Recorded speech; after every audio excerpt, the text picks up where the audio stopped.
Alright. Go that way, I go this way. You go that way, I go this way. I don't want to go that way.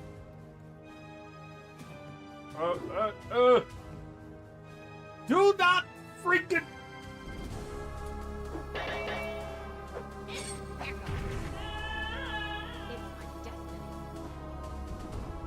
Player 2 triumphs.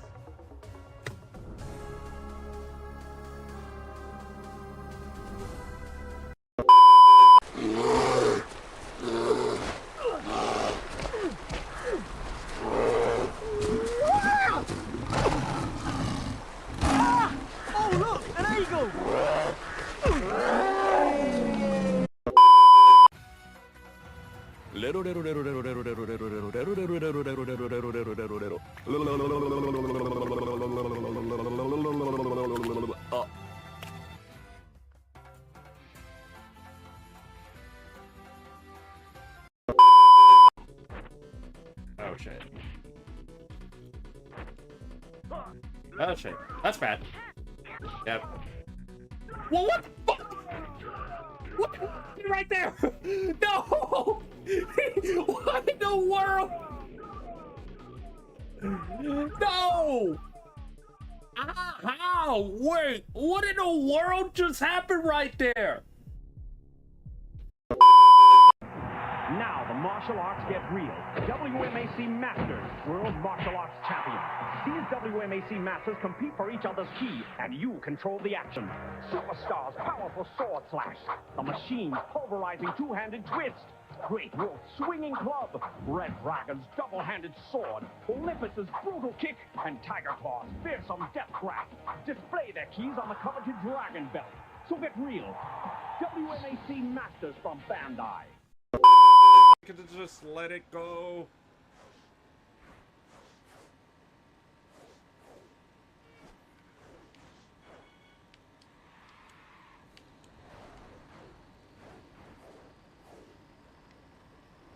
Okay.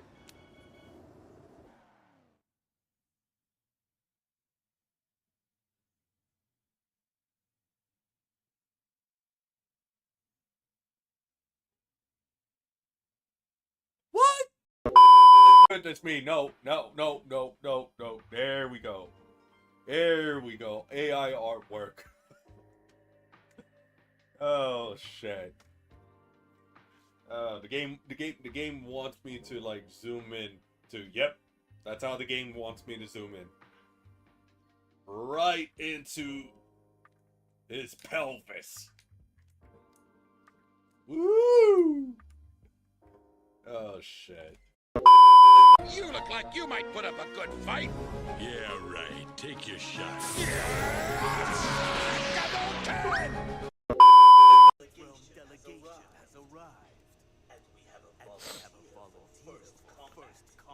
Wait, what? Yeah, you were warned. Oh, good. I'm gonna punch his face. Maybe my punches is gonna fix his face. Really... Alright. Paris. Welcome to Paris. We going to Paris.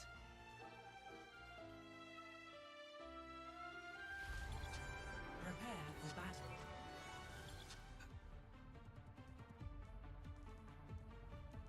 Carbon fiber. 3, 2, 1. Fight.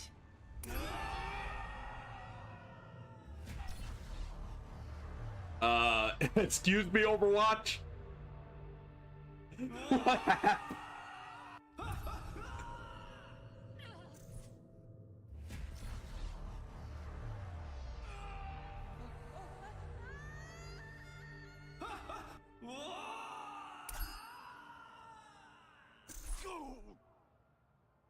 You guys are seeing this, right?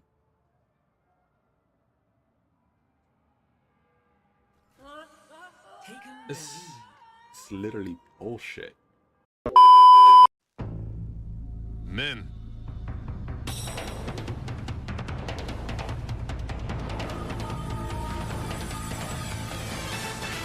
Men!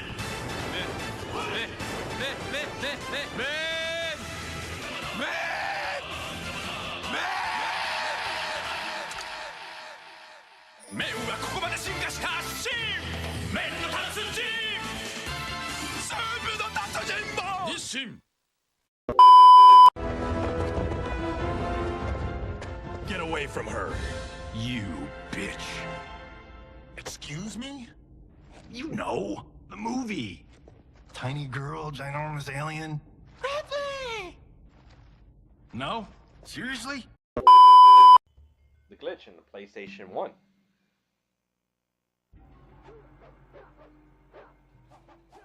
Oh my goodness, this is so awesome!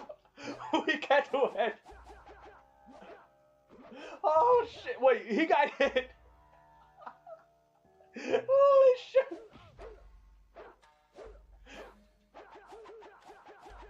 This is awesome!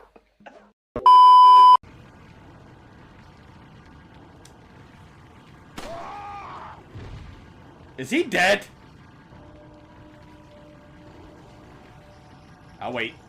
Nope, you're alive. You're surprisingly alive. We witnessed somebody falling off a roof and survived.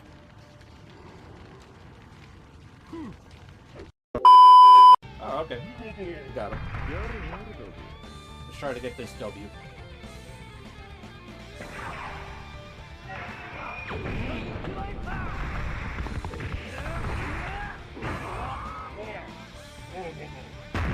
Jesus! What?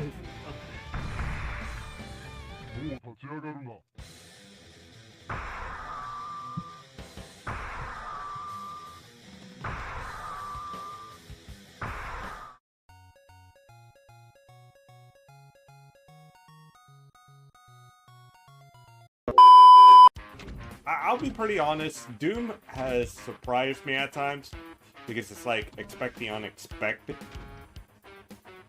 That there are moments in which it's like, oh my god, why would you do something like that in the first place?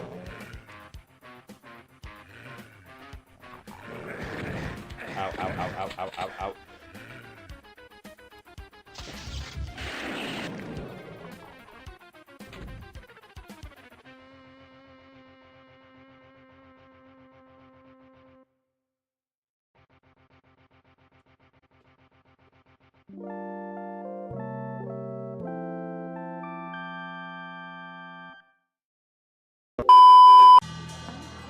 What did you just say? You heard me. I said this food sucks. You expect us to eat this stuff? What do you mean it sucks? This pepper beef is too damn spicy. Always enjoy horror games and some Overwatch as well. Ring out 1.1. He just gave up? Winner.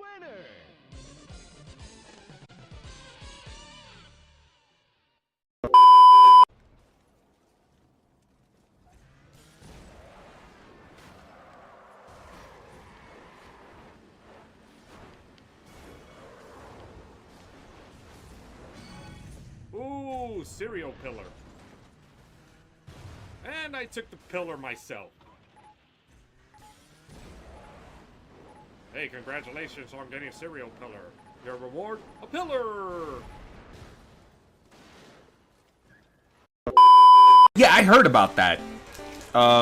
They started to do that on mobile, correct? Genghis Kong! Okay. Come on. How did I miss? How did I miss? Because you don't want to kill the baby.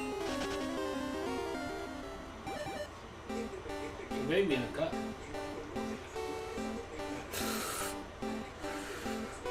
Gone!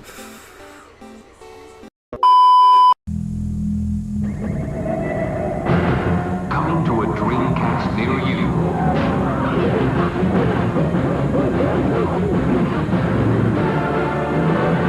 You will feel the passion of Soul Calibur. Man, she's off the hook. Oh, perfect. Soul Calibur on Sega Dreamcast. It's thinking. No. Wait. Did you just kill both of them? I did, but I'm not With sure one how. jump?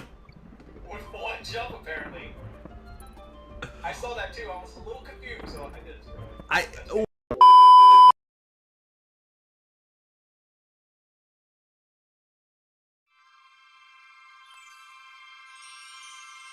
Okay.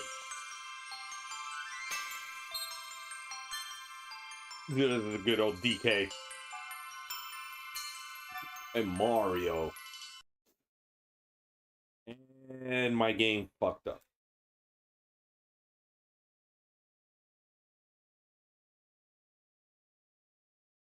Brilliant, isn't it?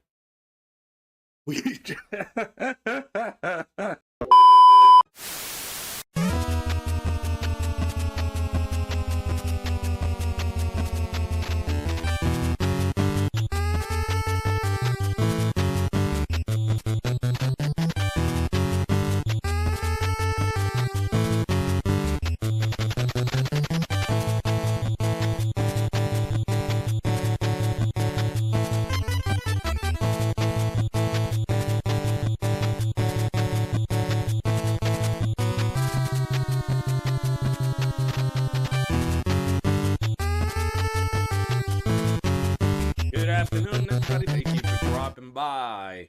It is a Tuesday afternoon here on Twitch and on YouTube.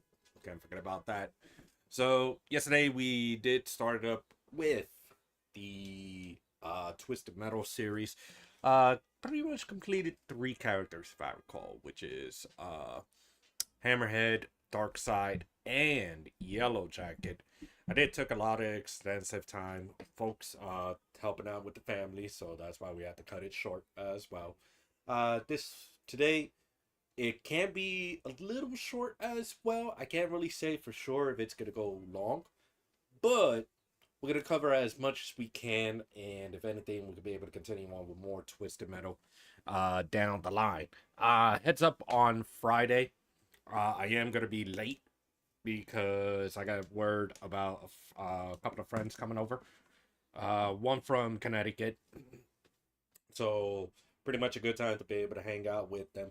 I also got to double check my schedule for next week because we got so much coverage to be able to handle. I'm getting new videos that is going to be posted up. I got to put up more videos as well down the line. So, it's a lot of stuff that is going to be going on for the month of June and also moving on.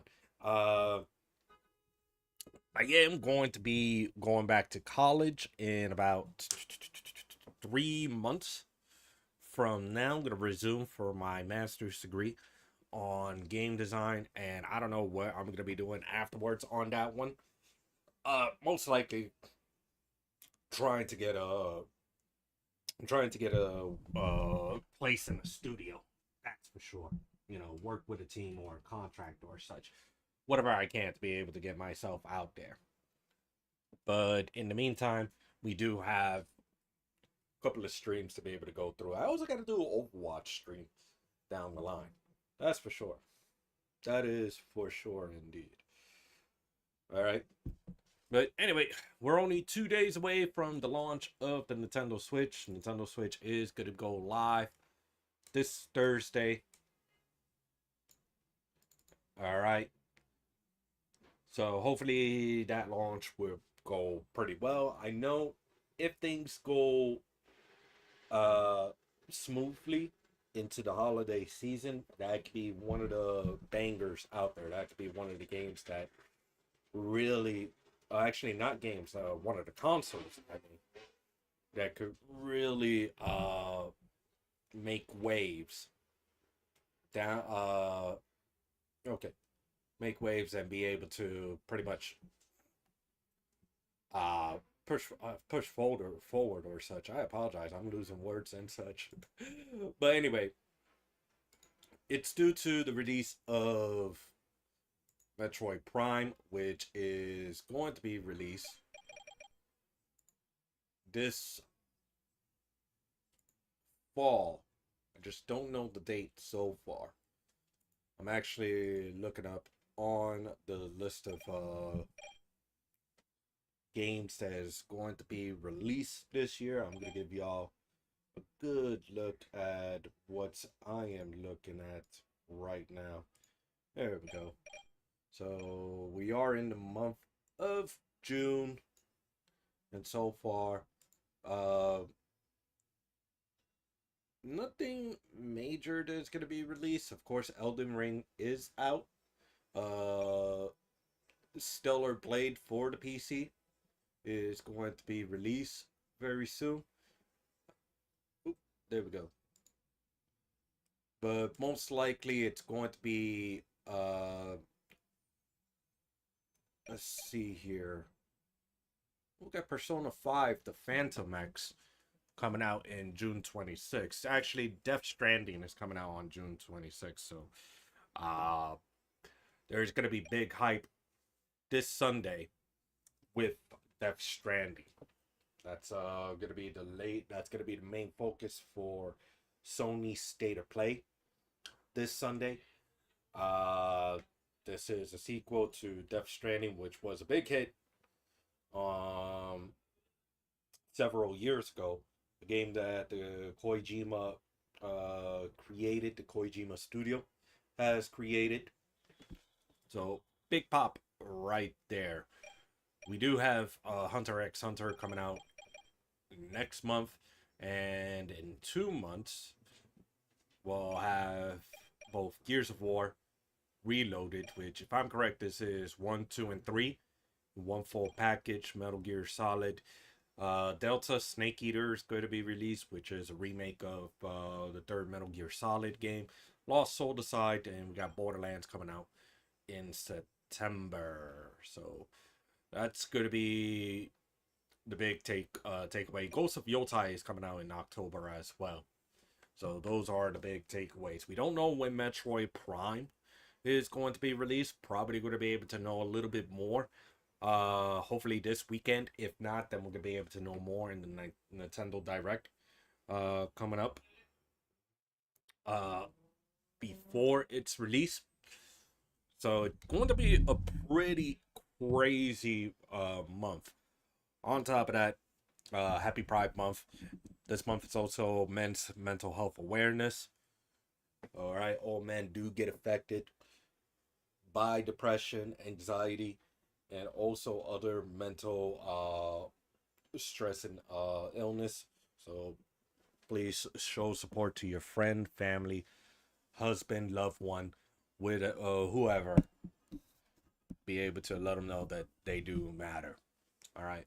And also this week is Puerto Rican Day, Puerto Rican Pride Week. I've heard that there was a parade that happened upstate in Yonkers, and that's actually pretty awesome. We've already got that festivity going on. I know there's a shop not too far away from me. I would say about a 5-minute walk down the road that is nothing but Puerto Rican merchandising. It's just such a fantastic place to be able to go to. As a matter of fact, what I would say is, if you ever come over to New York for such an occasion, I would definitely highly advise to check this place out.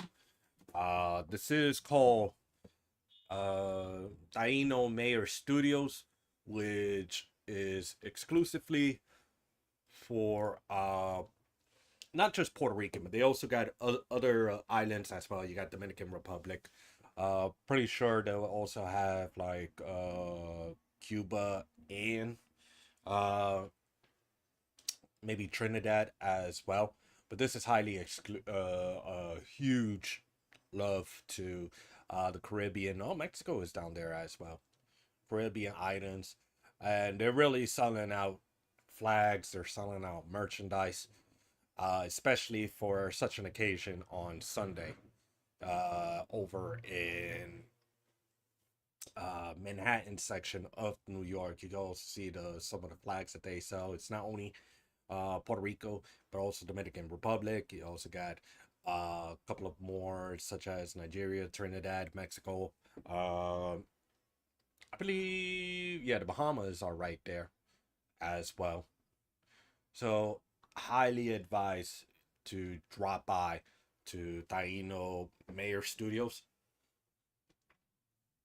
And if I recall, people around that neighborhood will usually play great Caribbean music. Like, there are times in which whenever I pass by them, usually listen to my music and such, I would actually pause my music just so that I could be able to hear the Caribbean music, because I've never really gone to Puerto Rico in over 20 years, so to say. So to be able to listen to the music, be around this, such a feeling of being all over in Puerto Rico. All right. So with all that hot dog in the way, Various Nick, thank you so much for the follow. Welcome to the Slime Factory. We're going to take a look into Twisted Metal 1. Try to be able to complete as much as we can. Yeah, I'm going to use a cheat code, mostly just for the weapons. Where is the gaming? There it is. There's the gaming. Got a PS1. If you do hear some barking noise, apologies on that, but I do have my nephew over for today, and apparently my dog isn't being a good dog. Is that right, huh, Kylo? Kylo is sleeping. All right. My dog is sleeping. Okay.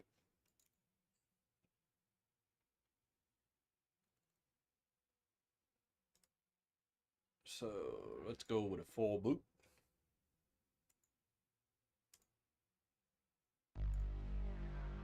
All right.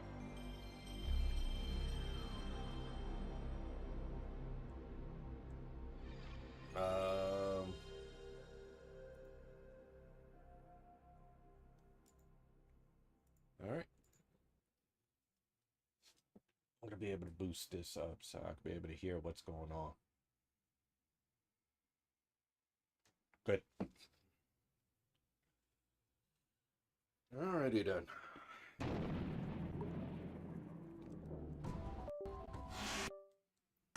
Like I said, I definitely am going to be playing Sweet Tooth and Outlaw last. Only for the sole reason that these two, well, one is the most popular character in the series. The other one is canonical.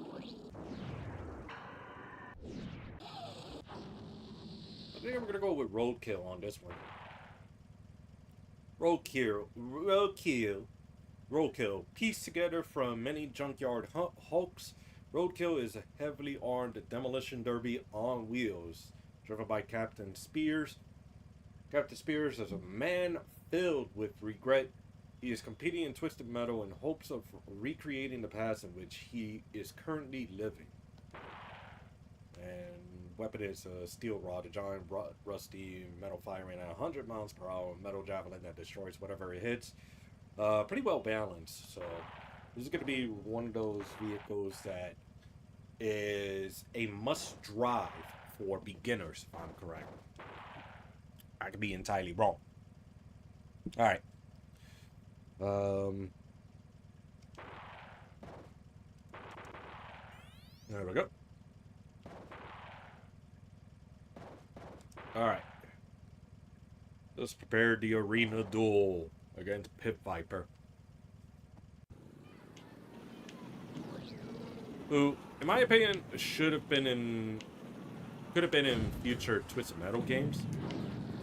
But the only Twisted Metal game that Pit Viper has been in is the Twisted Metal fan base game.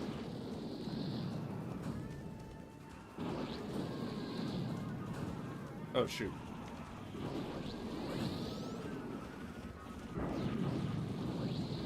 God damn it.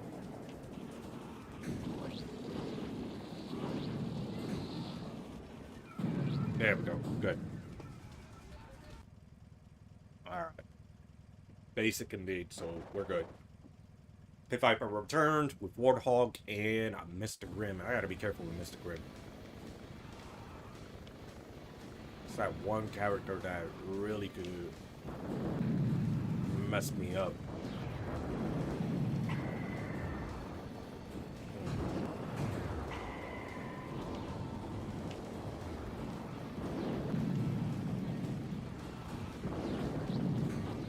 Ah, shit. Fuck me. I say I gotta be careful with him, and I just ran over to him, and he just used his fucking special.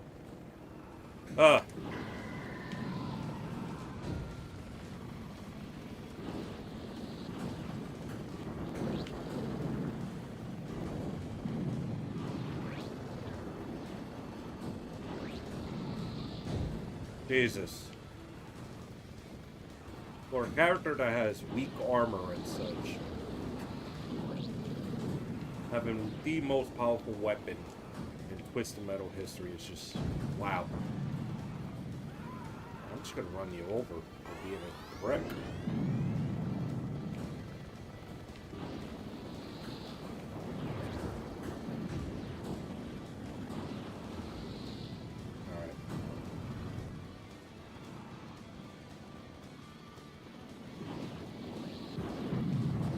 Alright, good. Got two out of the way.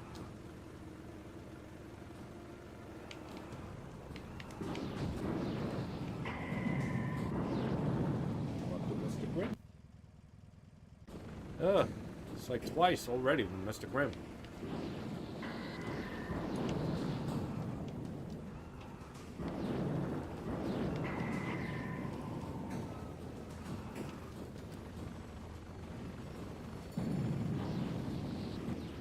There we go. Mr. Grimm is dead. But died twice because of goddamn Mr. Grimm. Oh boy. Alright. So we just gotta... If anything, we just gotta go back to the highway. Or actually the freeway. That's what they do. Freeway.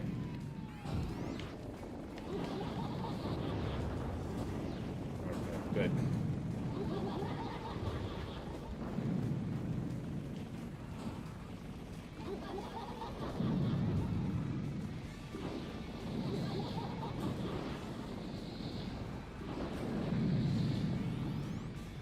Okay, do we got power? We got rear. Okay. Dang it.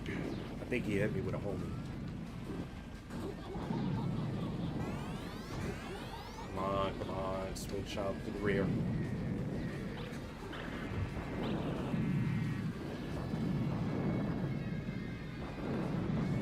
There we go. Jesus Christ. Freaking dark side is being a weapon itself.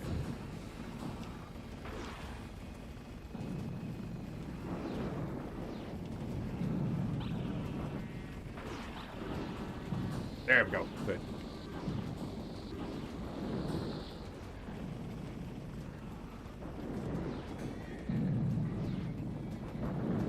Hey. There we go. Alright. So, I know Darkseid is low. As a matter of fact, Darkseid is out. Then the other one gotta be Sweet Tooth. Sweet Tooth is low. And Sweet Tooth is gonna kill me. Alright. So, now I got a problem. Hammerhead. Let me just get out of the way. I want to get some health before I can fight Hammerhead.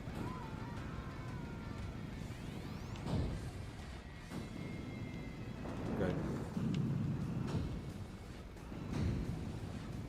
Oh, we gotta go about 80 miles per hour. Alright. I think that's gonna be enough. I don't want to waste the other one and then we're gonna have trouble down the line. They do regenerate, but I don't know how long it will take for it to regenerate. I really need to keep my minutes on this.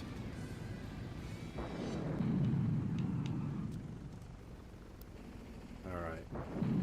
So There's Spectre, Sweet Tooth, Darkseid, Yellow Jacket.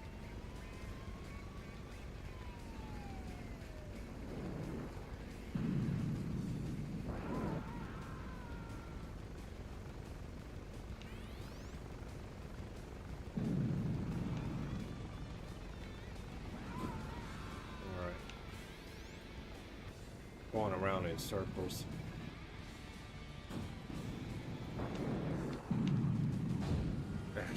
Shoot. Alright, there's Hammerhead.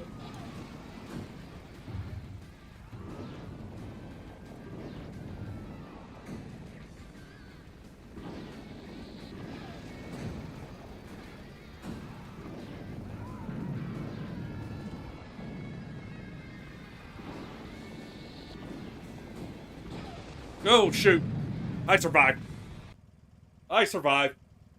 Okay. Alright. So we completed like 2 levels in just 1 life. I'm liking this.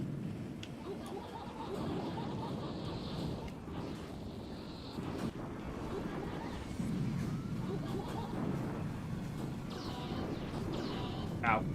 Ow.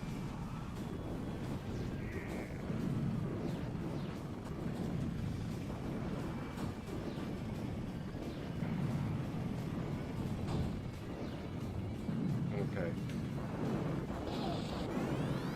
Yeah, I'm gonna get help right away.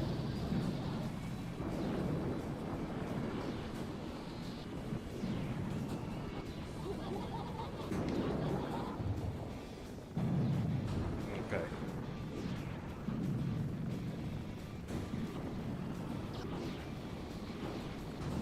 Oh, good. Ram damage.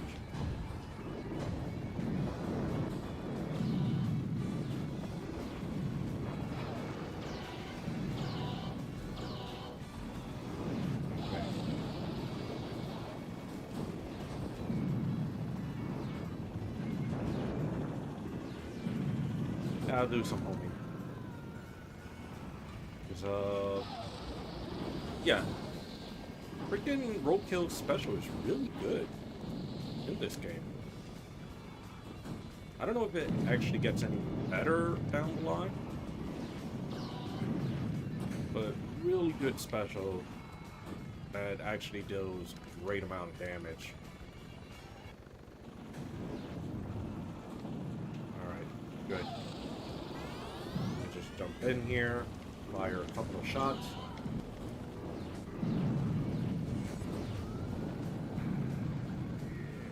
Okay. Alright, so I got a couple of that are very low in health. And I'll deal damage to you. Do a little ramming damage. Because that's broken in this game.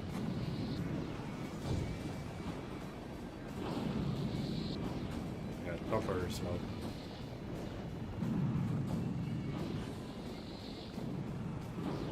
Got him. Well, I thought I got him.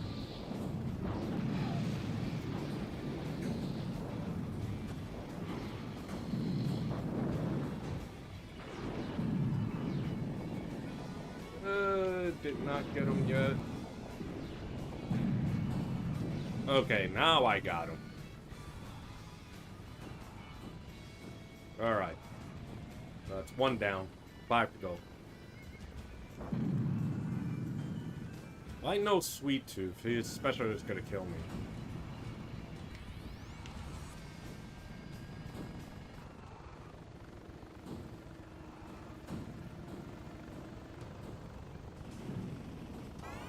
There we go.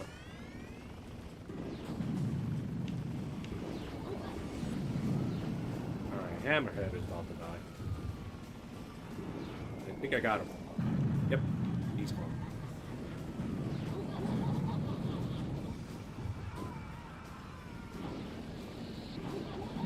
Alright, I got Sweet Tooth. So, I got, what, Yellow Jacket, Thumper, and... No. Thumper is dead. It's Crimson Fury.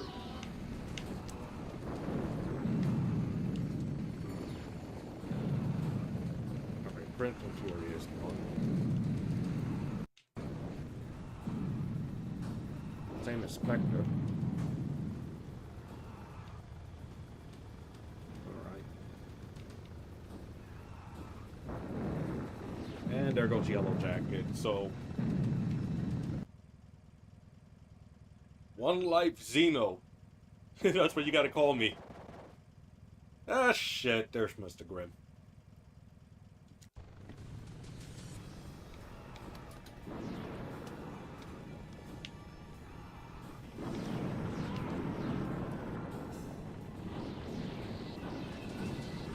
There we go.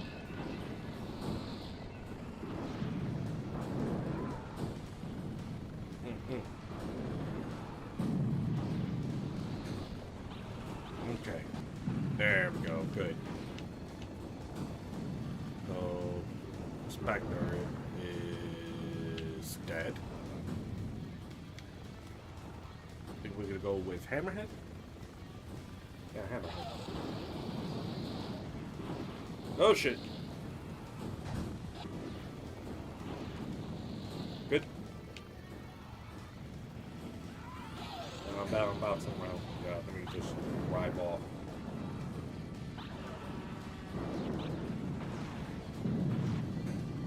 Ah, shit.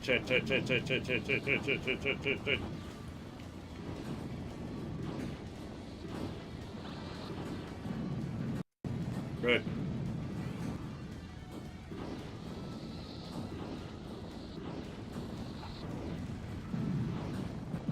Alright.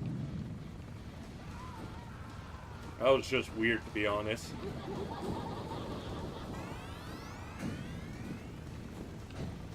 Just make the AI juggle over and over and over.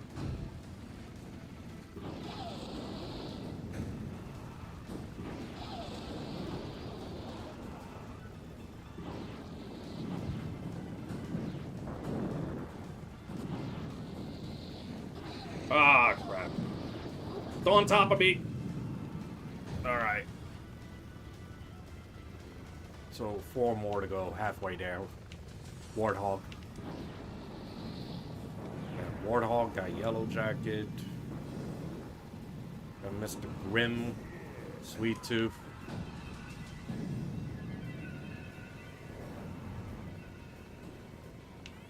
I have a feeling they're all battling in the sewer, so to say.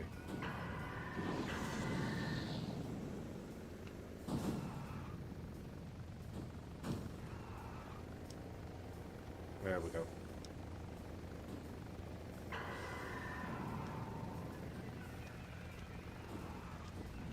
All right.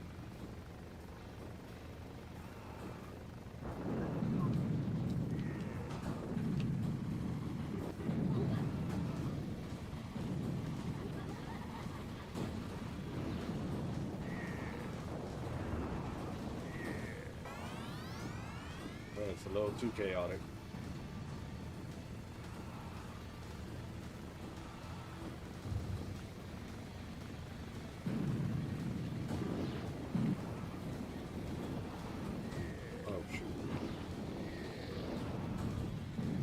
Oh crap.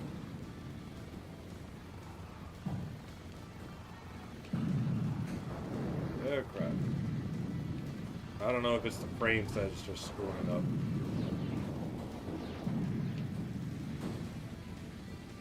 Yeah, pretty much hit a dead dark side.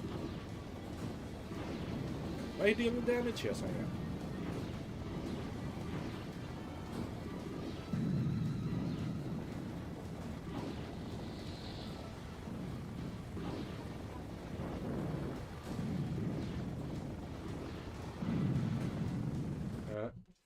Mira, salió este. Give me a moment. What? ¿Tú me puedes dar la llave del carro? Why? Voy a ir para un sitio. I have to pick up Yachty. What time? In the evening. Huh? In the evening. Luisito, méteme No, let me go before time. I'll be back before time. Pop, if you get involved in an accident, I'm not ready to forgive myself on that, just to let you know. Forget it. Está bien, está bien.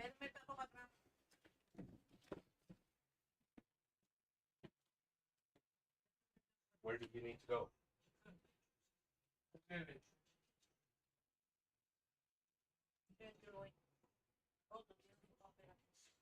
Yeah, I'm recording. I'm sorry. You're recording, I'm sorry. Yeah.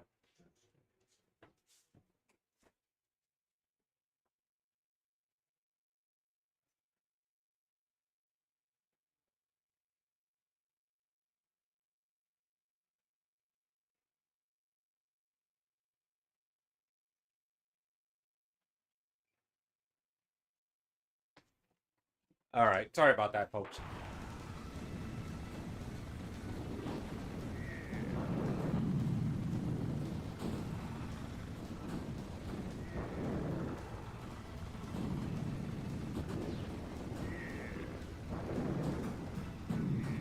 Oh, shoot.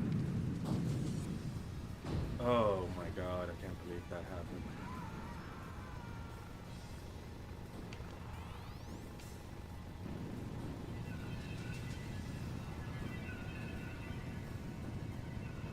Shit. All right.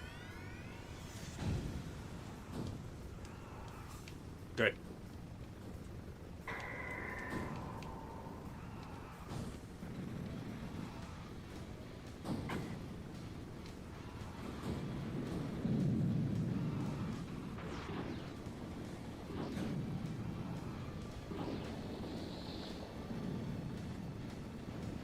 Let me reach up to him.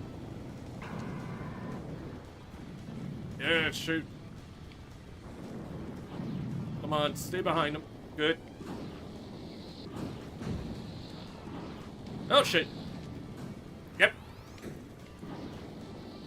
Mr. Grimm knew what he was doing.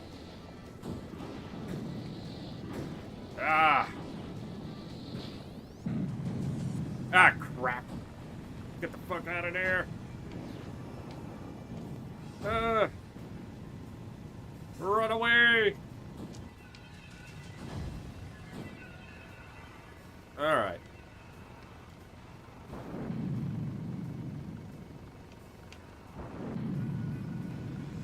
All right.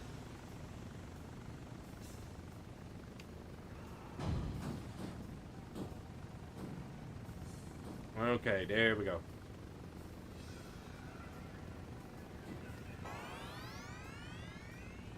All right.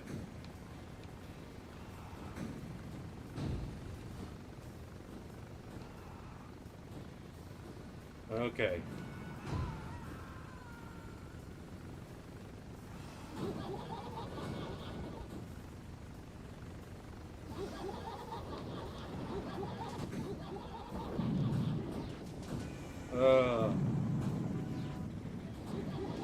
Oh my God. Oh shoot. There. There we go. Good. Survived. All right, we're good. All right. All right, all right. So we got the final boss.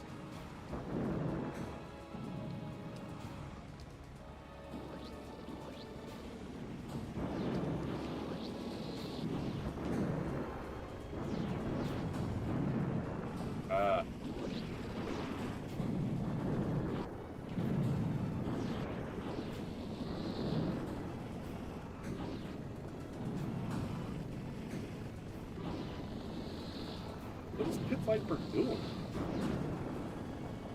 Oh, fuck. Pit Viper just fucked me over. That's for sure. Oh, shit. Well, that's an AI moment right there. Jesus. Alright. At least it was a very great run. Okay. There we go.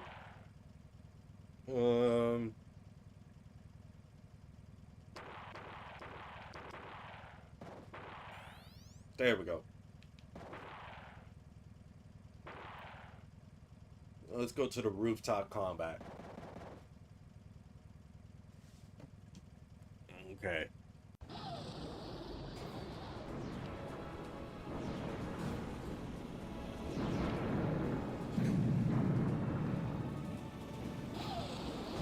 Oh my fucking god! Oh, that is just unbelievable.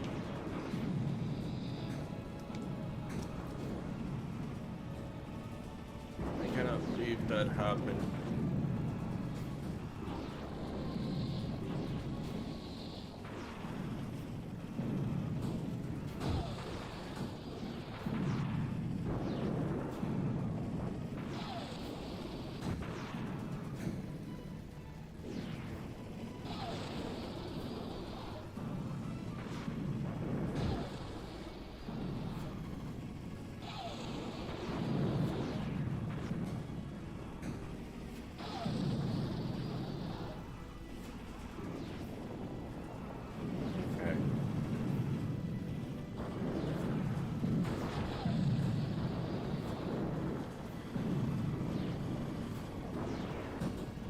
Yep. I lost a life because of my stupidity. Now I'm down to 1 life.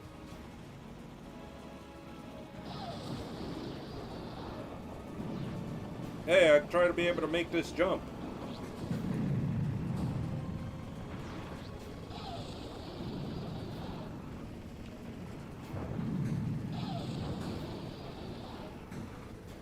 Okay.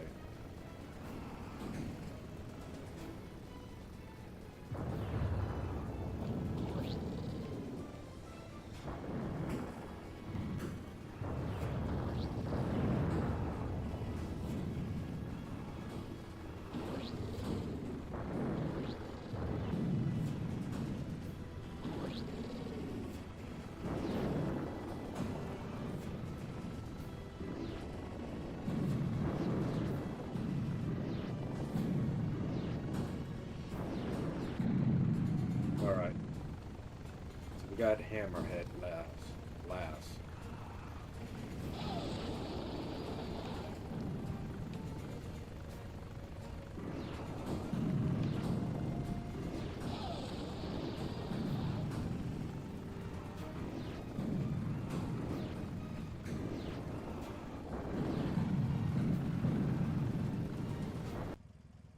Alright, so we got Minion next. Oh boy. Where's... Fuck!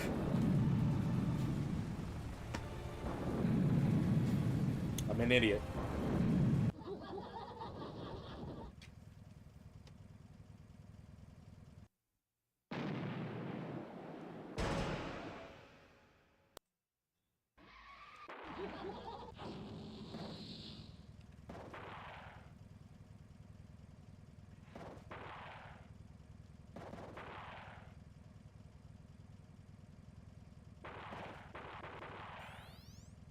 Alright.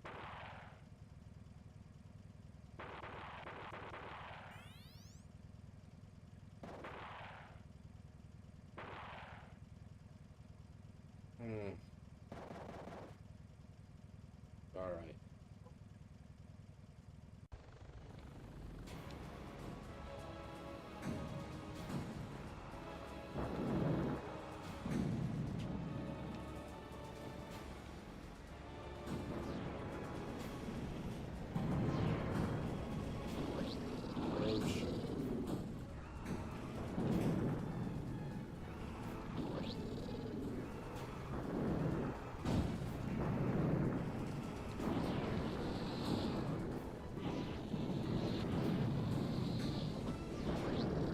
There we go.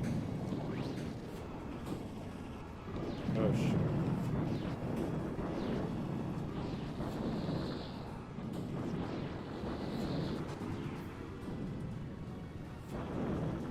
Oh shoot, where is Spectre? There.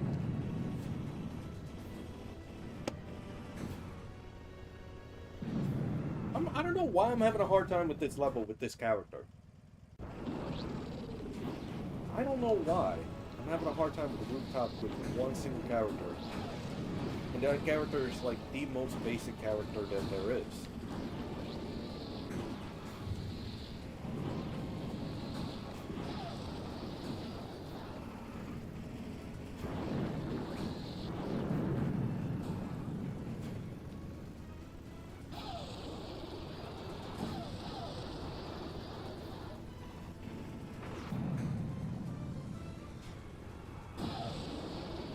Ow.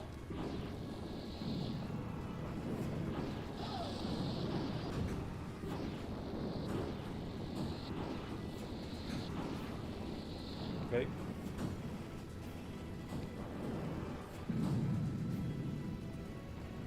All right.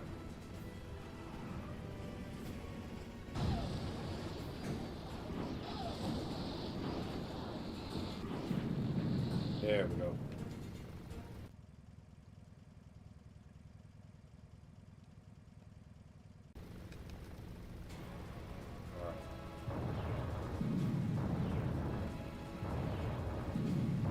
Break this open. Get some healing.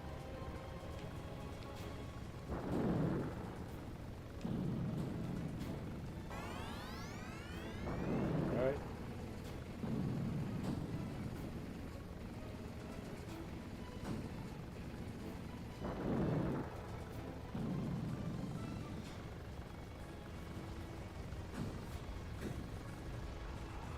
Okay. Okay. Okay. I don't know how a minion hit me, but whatever. Alright, there we go.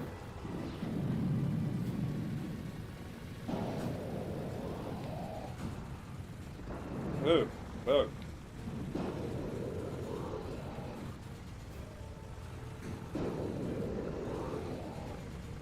Ah, shit. Really, I don't want to fight them.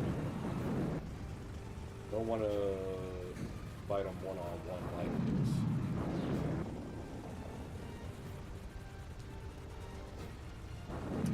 Rather have them come over.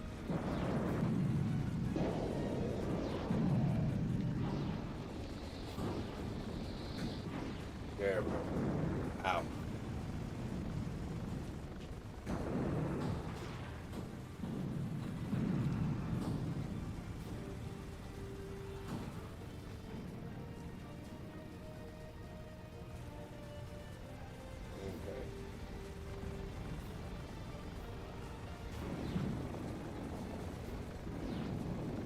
Alright.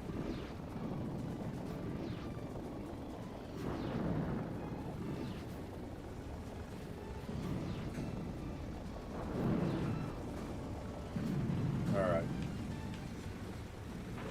You gotta do a lot of sticking and moving against minion.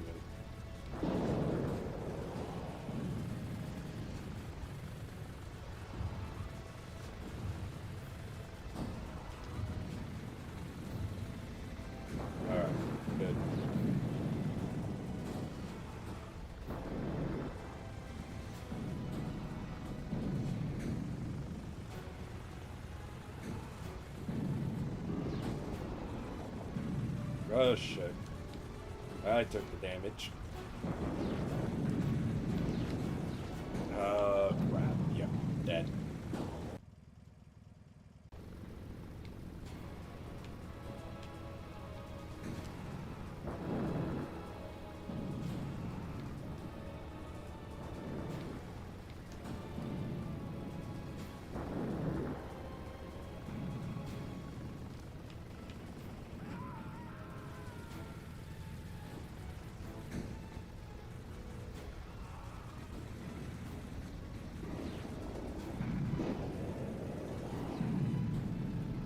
Ooh, he's stuck! Take advantage!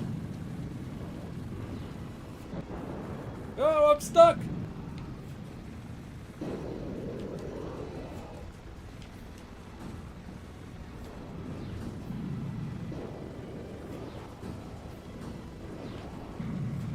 Oh my god. this vehicle.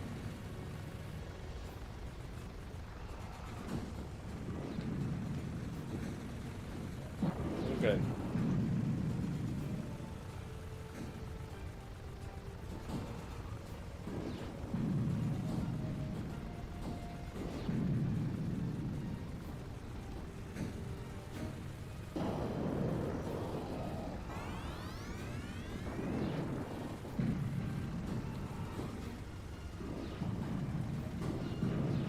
All right.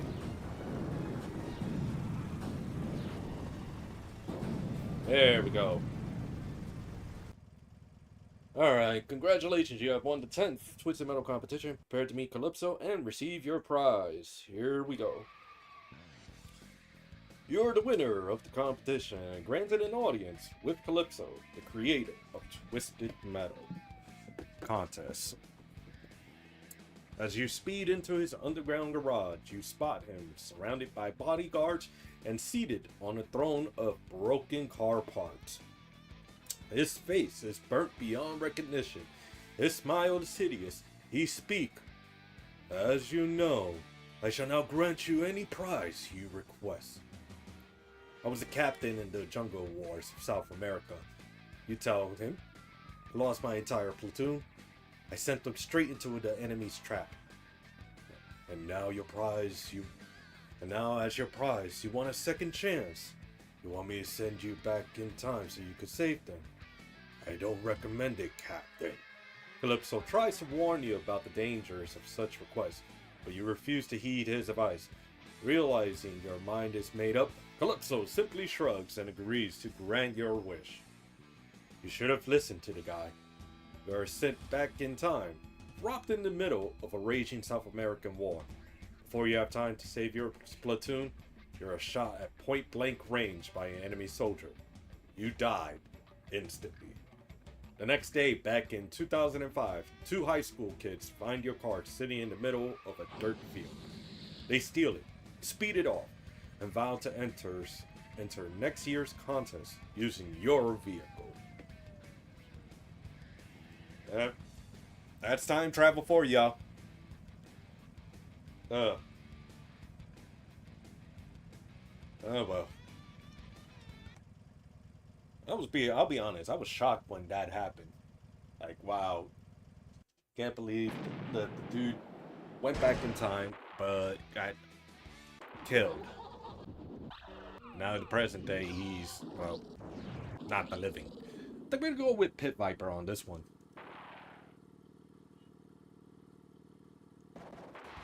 This is one of those vehicles that's pretty low armor. For special. The tough and sturdy Viper shoots a stream of acid that can melt most opponents with a single shot. Angela Fortin, a woman leading a double life. She's competing for $1 million in cash. They say that the Sizzle is a high power special, but I kind of doubt that. I'm gonna have to see on that one. Alright. Let me see if I remember the password.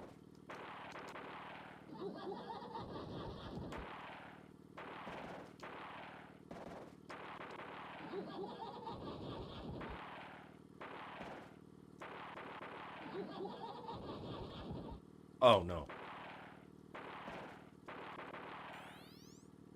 There we go. Now I remember. Alright. Now I remember it's actually a triangle. Yeah, it's not really a good special, so to say. It only did like what, 10% of damage.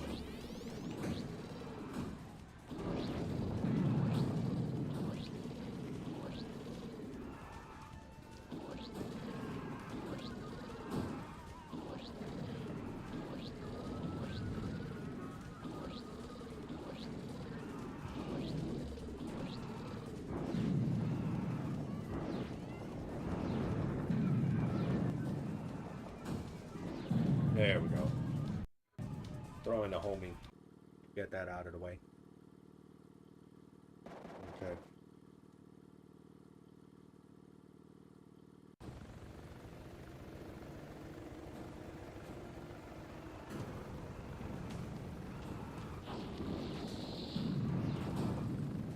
Alright. Oh, shoot. Oh, crap. Mr. Grimm. Alright. Such a slippery bastard. This Mr. Grimm. Oh, crap, I'm dead. Okay, no, I'm alive.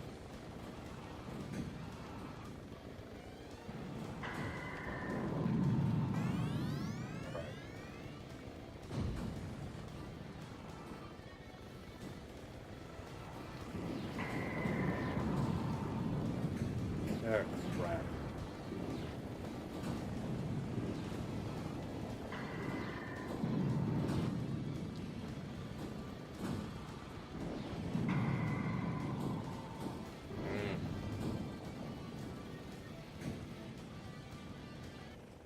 All right.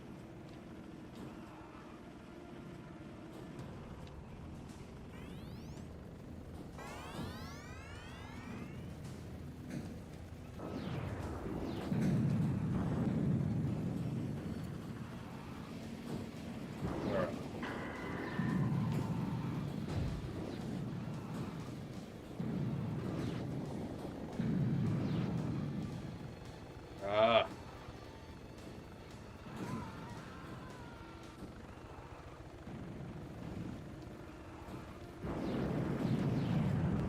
All right.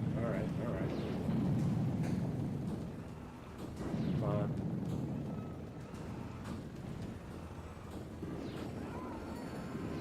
I gotta take down some of these vehicles. This Doom buggy. Alright.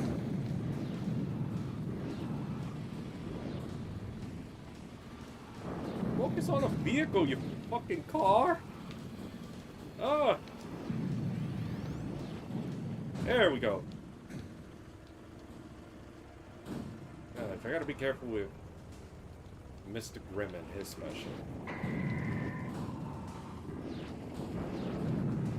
If I could just get my vehicle to cooperate. There we go. Good. Oh my goodness me. Alright. Well, at least we're going pretty well. I have to say, Pit Viper being represented in the Twisted Metal series was actually a great Easter egg. I don't know if we're going to be seeing more Pit Viper in Season 2. Personally, I would love to see her return. Because unlike the Twisted Metal fan game, yeah, Pit Viper has never been represented outside of Twisted Metal 1. Like, she was one and done in this game, and that's it. I know there was talks about bringing in Pit Viper back for future Twisted Metal games, but pretty much get scrapped. It was either that or replaced with Grasshopper. Because Grasshopper is also Doom buggy, so to say. I need some healing.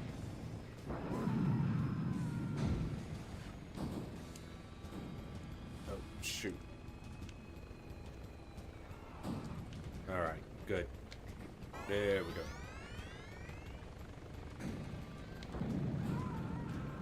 Alright. Alright. So it's just Thumper, it's just Crimson Fury.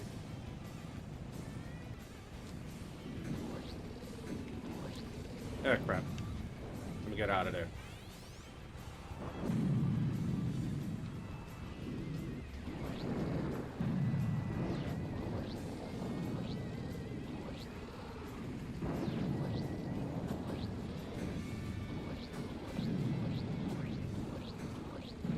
Alright, at least a good thing I gotta say about Pit Viper special is that if you have more than one, you can be able to spam the fire, the attack on this.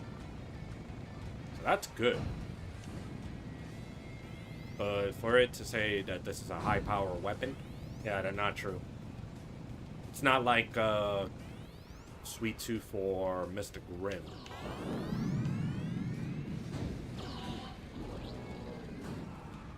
Yeah, you can see it just does, what, 10 damage?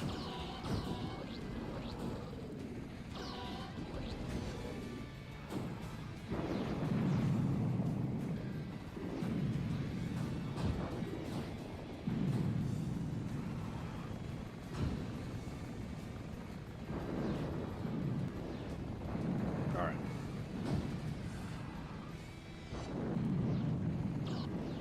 There we go. Good. We're almost there to the end. We got River Park Rumble, which is the ice rink. Then we got Shirabu.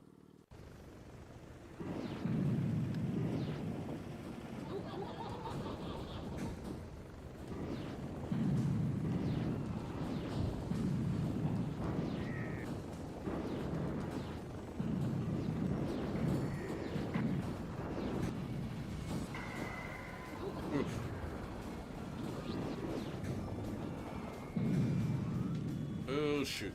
Gotta go against. Gotta go after Yellow Jacket. Yellow Jacket ran away. Okay, good. Oh crap!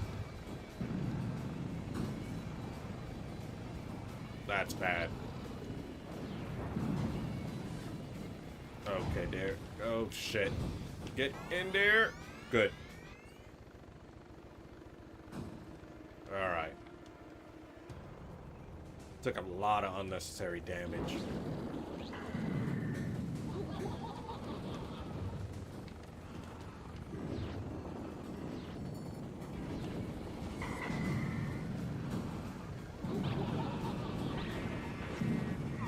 Oh crap.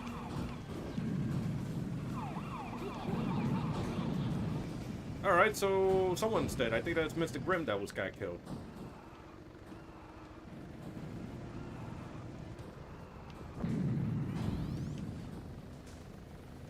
Every single time. I could definitely see why Pit Viper never made the return. It's always easy to flip this Doom buggy.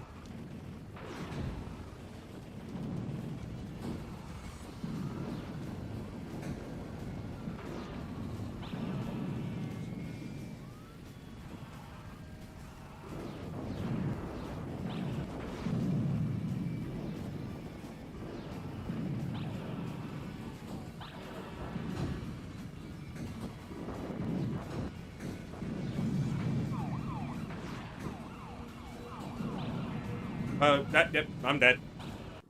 First death. Okay. Yep, that happened.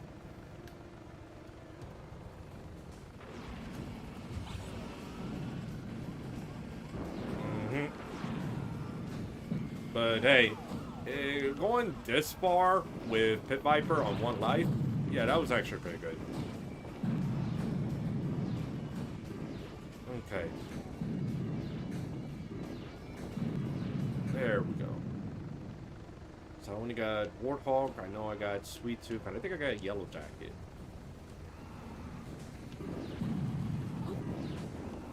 Where? Okay. No, that's not Yellow Jacket. Is that Crimson Fury? Can't be Crimson Fury.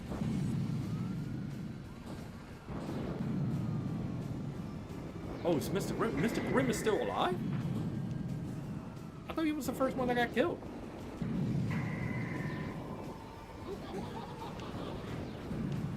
Was it Yellow Jacket that got killed? I don't know. Something just does not add up, but whichever the case, yeah. It's only those three. Well, two now. Warthog got taken out.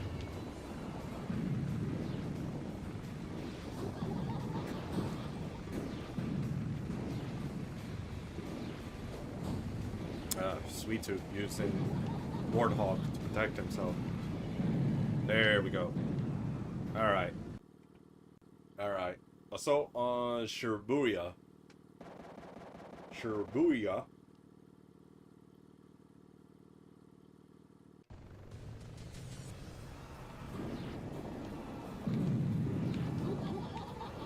Alright.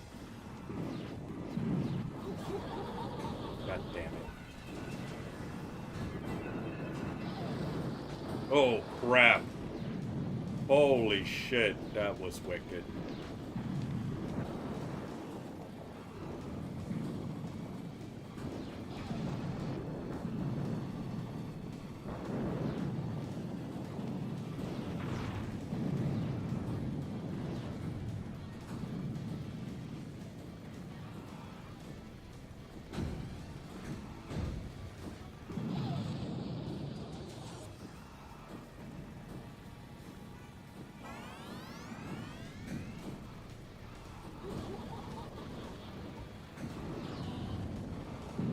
Oh, shoot.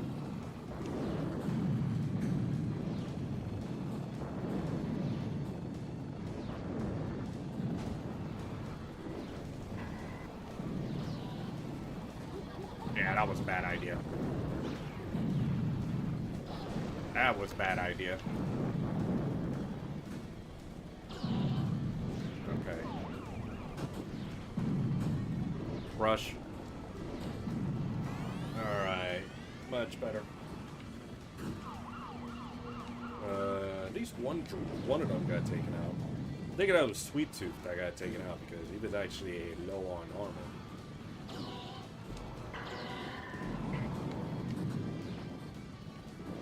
Yeah. Sweet Tooth was taken out.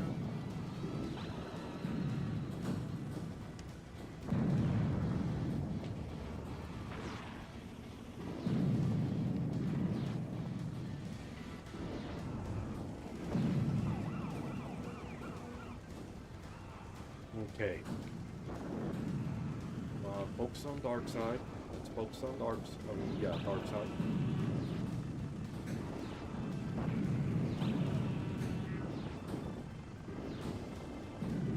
Alright, there we go. Dark side is out.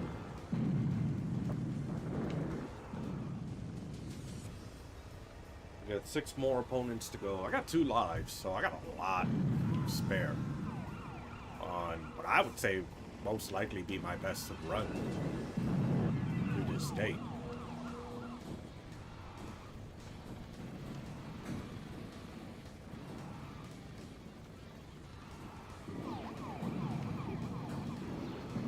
Okay. Hammerhead's pretty low as well.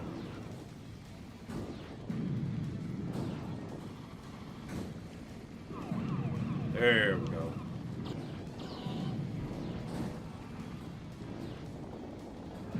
Oh, shoot.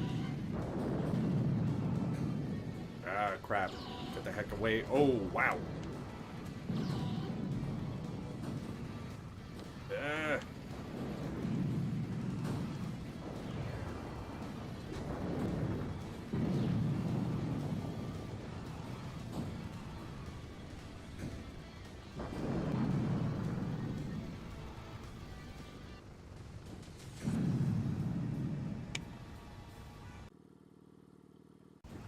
Okay.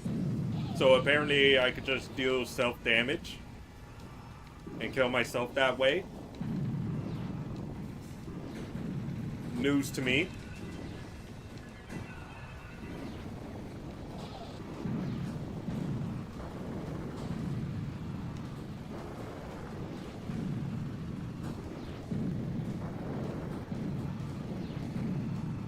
Oh, Vector is stuck.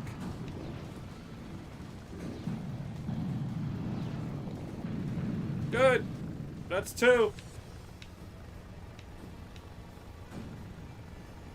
I only got 3 more to go. Crimson Fury is low.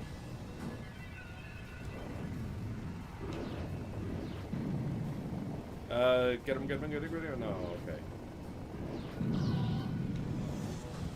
There we go, Crimson Fury is out. I only got Warthog and Mystic Rim.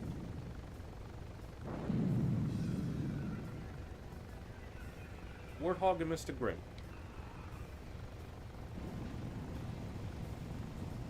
I know I gotta take out Mr. Grimm first, but then again, Warthog is just gonna ram the crap out of me. I know.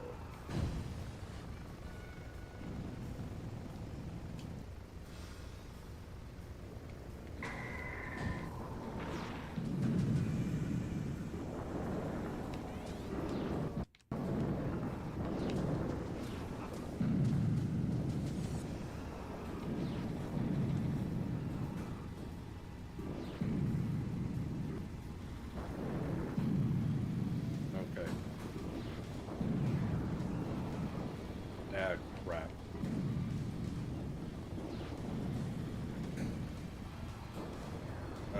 Drive? Fuck me. What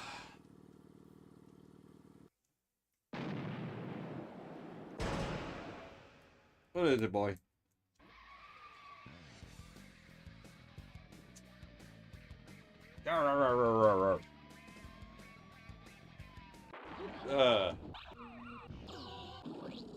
All right.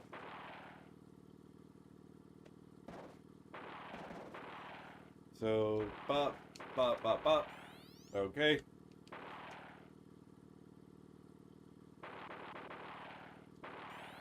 All right, there we go. We'll continue on from Assault on Siberia.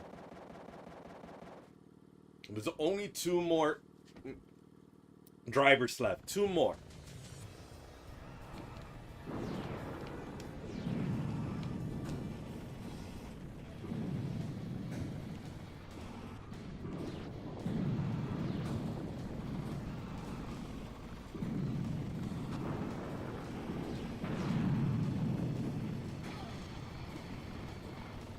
Okay.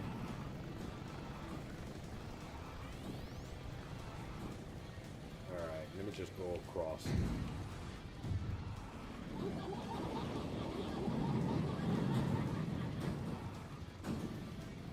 Alright.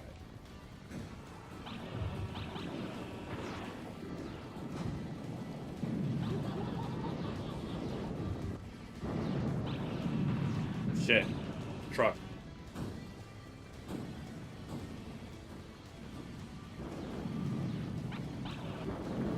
Oh my god. Okay.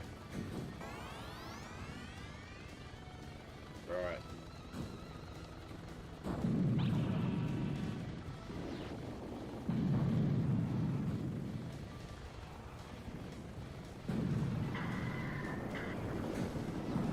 There we go.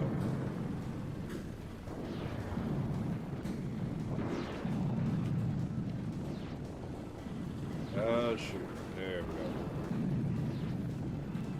go. Alright. Okay. Warthog is dead. Sweet Tooth is about to die, so that's also another good thing.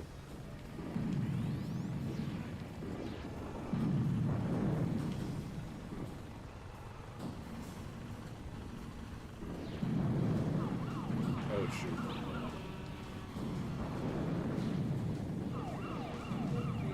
Good. We got 8 more drivers to take out.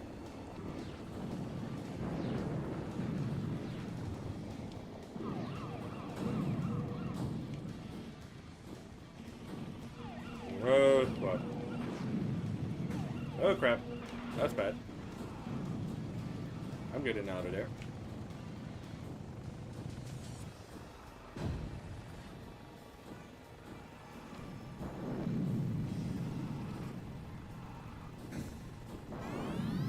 Okay.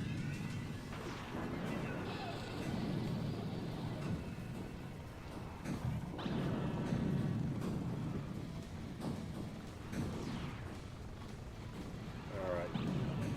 Oh shit. Oh crap. My health lowered.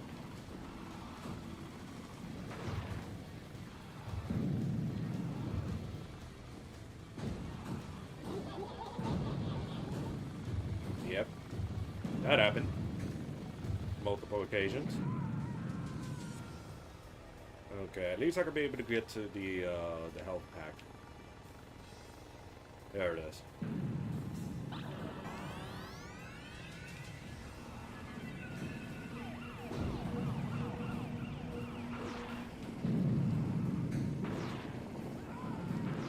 Alright.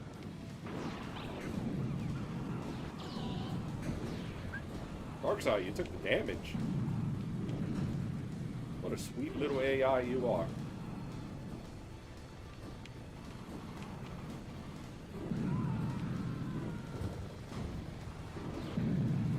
Oh, shoot. Oh, okay.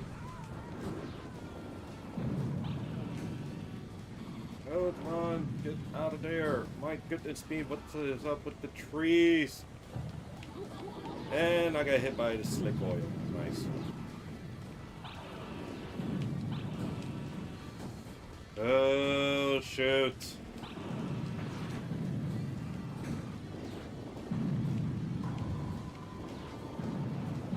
See, the crazy thing is just the ramming. These ram hits that these vehicles does. The amount of damage is just ridiculous. Even a single tap, you actually take damage.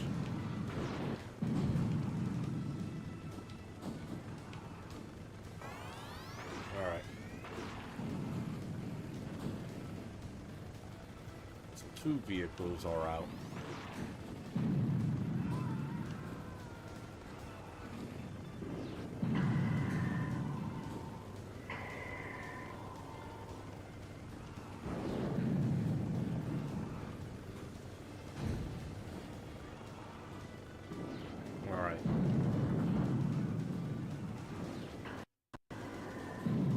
Ah.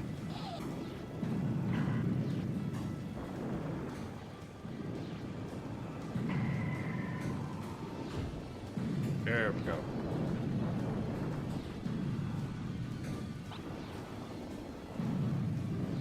Okay, there we go.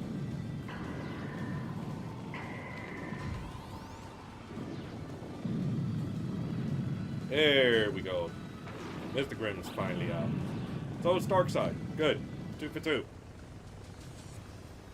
Alright, Sweet Tooth is out. So, here comes Hammerhead. It's gonna be Hammerhead. It's gonna be Warthog, if I'm correct.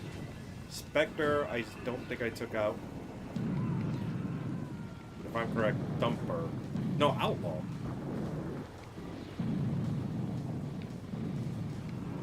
Oh, it's Crimson Fury.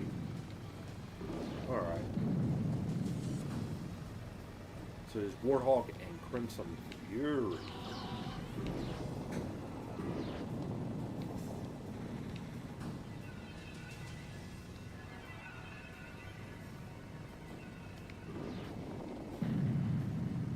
Oh, shit.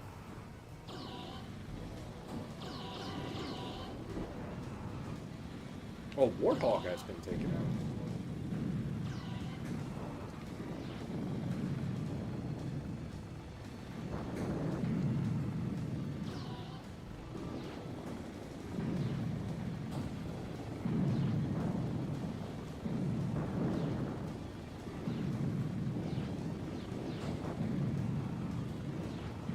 Alright. So, Crimson Fury is out. Just need to find a way to get to Spectre. Spectre got low health, but I ain't taking a chance with this.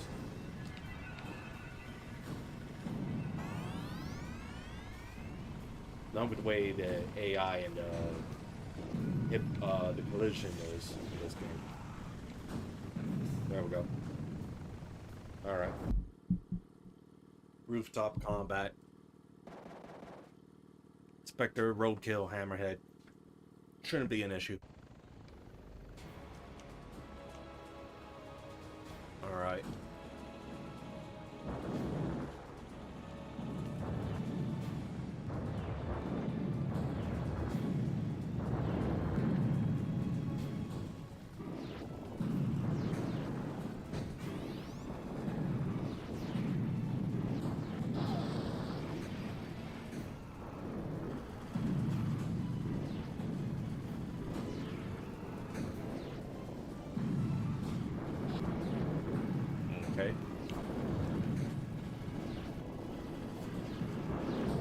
Almost got a Hammerhead.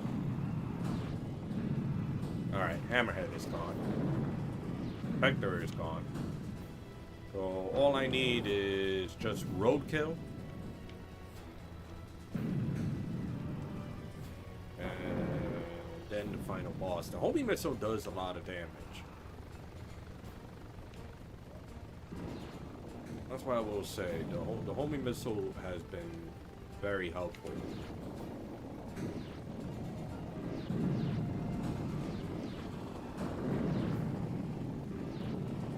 Okay. One more. Good.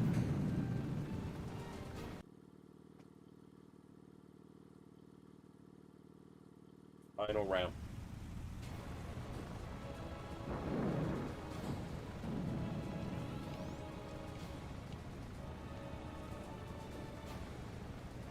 Okay.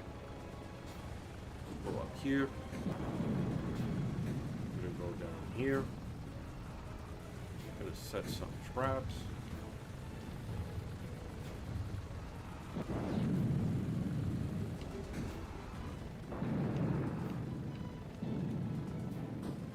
Okay.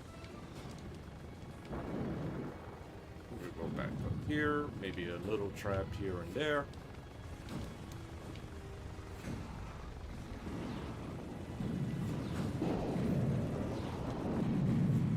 Right.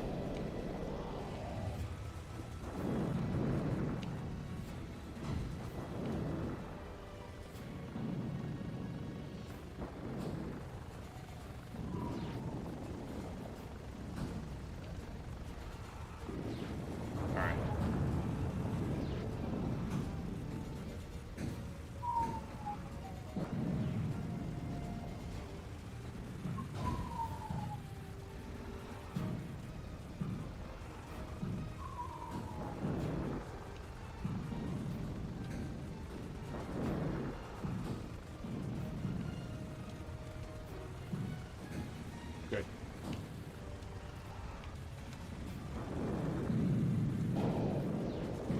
There we go. A little bit of sticking and moving, so to say. Oh, shoot.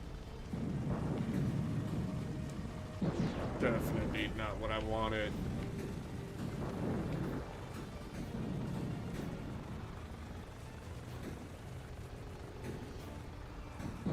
Okay.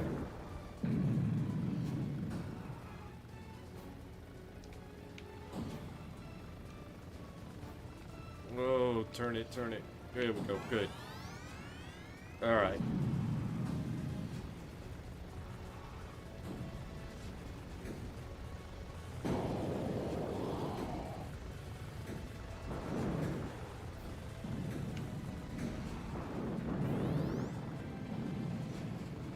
Okay.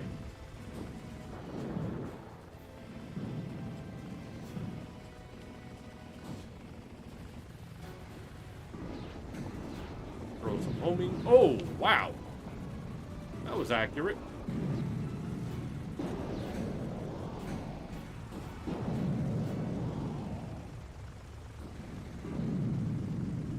Let's see. Can I freeze him? Oh, he's still there.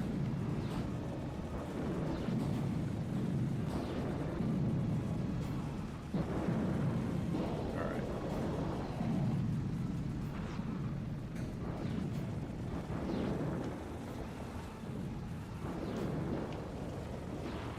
Oh, shit.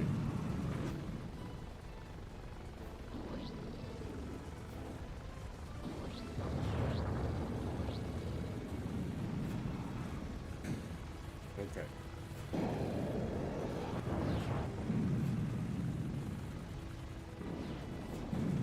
There we go. There we go. There we go. And he's dead. Good. Almost a perfect run with Pit Viper. Astonishing. That's all I gotta say. Astonishing.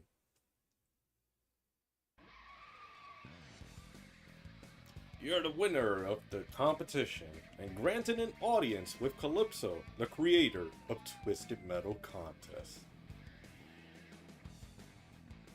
As you speed into his underground garage, you spot him, surrounded by bodyguards and seated on a throne of broken car parts. His face is burnt beyond recognition. His smile is hideous. He speaks. As you know, I shall now grant you any prize you request. It says on your contract you are asking for $1 million in cash. That I can easily grant. You simply smile, knowingly as he reaches for the briefcase filled with money. As he does, you open fire, taking out the bodyguards and then Calypso himself. During the battle, you notice a black shadowy like figure sneaking away during the fight, but you let it go. You've gotten your man. It turns out your real name is not Angela 14, but Agent Amanda X, a freelance assassin who has been hired by the people of LA to take out Calypso and end his brutal contest. As you speed off into the night, satisfied by a job well done. Oh yeah, you take the $1 million with you. Hey, the girl's gotta eat. Alright, so we're done with this one. Give me a moment. Will be a good time to take a small break, recover up from this. We're nearly done with Twisted Metal. We have Spectre, Warthog, Mr. Grimm, Thumper, Sweet Tooth, and Outlaw to finish up with. So, pretty much a few characters to go. And we're almost done with this. Alright, so a good break is in due. Good time to stretch out, use the bathroom, grab something to eat, drink. Alright, we'll be back in about 30 minutes.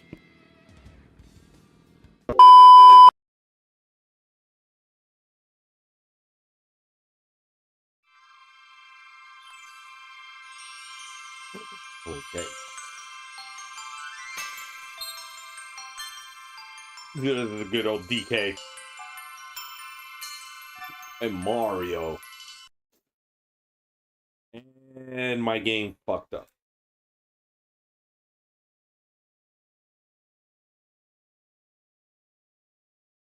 Brilliant, isn't it? There we go. There we go.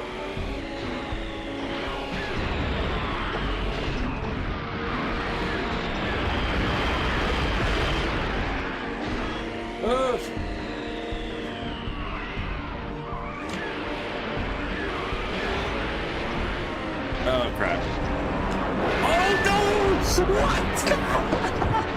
Oh, no!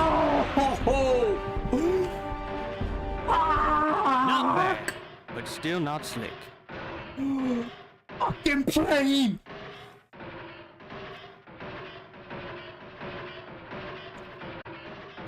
Oh, that's bad.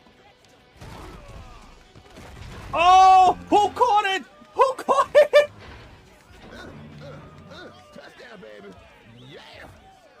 A one-handed catch. Bro, this is street football. You have to go for it. You have to go for the ball. I'll be pretty honest. Doom has surprised me at times because it's like expect the unexpected. That there are moments in which it's like, oh my god, why would you do something like that in the first place?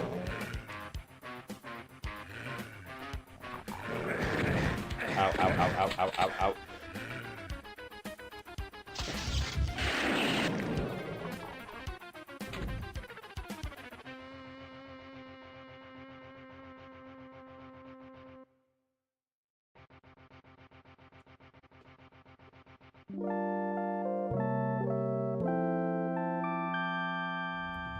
Alright, that's actually good. No, no, no, no, no, no, no, no, no, no. Finish him!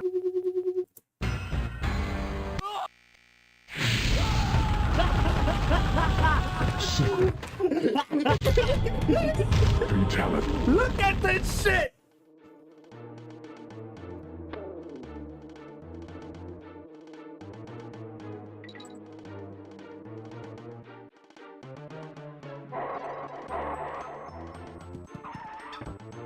Oh shit.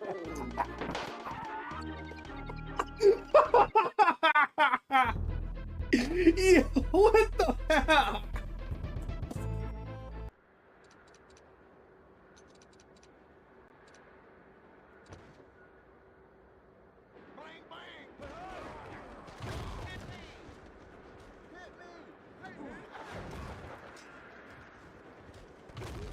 The fuck? What did the ball hit?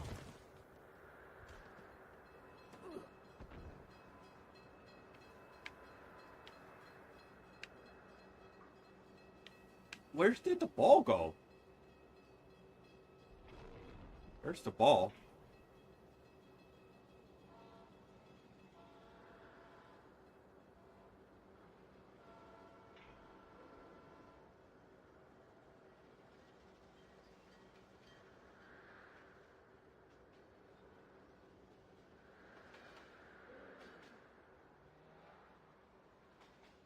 You see this shit? Folks, do you see this shit? Do you see this stupid shit that I'm looking at?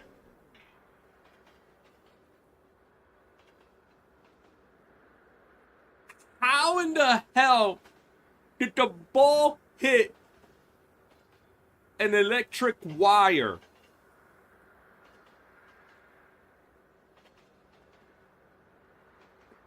It was no defender. It was no stats. It was a fucking wire that prevented my player from catching the ball. You gotta be fucking kidding me, man. You gotta be fucking kidding me. A fucking wire? Unbelievable. That shit is just... What the fuck? I can't believe it.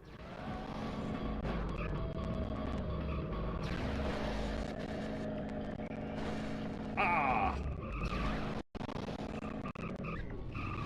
Alright, I guess we'll go through here. It's nimble and easy to catch on fire. Nah, I think the one that is easy to capture on fire has to be... Never mind, you motherfucker! Oh man, here we go. Here we go. Look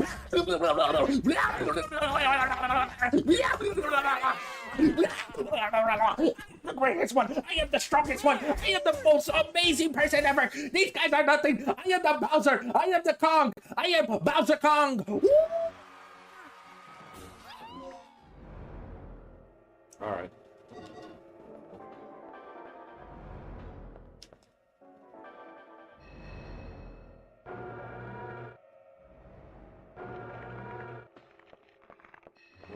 Come by Raptor on a train top. Oh fuck! Come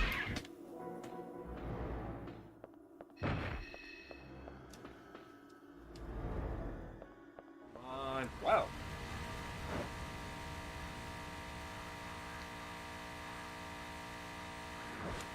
I lost boost.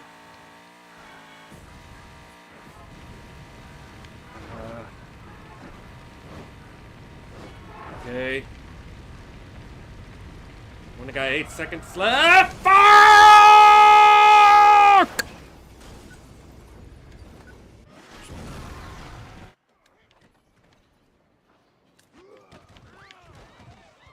Jesus! Here on Twitch, but let's take a look at this. Okay. Knocked it and...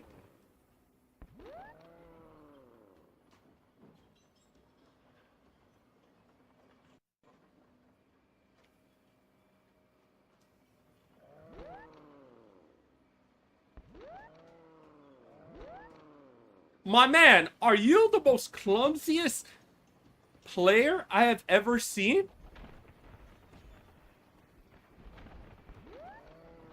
You tripped over your own man when you have wide open area for a touchdown. And you caused a touchback. How stupid. Alright. Paris. Welcome to Paris. We going to Paris.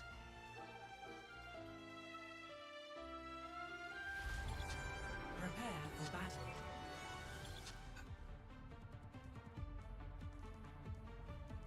Carbon fiber. 3, 2, 1. Fight.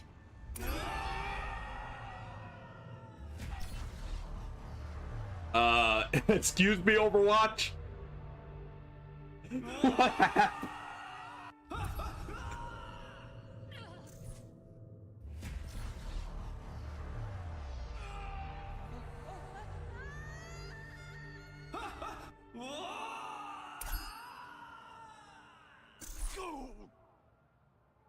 You guys are seeing this, right?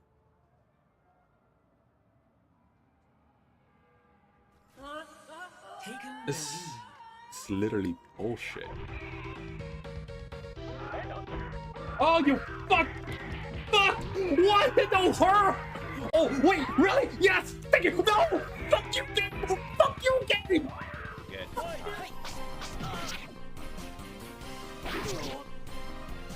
Oh my god, what the fuck did I do to you?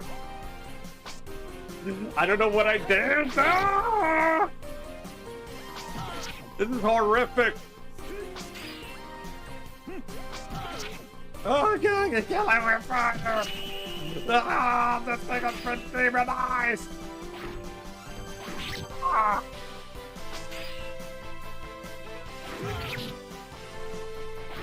Ah! We must kill it! We must destroy it! My god, this thing is so despicable! Oh man, it's horrific. It's like the worst thing ever. Halloween has come early, and it's in the form of Dynasty Warriors. The Chocobo. The Chocobo is one of the most awesomest things ever. It's one of the most beautiful things ever. And oh my goodness, we got kidnapped!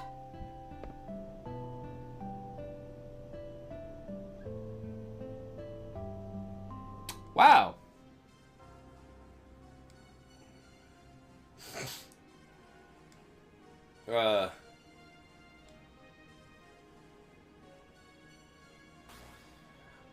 You know what would be for hilarious? Wait. Body slam! Let's do this, bro! Yeah!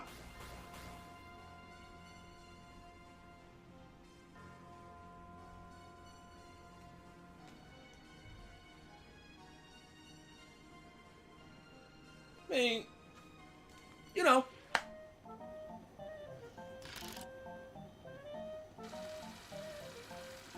Yeah. What? What? What? Are you joking?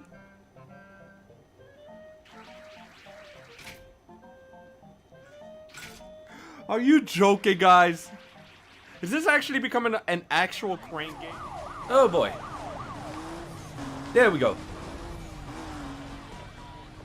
Get out of there. Oh my goodness. Wait. Wait. How did I flip? No way. How did I flip? What? The game screwed me over, guys. The game screwed me over.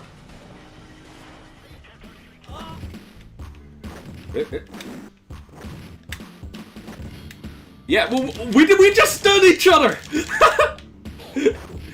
We stunned each other. Ugh. Can somebody clip that? Wait, what? How did he win? Can't believe it.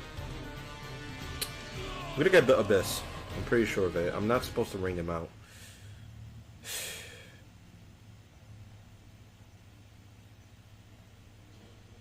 You know. Oh! No! Ah! Holy shit! I wasn't ready! Ah! Oh my god! What the hell?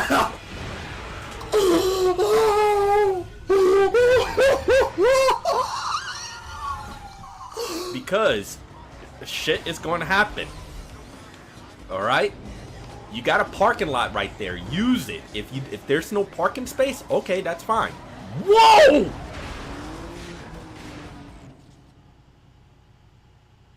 Did you guys just see that? No. Wait. Did you just kill both of them? I did, but I'm not With sure one how. jump? With one jump, apparently. I saw that too. I was a little confused, so I did.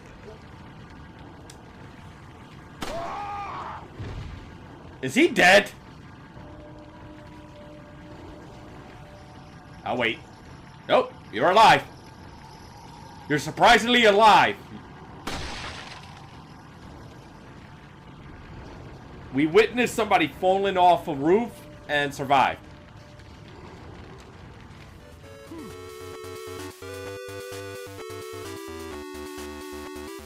What are you doing? What? Yo, why would you do something like that? What the fuck? Yo, what? Wait, why would you do that? Oh my god, that was like the most easiest victory I have ever achieved.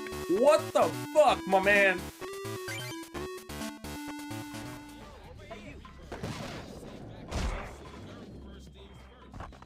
Alright, there we go.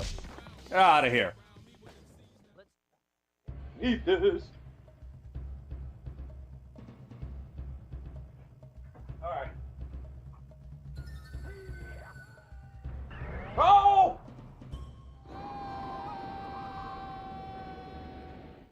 That was disrespectful. That was disrespectful. Rock, thank you for lurking. That running animation seemed unnatural. Of course it seemed oh my god! Spider!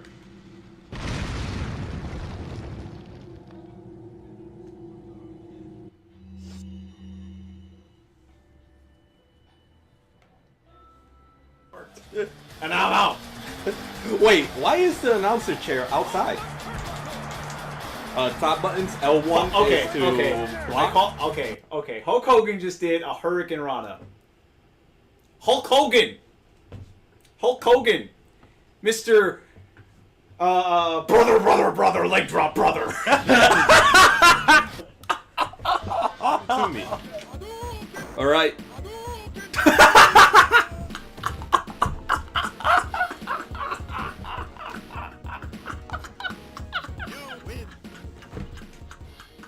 Oh man, this is on the Switch, Nestor. What the hell? Somebody could get that. Can somebody hold on.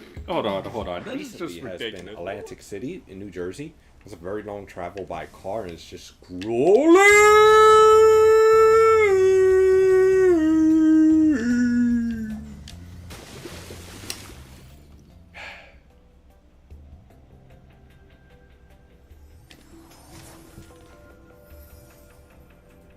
Wow.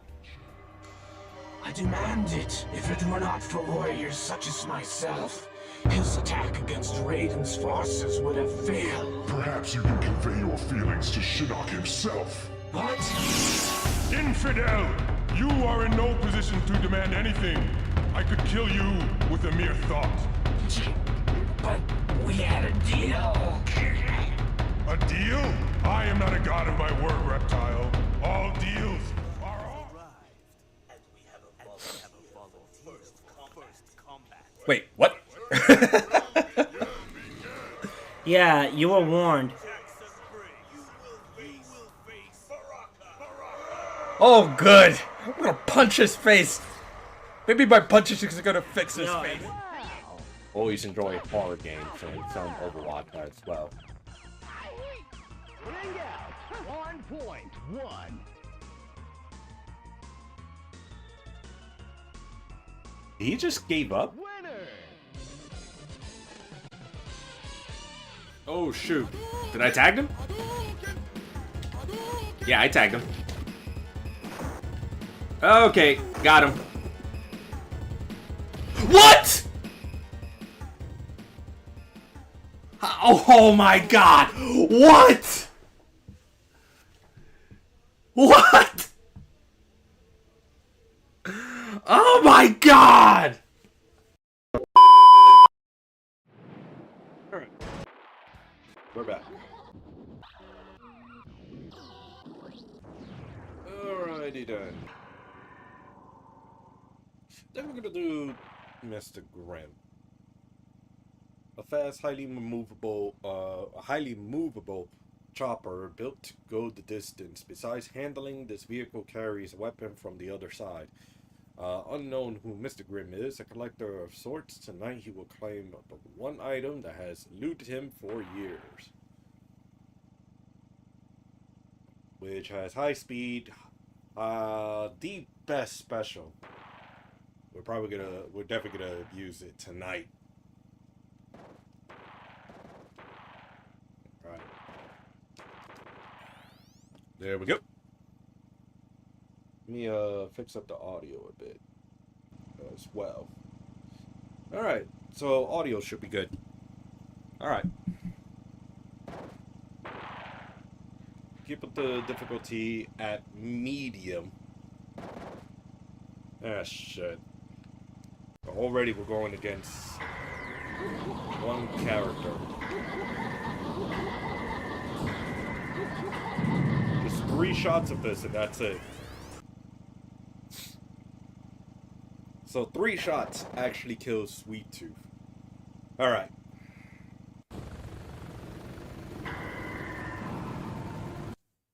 I also notice audio is actually a little more louder than my game, so I'm going to lower this as well. Alright.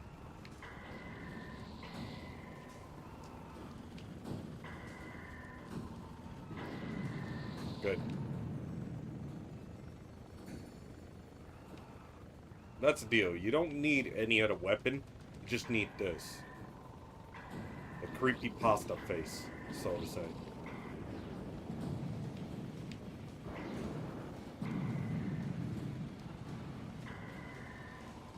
I have to be honest, having the duck station, now you can take a look at how the face look. I don't even know what to say.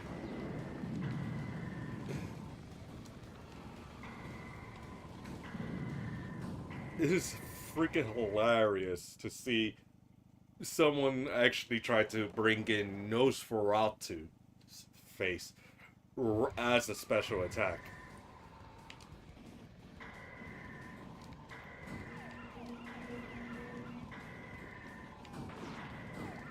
Oof.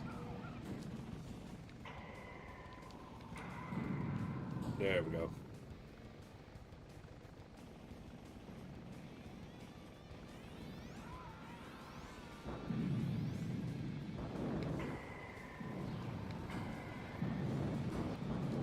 Dang it.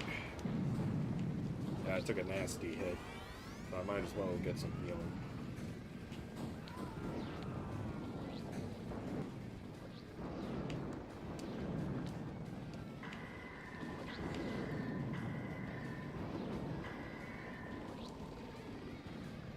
Oof. It's not easy hitting this. No tracking whatsoever. You have to nail it or you just die. That's the rule.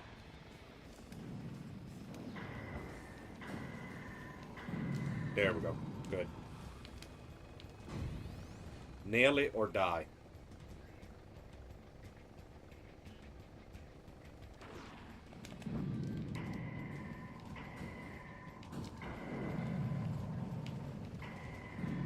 There. Thumper's dead.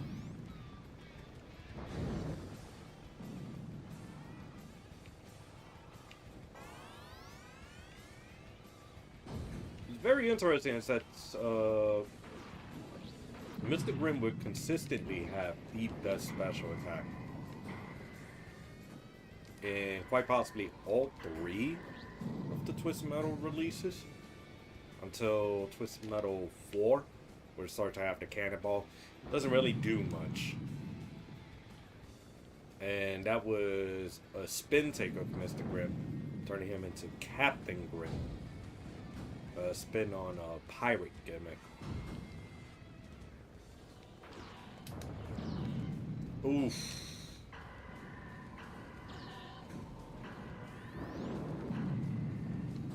There we go. Good. Of course, that is until Twisted Metal Black. That's when you start to have that special weapon once more, being pretty OP. It's a good thing that now we have Darkseid.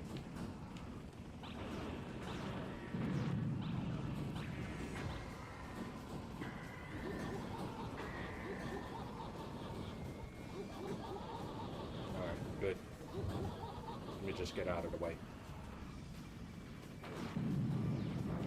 Darkseid is almost dead. I think Darkseid takes 4 hits. Sweet Tooth takes 3.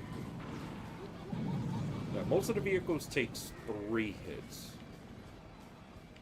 Darkseid, because it's a big armored vehicle, it takes 4 hits of Spectre special to kill it. Well, Spectre, what am I talking about? Mr. Grimm.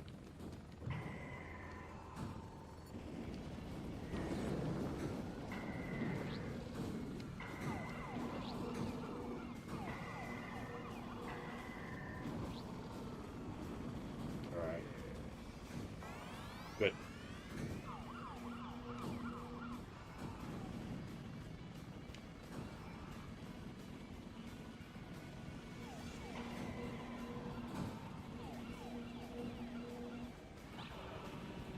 Okay.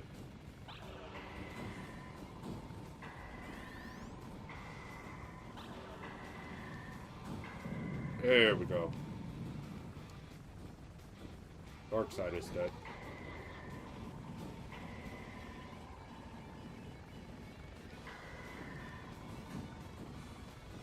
Oh shit. Almost got caught. Alright, Outlaw's done.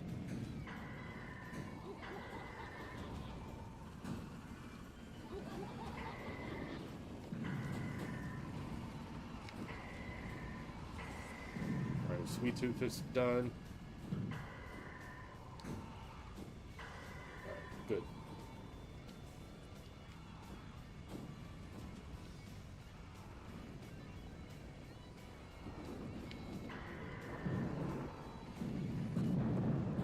Oh, okay. Yellow Jacket is done. So I only got Pit Viper, I only got Warthog. 3 hits off of this and that should be done.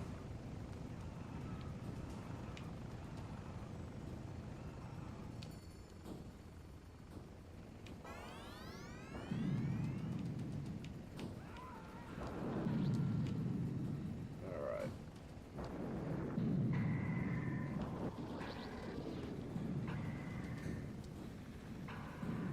There we go. Pit Viper is done.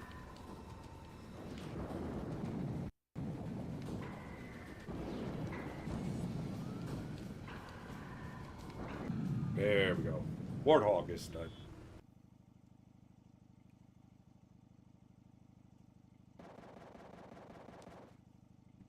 Alright, Hammerhead is here. So I think it's going to be the same thing with Darkseid as well, where it's like 4 hits off the special. That's about it. The whole ordeal with Mr. Grimm is always stick and move, stick and move. Yeah, definitely don't want to be doing something like that where it's just going up against someone even heavier. So now my health is like super low.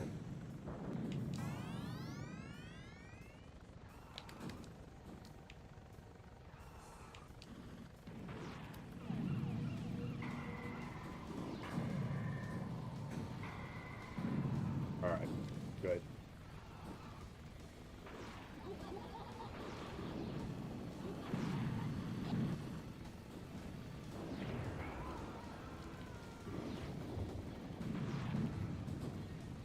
The homing missiles.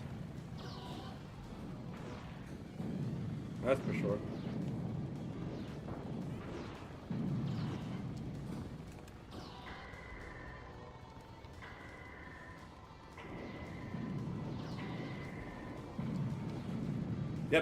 Rear missiles. Shit. Instead of being smart and go for a health pack, I just wanted to be able to get that kill.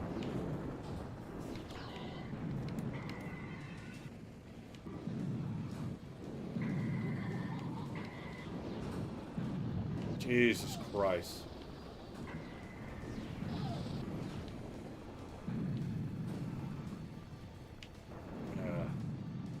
Already lost an arm. There we go.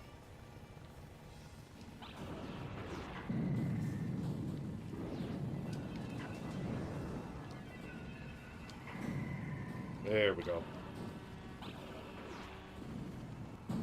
Okay.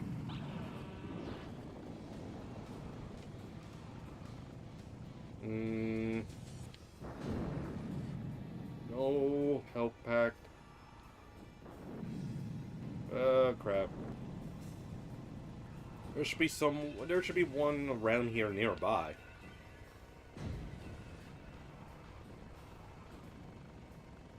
Unless I took all of it, which I shouldn't.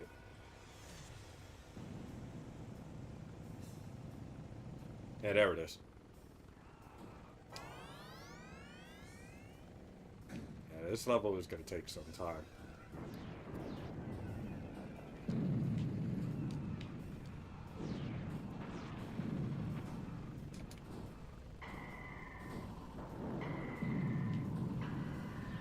Alright, can't spam it.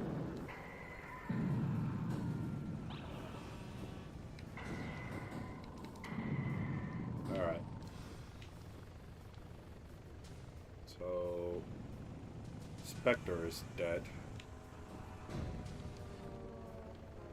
I gotta be careful with colliding on these dead vehicles as well.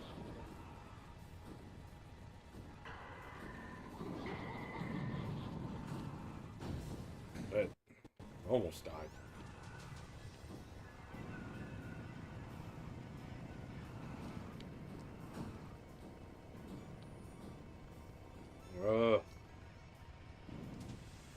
There we go. Where are you? There you are. Yeah.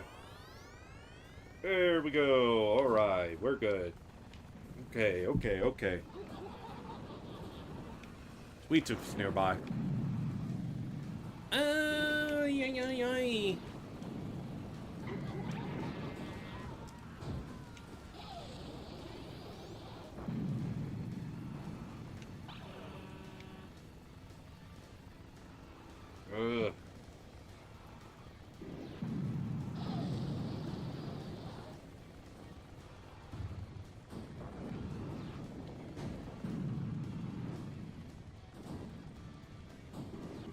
Yeah, there we go.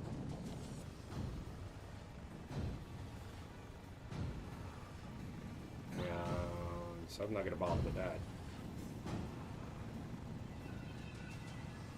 Not with a low health like I have.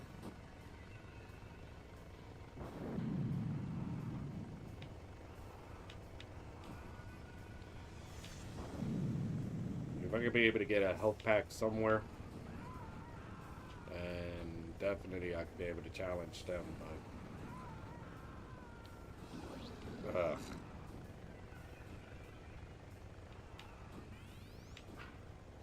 Do I want to? Got an advertisement incoming on Twitch, starting very soon. By the way, if you do enjoy the content, please give it a follow. And also subscribe to the YouTube channel.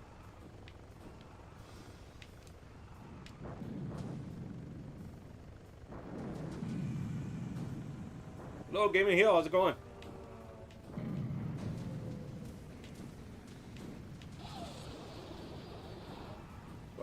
Fuck.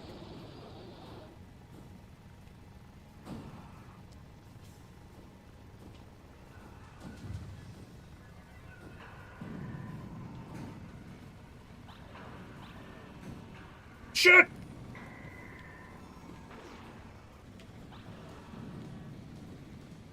God damn it, that was a runaway train. Or trailer truck. Holy crap, that would have killed me. That would have killed me.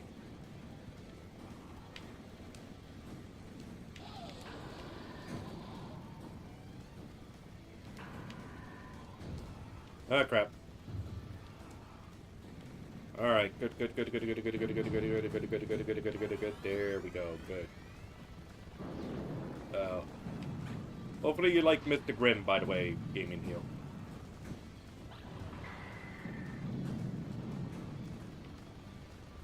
One of the best characters Twisted Metal has ever created.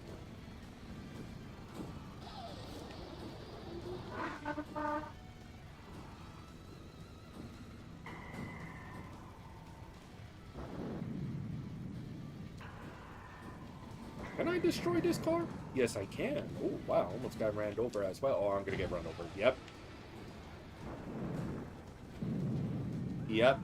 Yep. Mm-hmm.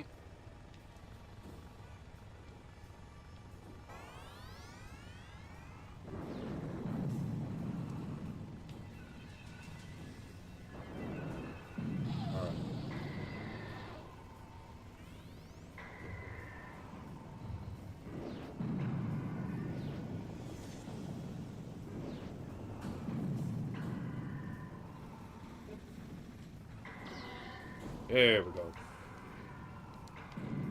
There we go. Alright, we took out some of the big guns. So it's only Crimson Fury and Pit Viper.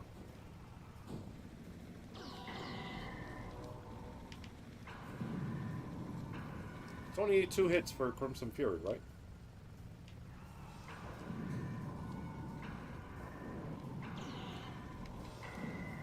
Yep, 2 hits. Good.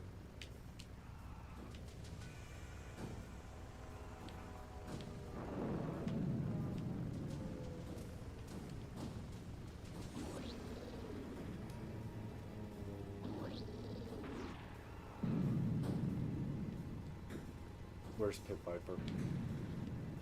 Wow.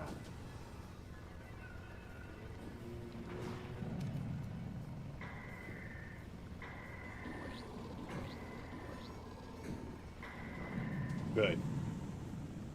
All right. Final battle. There we go. Gonna give you a shout out in a moment. I'm gonna try to finish this up with the final battle. Ow.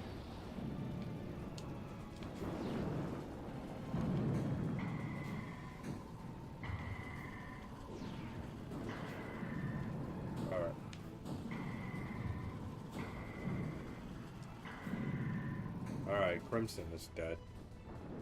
Well, I'm sorry, Spectre is dead.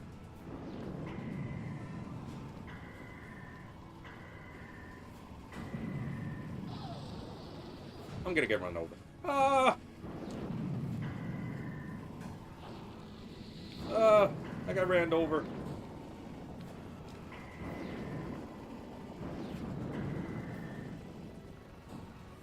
Did I lose an arm? I didn't lose an arm yet. I still got an arm.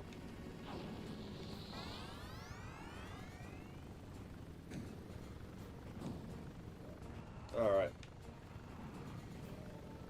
How about this?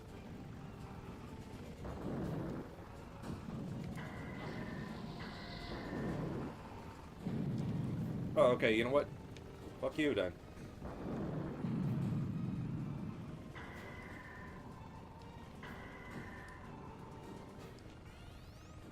Okay.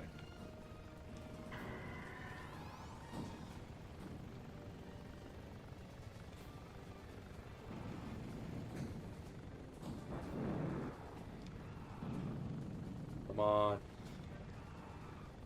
Got roadkill close by. There's roadkill. There's Hammerhead.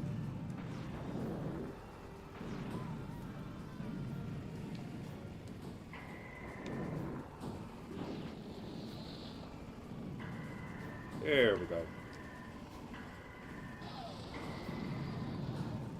Alright.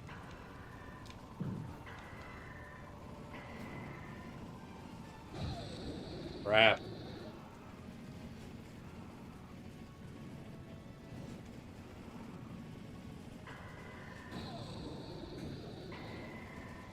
Ah.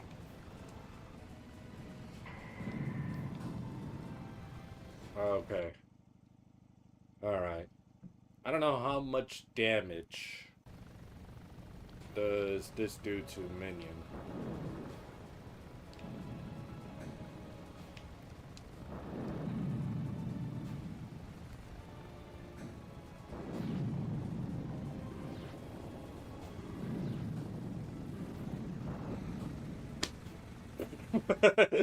Oh, I know how much damage it does to me. That's for sure.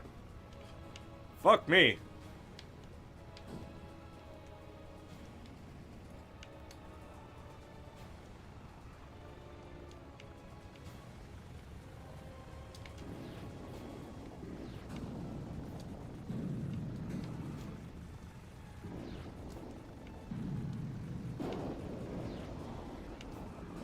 All right.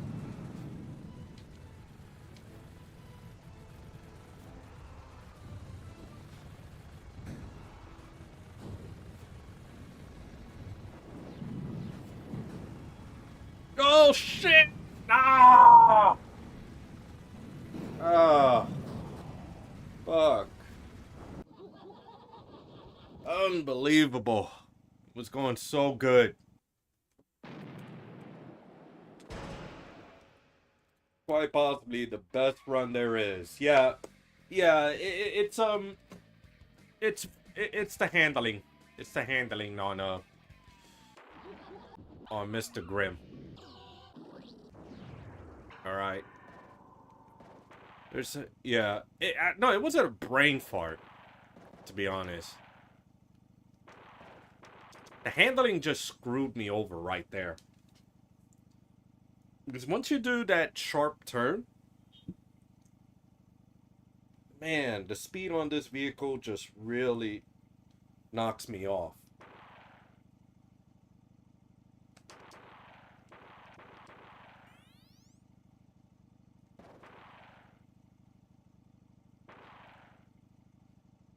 At least the good thing is that I'm gonna have like 3 lives on this one instead of 2 or 1.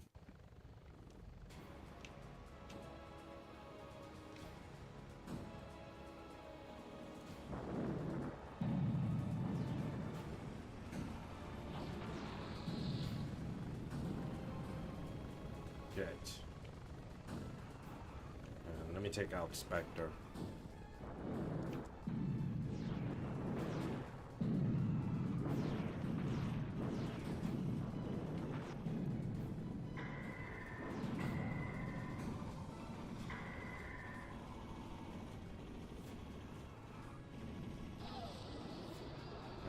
Crap. There we go. TM2 not having good control. Well, TM1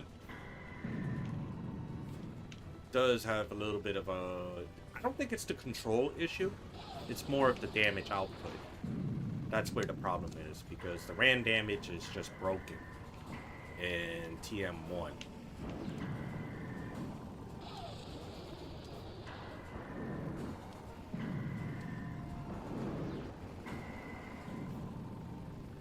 Whoop.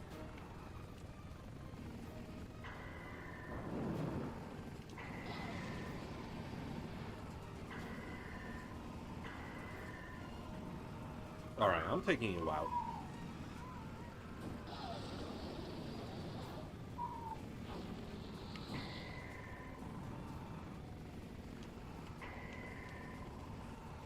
Alright.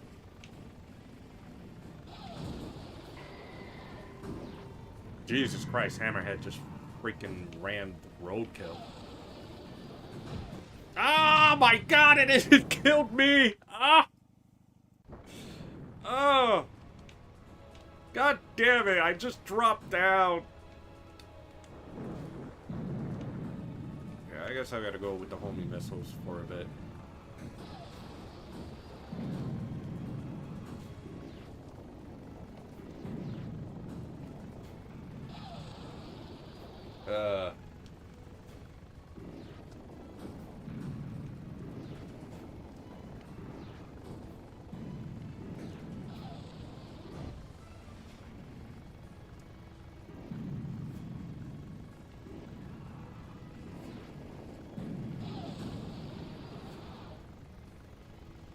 Okay.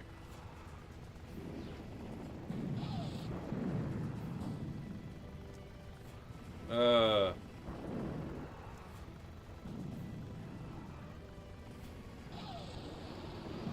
Small Brawl is a fun game.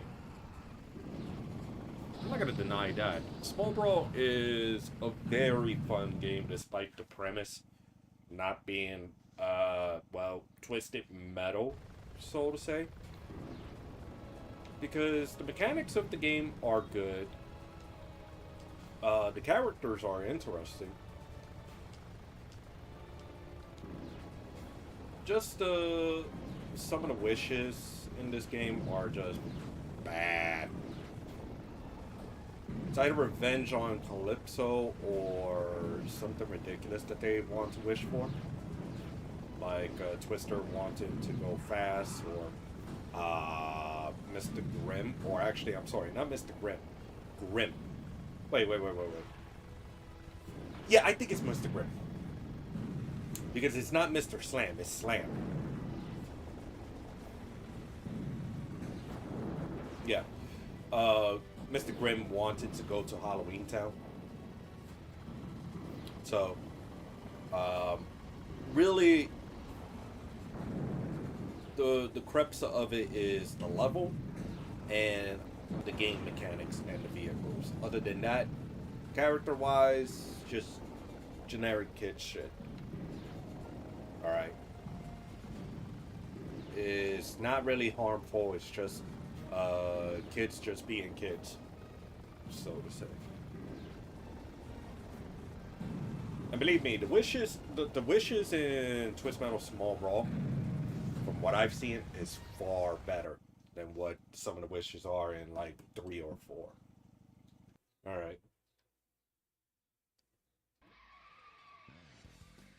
You are the winner of the competition and granted an audience with Calypso, the creator of Twisted Metal Contest.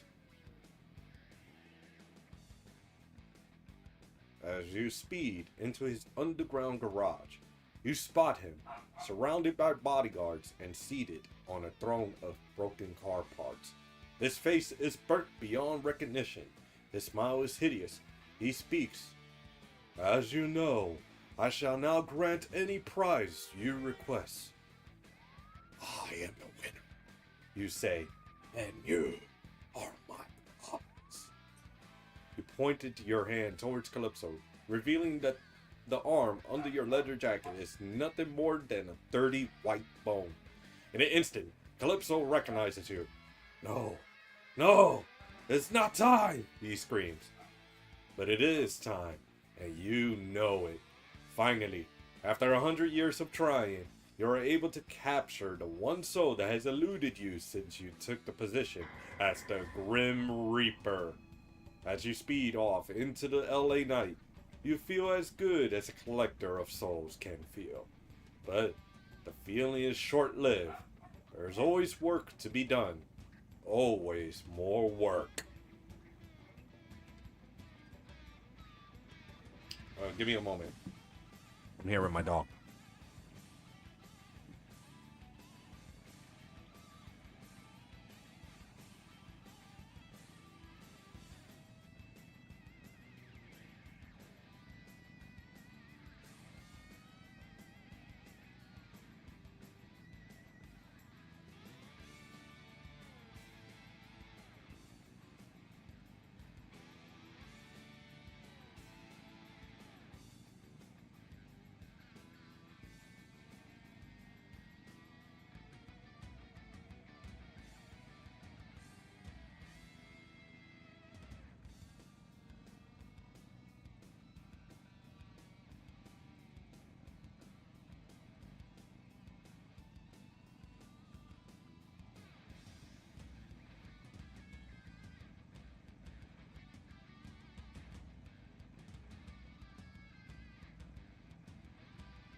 My bad.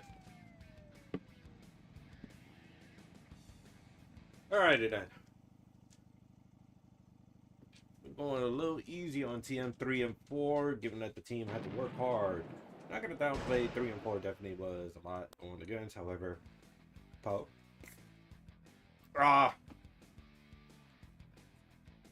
Yeah. TM3 and TM4.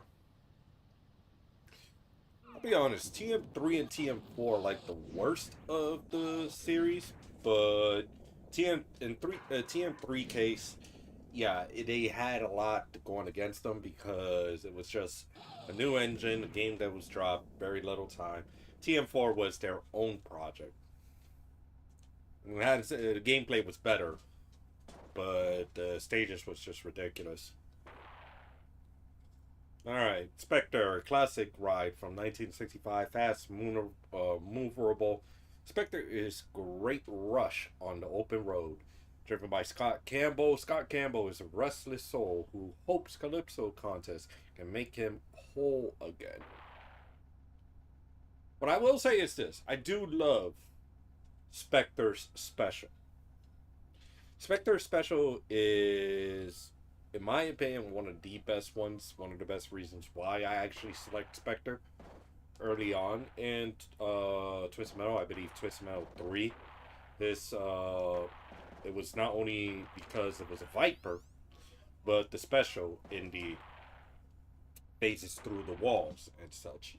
So one good reason why I do love Spectre in Twisted Metal. Other than that, oh my god. You know, I'm giving you high praise for your special, and what the fuck is going on with the special?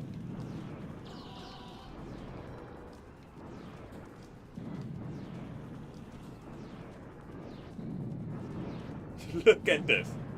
Look at this shit. It's not hitting him. It's barely hitting him. Ah! God damn it. I'm giving high praise to Spectre's weapon, and it's like oh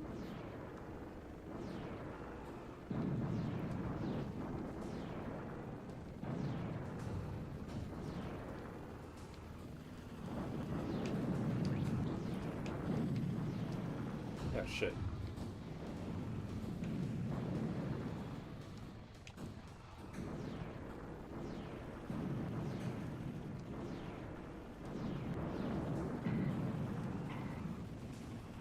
Oh crap.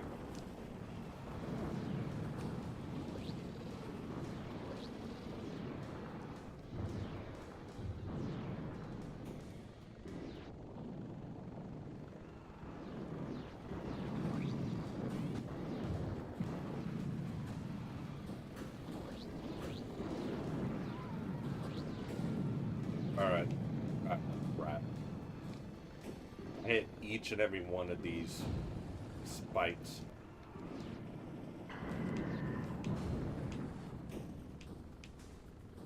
I think recreating the first map was in the TM Fam game. Yes, it was recreated, but it doesn't look like an arena door. It looks like a cave, so to say, if I recall.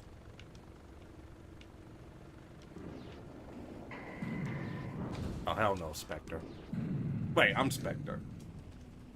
I'm Spectre. Mr. Grim. Spectre is a Grim Reaper. Why am I getting these two confused all of a sudden?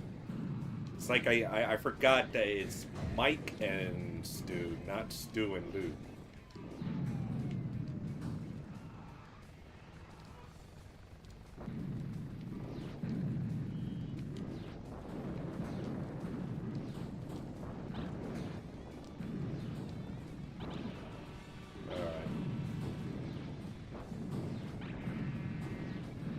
There we go.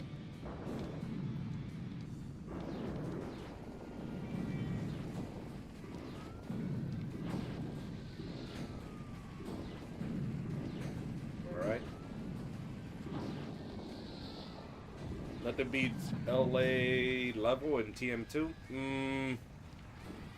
I would say the level in TM2 is just generic. Like, the only good thing I can say about the level in TM2 would be, the music. That's about it. Other than that, nah. Like, here's the deal. When I checked out Vicarous Nick, who has done a lot of TM2 content. He's one of the few Twitch streamers who focus a lot on Twisted Metal. When I checked out his Twitch channel and also his community, majority of them have stated that Amazura is the best level in Twisted Metal. And I also took time to... Yes. The deal is that most of the chat, the communities would say that Amazura is definitely the best level. I also took time to take a look at Amazura. You know, real life Amazura. Think about, would Amazura be legit? Would Amazura be legit if it was, like, let's say, a volcano, so to say? And yeah, you know what? It is true. There is a volcano in Amazura, if I'm correct. So it is possible if Amazura would be something like that. Well, a little bit of okay, a little bit of realism. Why won't you die, Sweet Tooth? Right?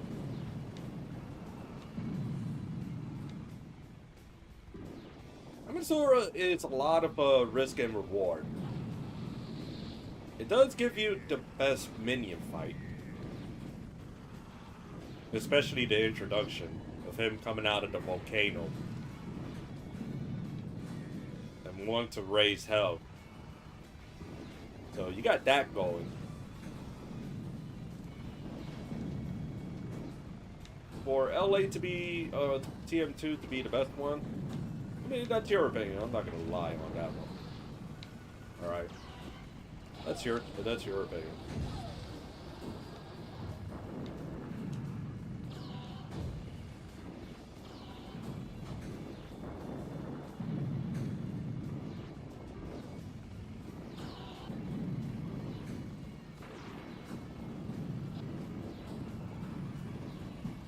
There we go. I don't know why, but the homing missile really makes them bounce. I think homing missile in this game is broken. Because it just makes the vehicle bounce when it gets hit. Quite glad they fixed that in future Twisted Metal games, where it does track, but it doesn't make you bounce. It's at times legit hit, high rate damage. Oh, okay, there we go.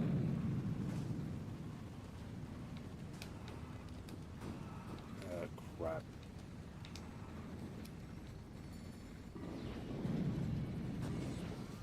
And there we go. There, good. Assault on Shibuya.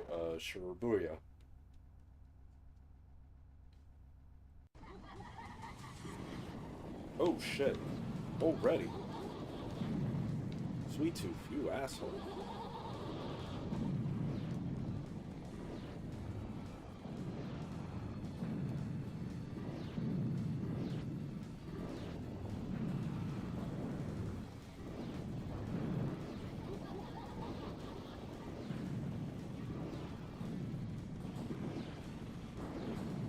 Okay. Ah, I'm dead. I'm dead. That shit happened.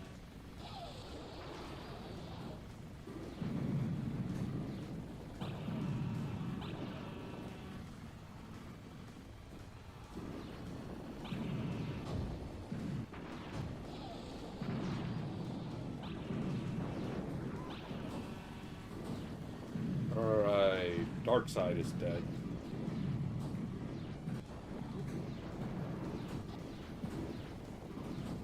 Ah, this is actually good for me. These two could just deal damage to each other while I'm just shooting homing missiles at them. Nope. Oh, Sweet Tooth is dead. Okay, good. Yeah, that's actually pretty good for me. They got 3 of the biggest vehicles out there.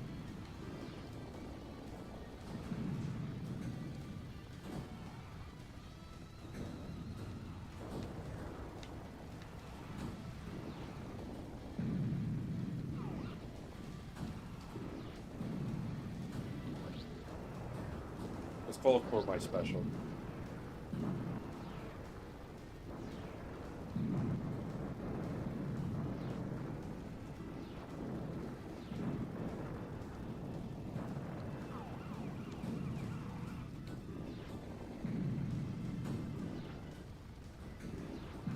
Alright, good.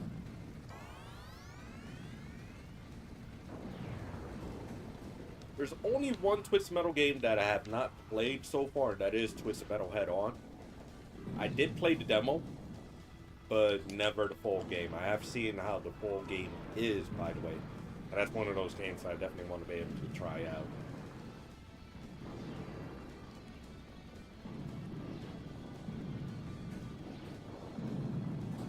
The good news is I do have Twisted Metal Head On to emulate. It would be fun to own as well.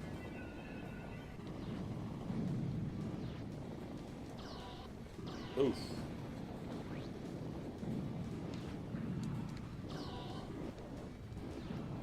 Alright. Oh wow, there's only 3 more characters to go. Who am I missing? I have Pit Viper here.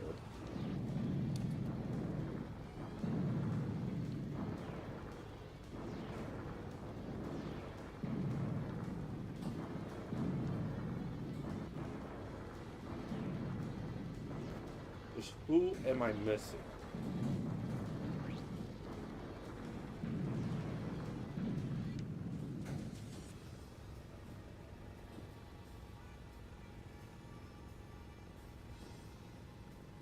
Mr. Grin. Here we go. Oh, I could just get him from here.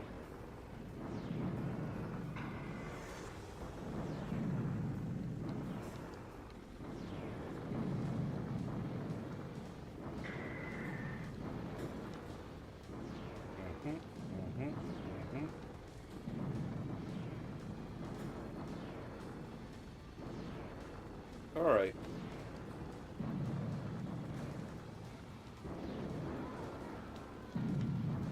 Best thing about this special, you don't really need to be in action. You just throw it in. There we go. Finish them off. Rooftop combat. Final mission. Pit Viper. Roadkill. And Hammerhead.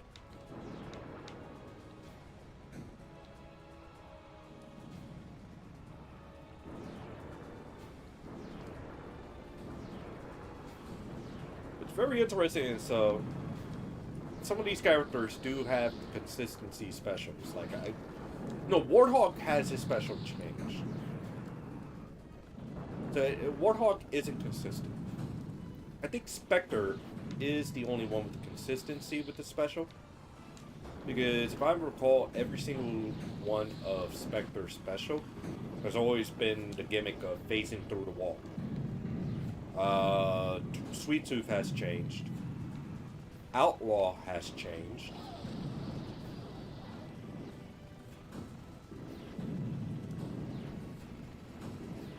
Even Crimson Fury has changed. So it's only Sweet Tooth. I mean, not Sweet Tooth. It's only Spectre that has that consistency.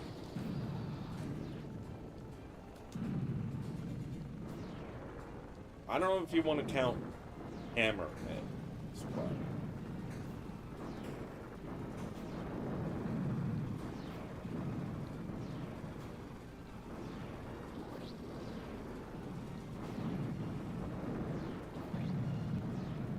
Alright. Because Hammerhead was not playable in Twisted Metal 2013. 2012, 2013.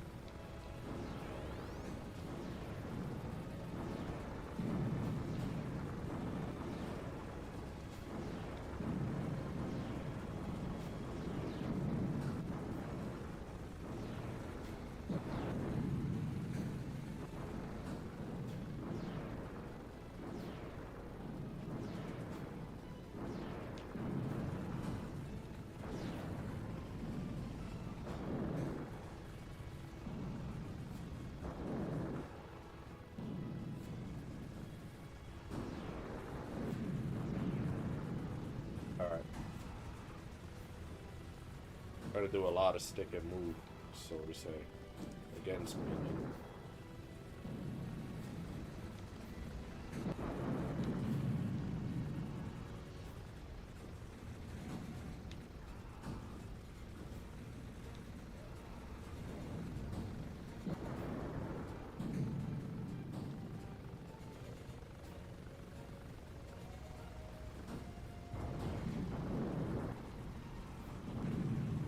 Alright, good.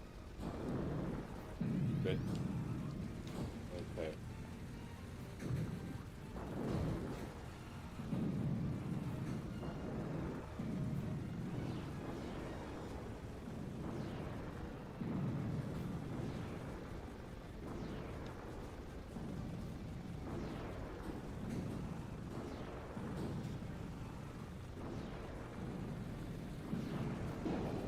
Oh shit.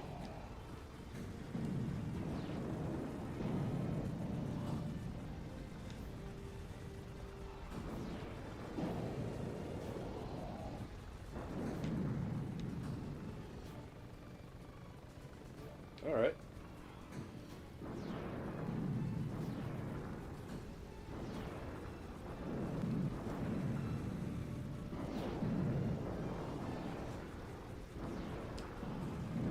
All right. Let's drop down there.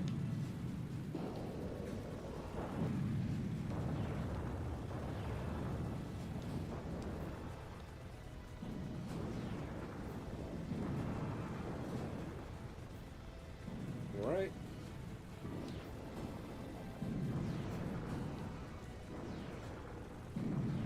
Okay. Keep firing a few more.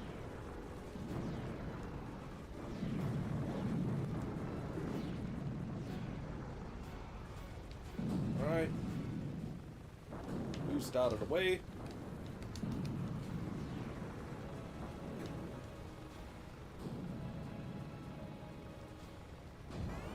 Wow, landed. That was a good shit.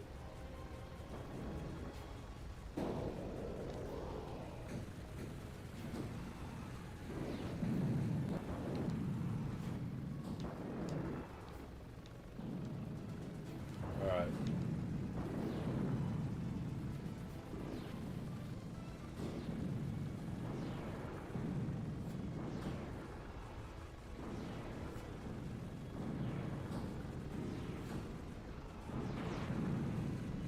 That should be able to kill him.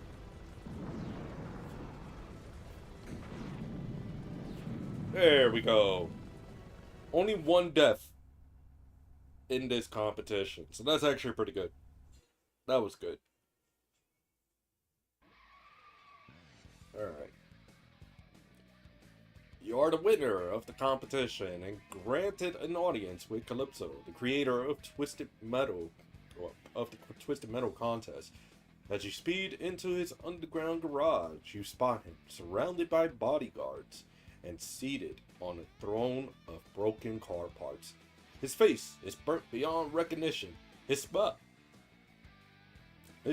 is hideous. He speaks.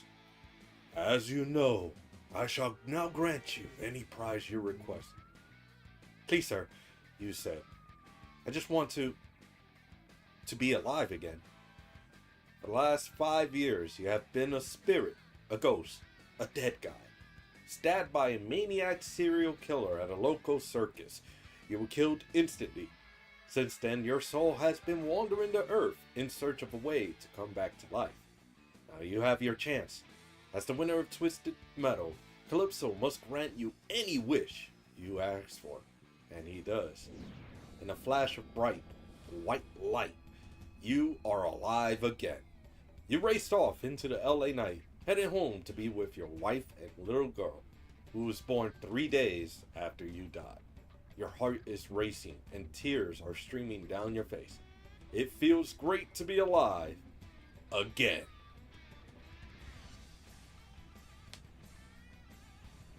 Alright. A happy ending. Very, very happy ending.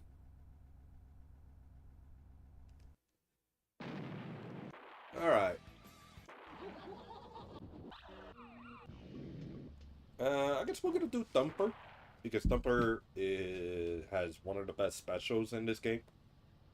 Then we'll do Crimson Fury, Warthog. We'll do a canonical ending, and we'll do the best character in this game. Thumper, the lowest of the low riders. This car is tough and big, able to escape from the toughest of neighborhoods. Driven by Bruce, a passionate kid from the streets of LA. He's got one last shot at taking his neighborhood for the out of the war zone. All right.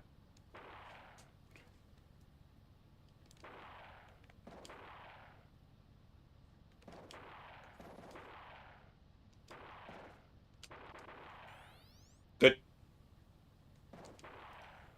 Alrighty then. Let's go for this. Ooh. Yeah, this is a big test.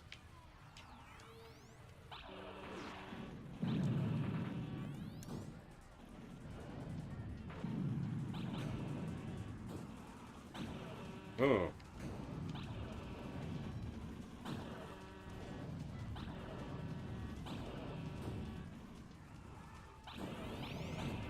Oh shit. See, I knew it was going to be a big test because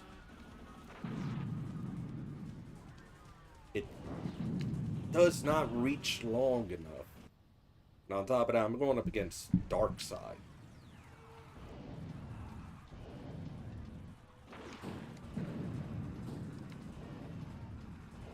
So I really need to work on my range.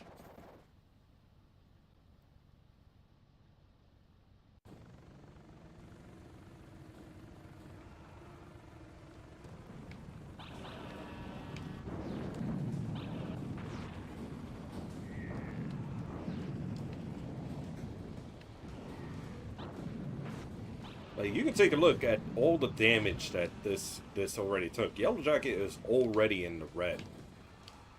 Just one more hit, and that's it. Same thing with Darkseid.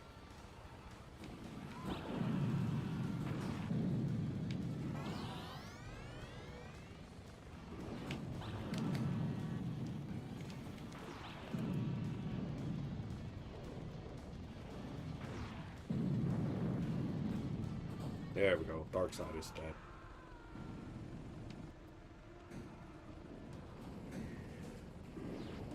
I'll just throw that. Take out.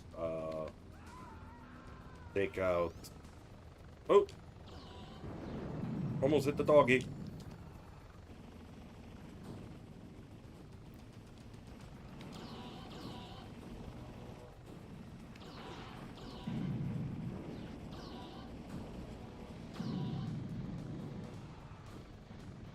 Alright.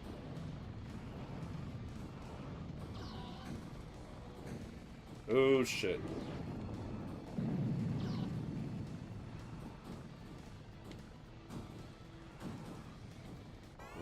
There we go. Alright.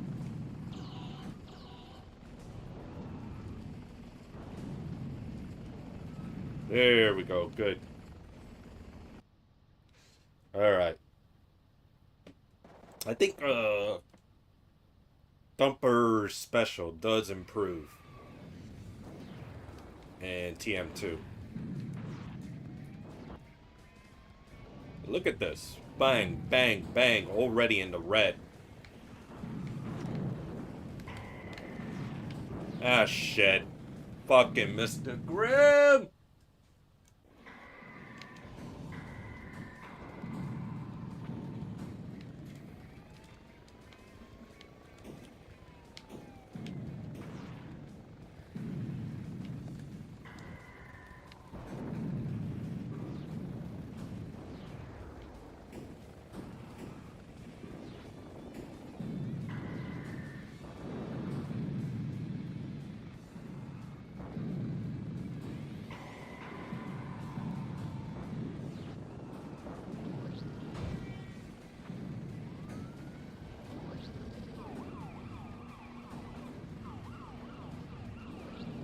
Alright.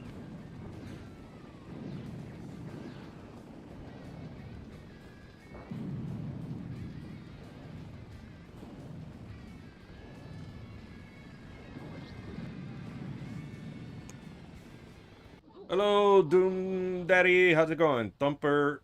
That's, it's that dude. It's that dude. Yeah. Except I had a very rough ride. Due to Mr. Grimm and freaking Dark Side.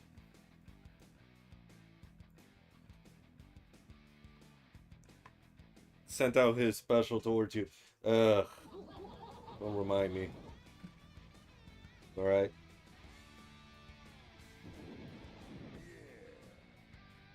Do not remind me about Mr. Grimm.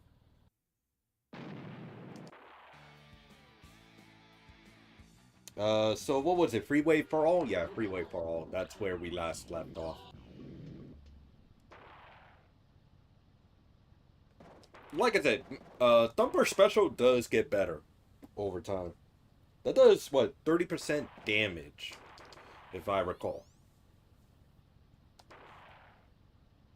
So 4 uses of that could pretty much end the fight. If you got like a big group in there, that's actually pretty good.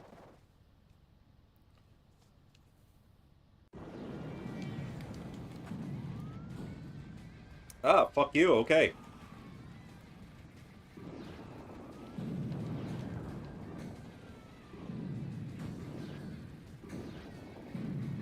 Although really the homing missile is just broken in this game.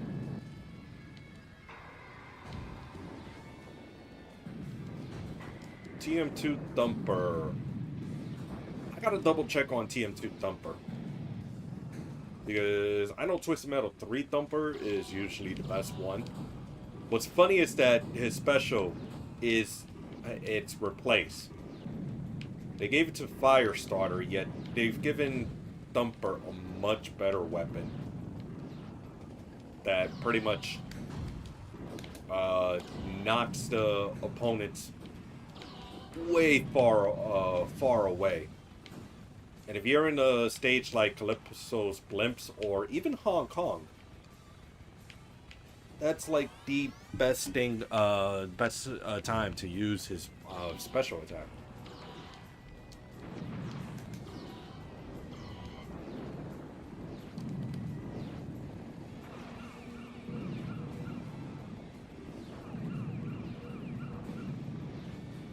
Homing missile will always be a mainstay, just to let you know. No, you're right. Tokyo. It was Tokyo. Thank you, Gaming Hero. It was Tokyo. My goodness, man. I got those two mixed up. Holy shit, Pit Viper. Spamming on that special.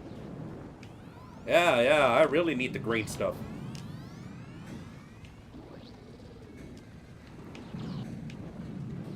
If anything, the flames are a mainstay for Thumper because it's Twisted Metal 2, 1, 2, 3, Twisted Metal 4.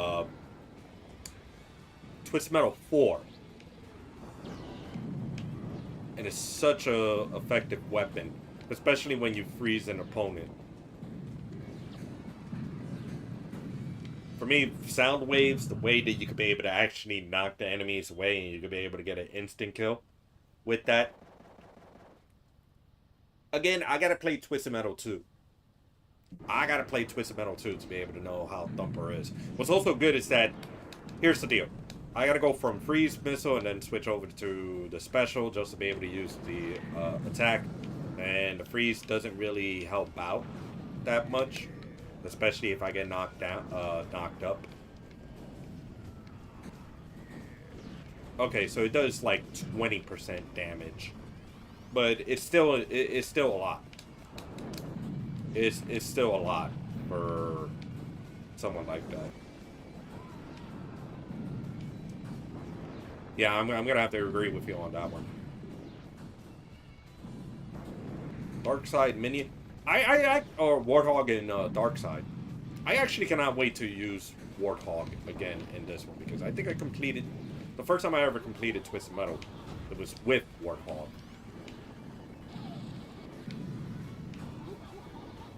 And it's funny because I was huge on Crimson Fury. I did enjoy the Lambos.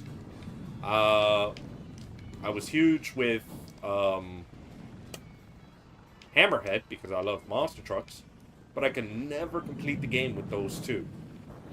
Warthog, just bang, bang, bang, bang, bang, and it was like, wow, this vehicle is like so freaking awesome. Fire 3 missiles,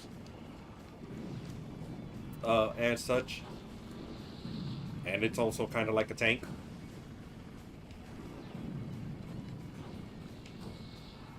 Although there was a discussion about Warthog's sound effect when you shoot it in Twisted Metal 2, where it's like ba-da-ba-da-ba-da.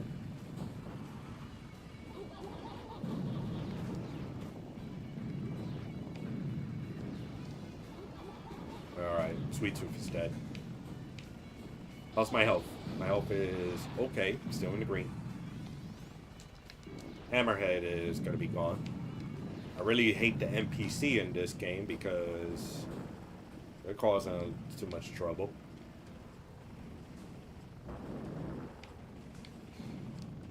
Well, I have to double check on that one because the deal is that Darkside is actually Satan. Or supposedly Satan. He is the devil himself. That's why he actually participated in Twisted Metal 1 competition to get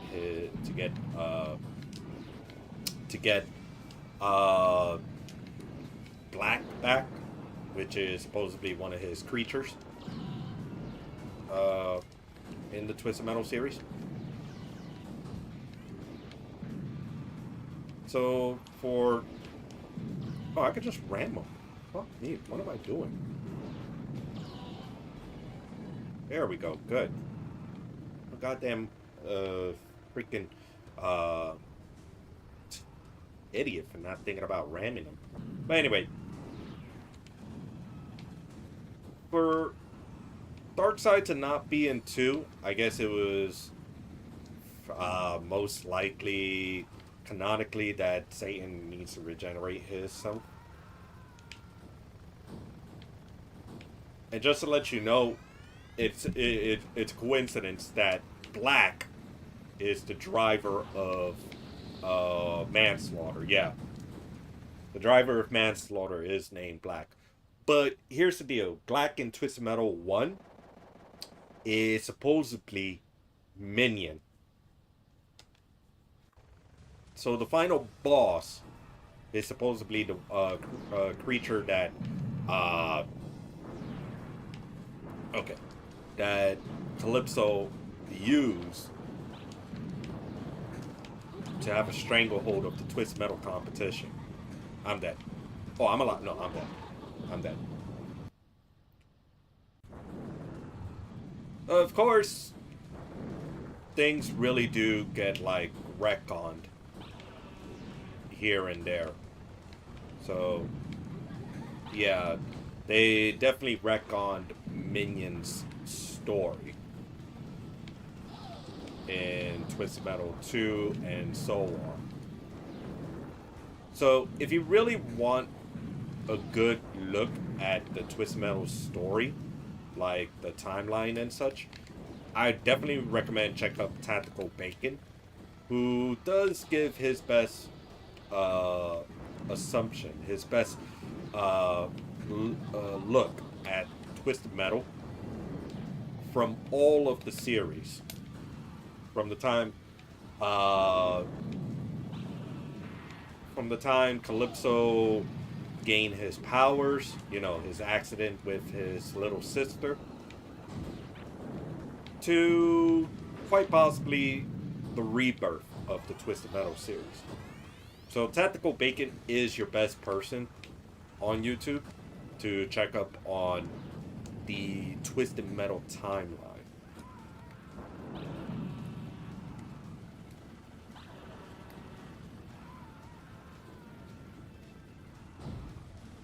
Let me throw some homing missiles.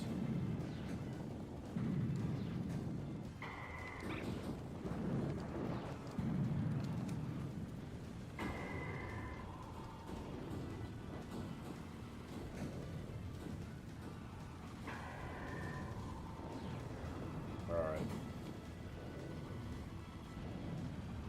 Burn them. Oh shit! I did not want that to happen. Fuck me.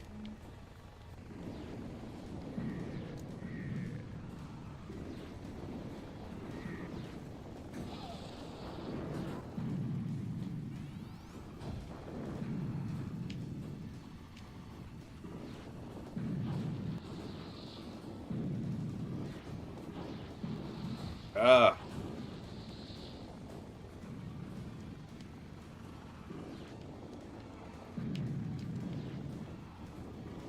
Who do you think is the ideal driver for Darkseid? Ash or Dollface? I'm definitely going to say Dollface. Like, after Twisted Metal Black, with the introduction of Dollface, I really cannot see any Ash making a return. Yeah, I really can't see Satan making a comeback and drive Darkseid. Like, to me, Dollface really is the one that would drive Darkseid.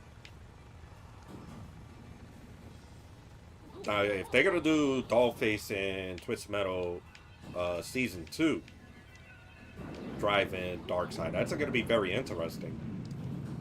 Because if I recall that there was already a semi-truck driven in the Twisted Metal series, a convoy of Twister, Flower Power, and her crew. Granny Dread as well. Granny Dread. Granny Dread. But anyway, for Dollface to be the one driving Darkseid, yeah.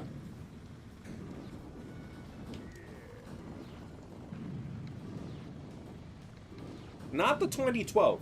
Here's the deal. The 2012, we do see Dollface drive.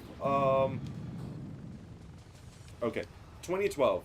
We do see Dollface drive a truck, but the deal is that you could select different vehicles for the faction to drive. Of course, you could associate Sweet Tooth with the ice cream truck. Of course, you could associate Mr. Grimm with the motorcycle. But there's just a faction warfare, so you just select the vehicles and such.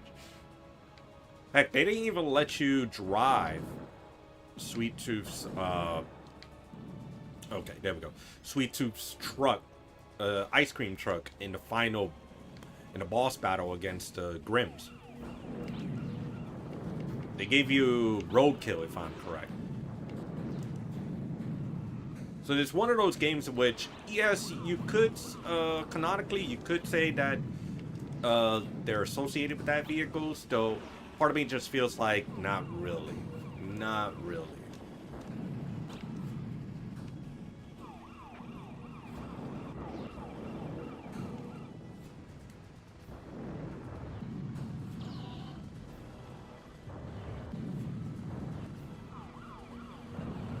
Okay. Funny too, since the fan game put in Goggle Eyes and Augur. I think Augur really should have had justice served in TM after TM3, because it doesn't make any sense what the fuck they did with Augur in TM3. They said that he's upset that the Twisted Metal contest actually ruins his buildings and such, but then all of a sudden they did like a complete left field and be like, they want to show Augur his friendly side, in which, no, he just wants Twisted Metal contest to be over because it keeps destroying his buildings. How do you completely fuck that up? I wouldn't say that Augur had potential. No. Augur didn't really have potential. He had an interesting special attack, yes, but I don't think he had potential. What they did was pretty much done a mockery with Augur.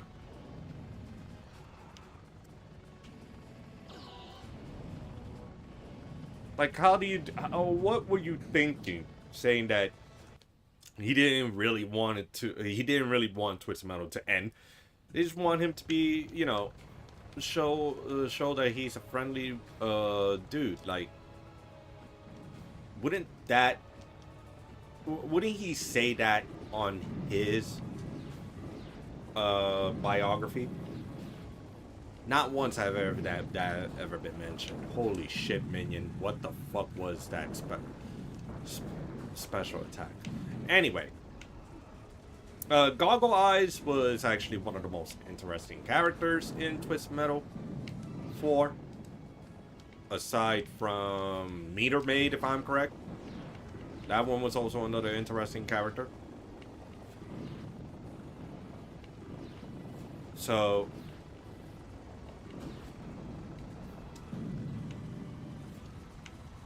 Oh, right. I'm trying to be able to focus on this one. So really, for those two to be in the Twisted Metal fan game, good choice. Good choice. They also put in Cousin Eddie as well. Another great choice. And Twisted Metal contest, especially... Oh my god. What special is that, Minion? What are you throwing? That somehow hits me. Alright. Put in all the bosses as well. And also, what is it? Make you search for all the parts to get a powered up version of Sweet Tooth.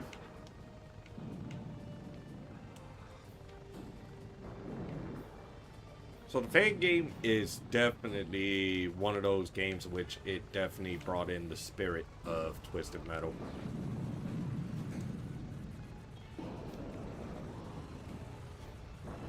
Of course, we don't know if we're ever going to get a Twisted Metal game in the future. Because the series showed that it is possible to enjoy Twisted Metal.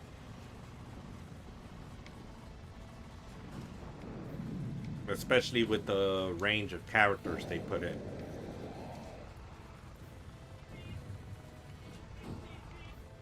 Okay. So we'll have to see on that one.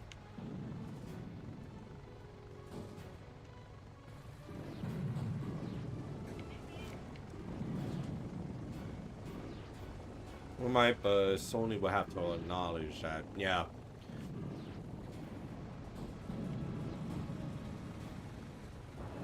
Wait, did it? Did he fall? No. Okay, good. I thought Minion fell.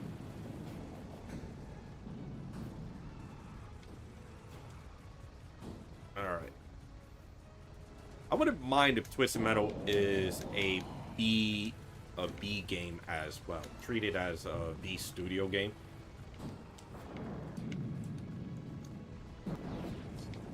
You can do a lot with Twisted Metal.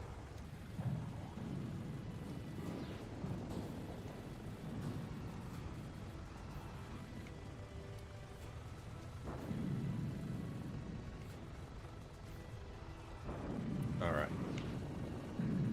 I'm taking unnecessary damage.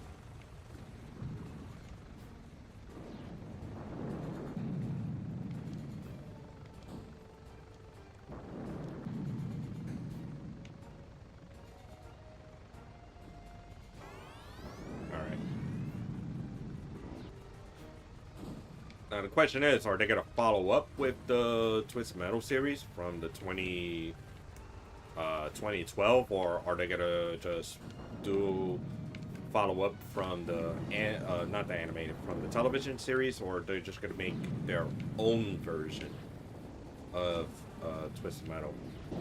Supposedly a new timeline of Twisted Metal.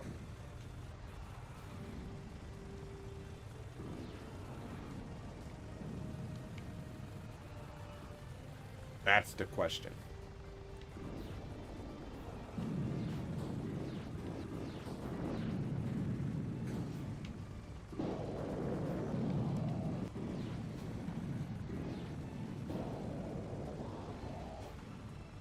I think I need a few more.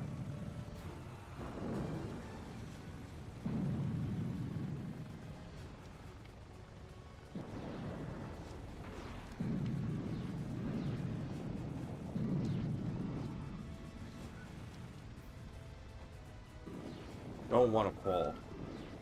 That's for sure.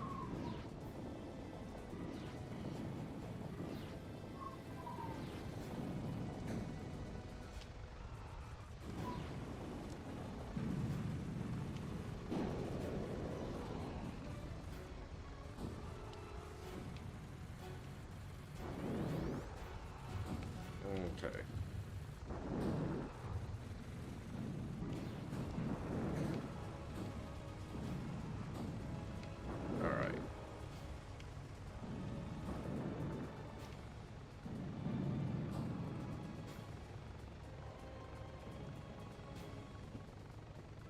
Oof. It's the strategy that I always use whenever battling Minion.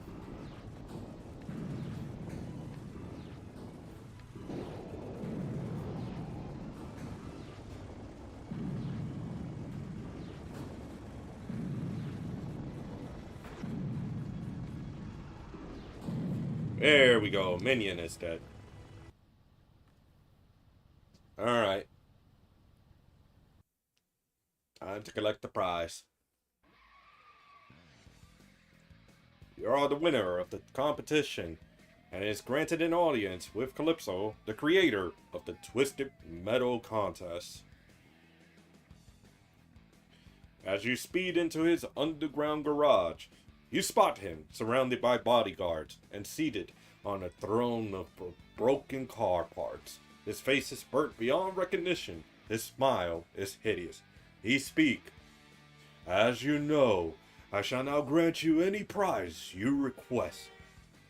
You know what I want, you tell him. I signed your contract. For the last 10 years, you have searched for a way to turn your South Central neighborhood into a place where people could feel safe. But nothing ever worked. Every night is still the same. Gang fights, drive-by shootings, robberies. Tonight, all of this will change if Calypso will grant your wish. He does. He promises to stop the fights, to stop the violence. You say you don't believe him. Calypso tells you to go home and see for yourself. After you speed off into the LA night, your heart is pounding with excitement. Could Calypso be telling the truth? Is your neighborhood safe? Was the battle tonight worth it? All of the blood you spilled, in the end, will it be justified?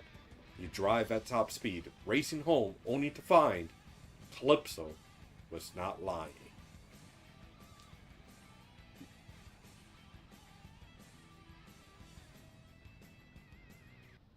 Alright. Looks like we got 4 more characters to go.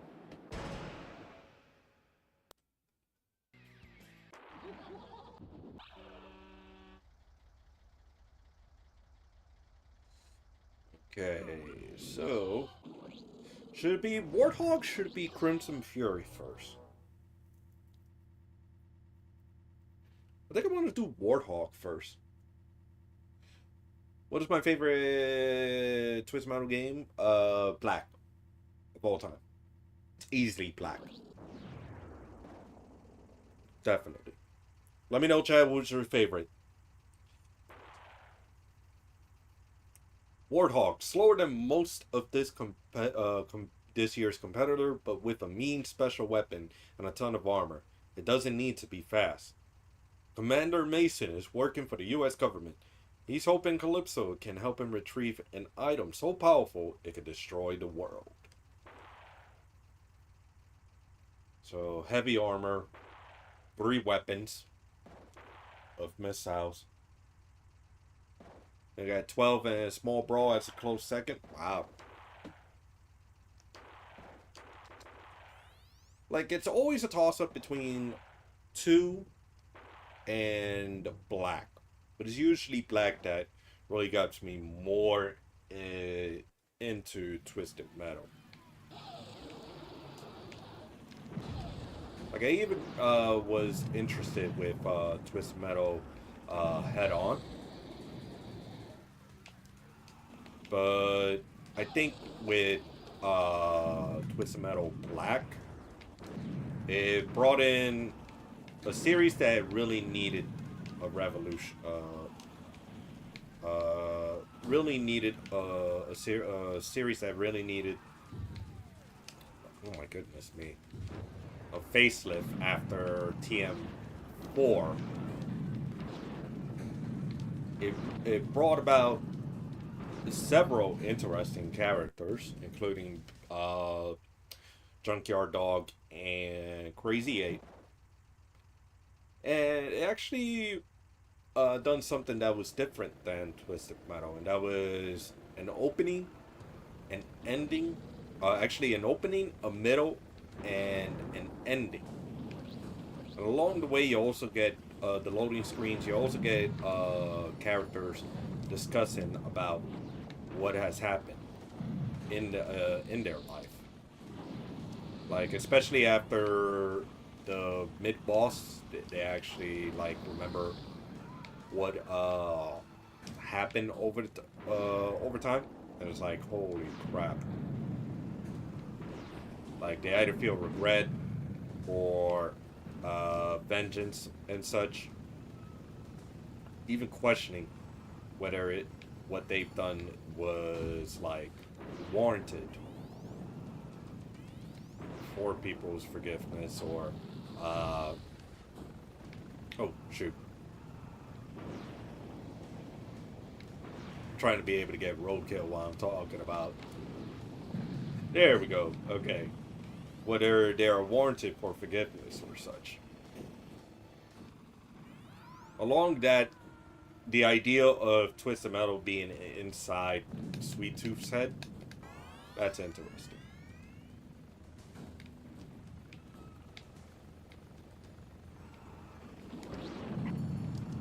Alright.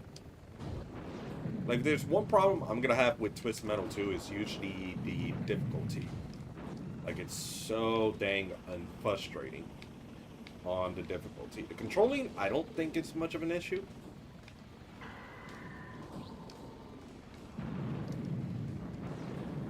Also, Twist Metal 2 does, really did make me feel a little more attached. Even though the first Twist Metal game I played was Twist Metal 1, and then from there bounced off into Twisted Metal 3. Don't ask,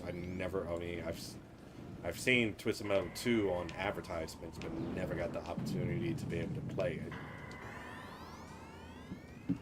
it. Twisted Metal 2 really had the characters down pat.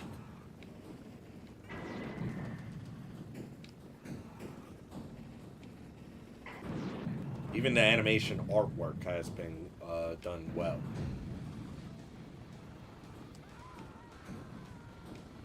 Alright.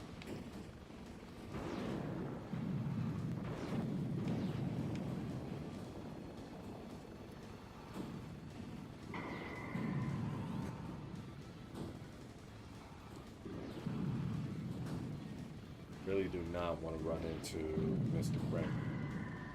Well, I said I didn't want to run into him. What I meant to say is not run face to face against Mr. Grimm.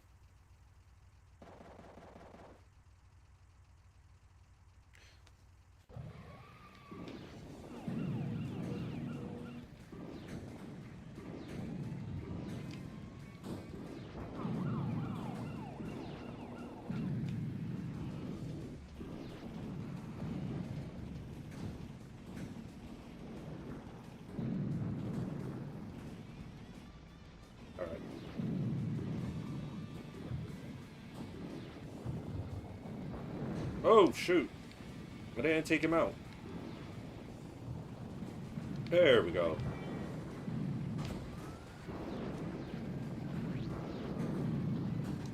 There we go. Good. So I took 2 out.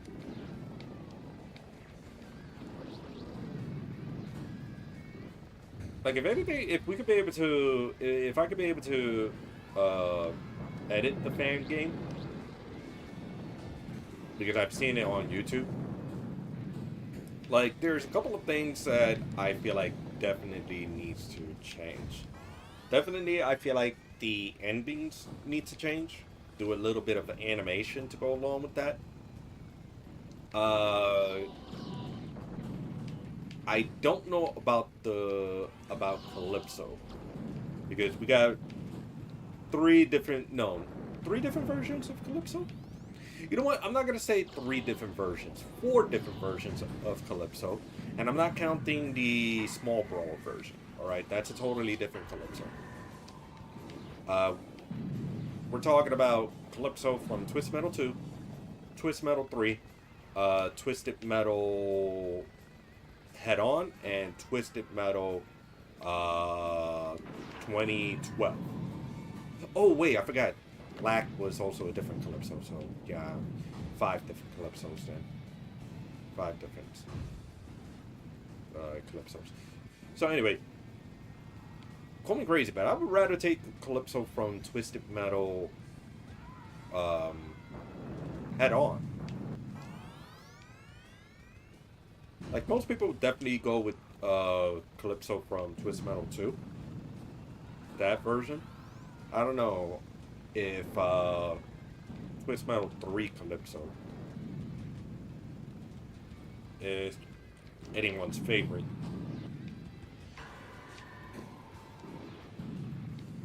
But Twisted Metal Head On Calypso was actually pretty interesting. By far, in my opinion, the best Calypso in the series. Right next to 2012.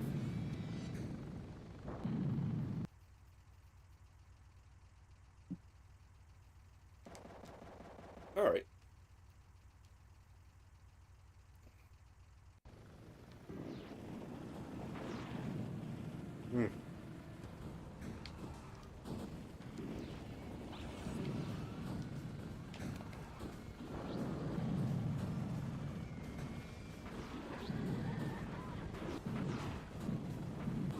Oh, wow.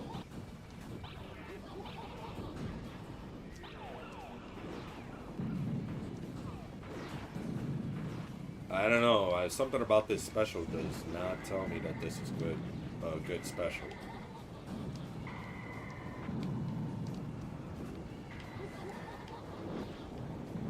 Because I just froze Outlaw and used the special, and it feels like it did jack shit.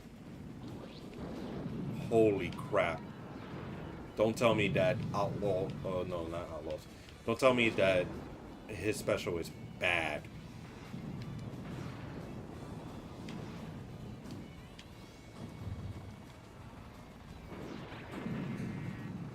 Holy crap. Warthog special is not good. Oh no. His special in this game isn't good. I'm not joking. Let's take a look. Let's take a look. Hold on a moment. I need to freeze him. I need to freeze and shoot. It's not good. Oh shit.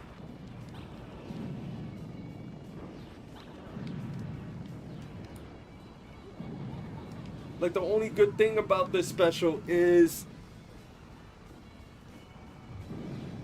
yeah, like the only good thing about Warthog is his ramming ability. That's it. Oh shit. Wow. I thought his special was good, but no, it isn't. I was only being forgiving for a good reason. I was actually using homing missiles throughout this entire run. Holy crap.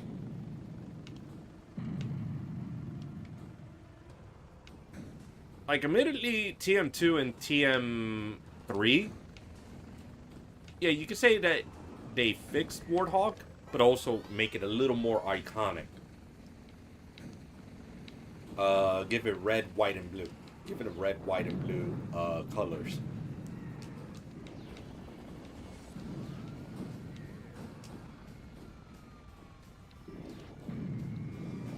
Maybe that's the reason why I actually do like Warthog Special in the Twisted Metal series. Not only was it like a tank Hummer, but also that the special is so patriotic.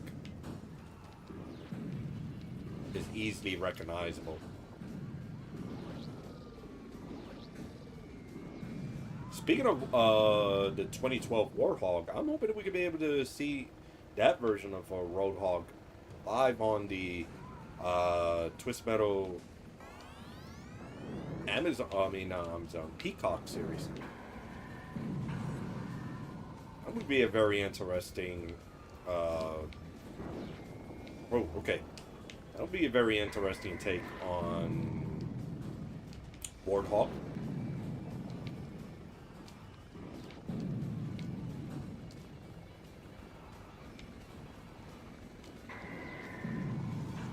Just do not CGI a station wagon on top of a tank threats. Do not. Like, you do have people who could be able to be, like, amazing enough to weld a station wagon right on top of some tank threads. All right.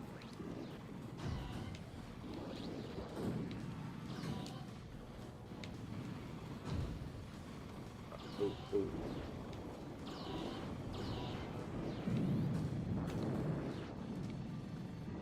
There we go. And get trees.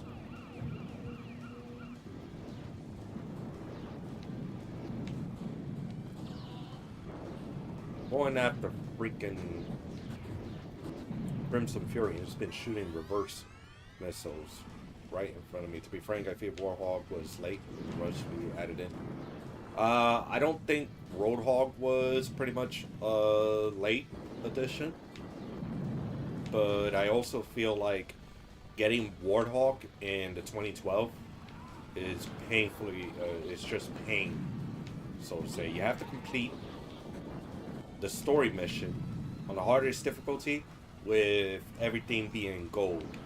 And given the fact that you have iron boss battles, which also included Iron Maiden and the Carnival Carnage, as well as Death Races involved in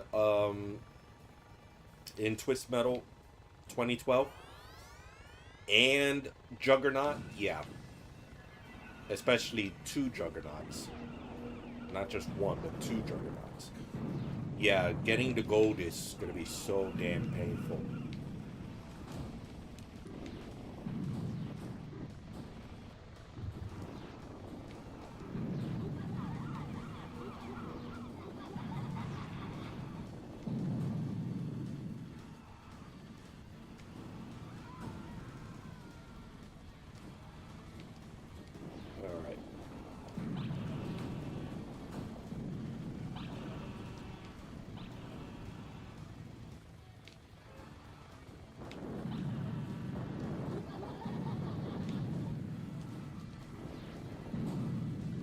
You went to like a wiki site,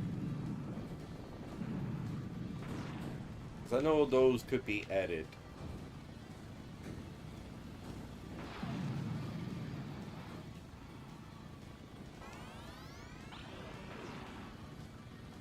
Oh, okay.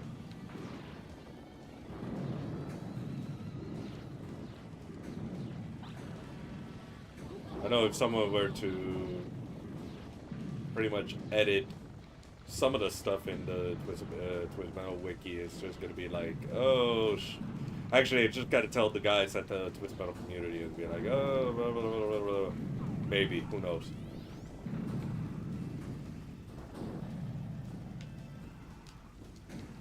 Making good progress with Warthog, by the way.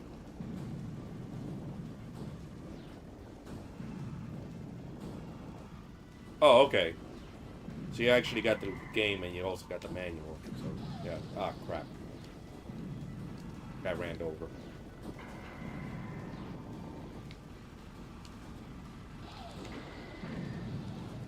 Stop throwing Nosferatu at me.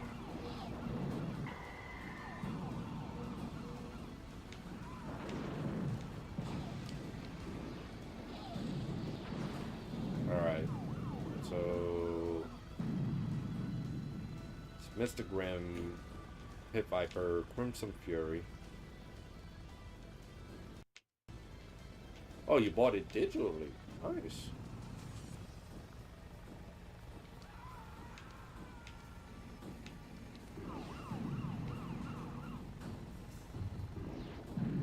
Alright, Outlaw is dead.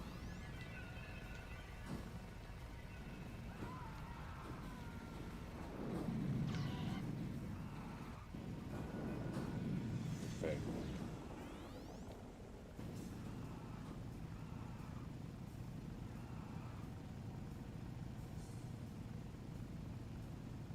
Let's see here. Can we get a help? Can we get a help? I have to see if we can get help.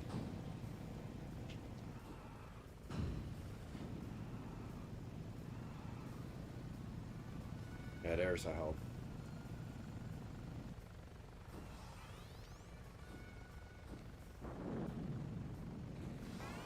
There we go.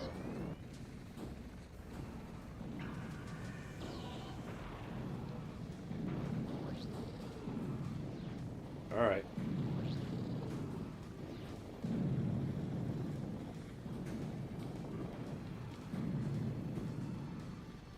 So it's just one, and that's it.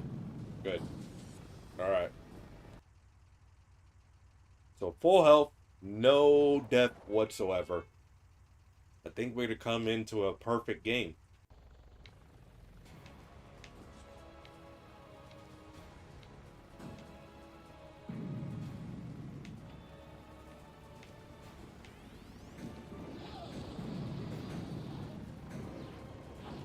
By the way, for those who are tuning in, want to be able to shout out a happy Pride Month to you all. Hopefully y'all celebrating Pride Month safely and with full love.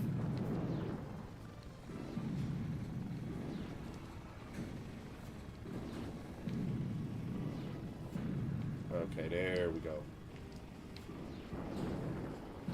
And on top of that, this month is also Men's Mental Health Awareness. So, if you know a friend, loved one,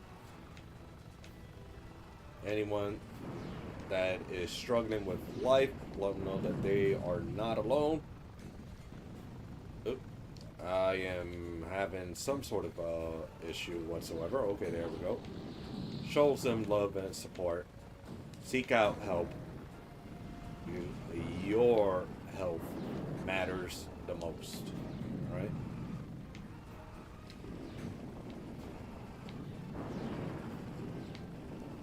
Really struggling with depression, anxiety.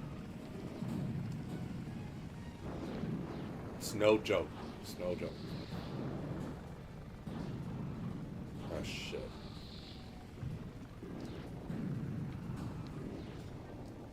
Game? Can we... Warthog versus Minion, here we come. Yep. A tank versus a tank.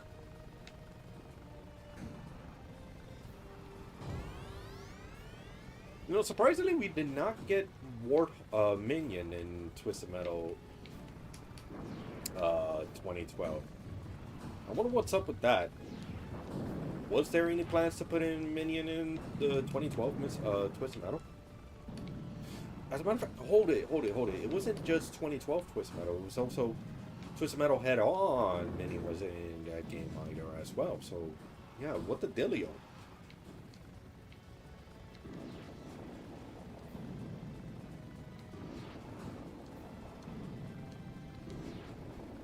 Like, don't get me wrong.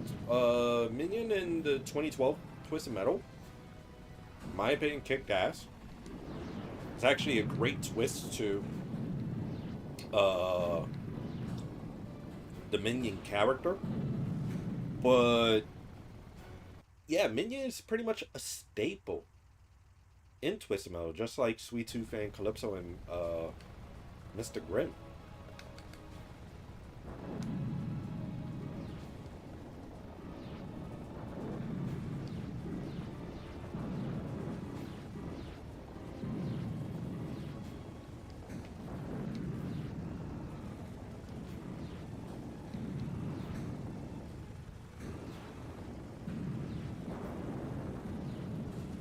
Oh shoot.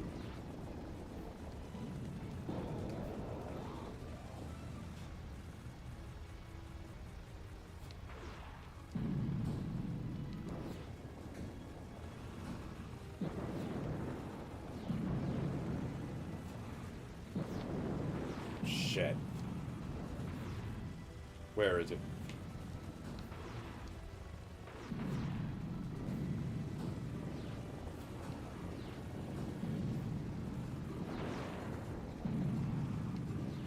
There we go. Oh crap. He is crunching me!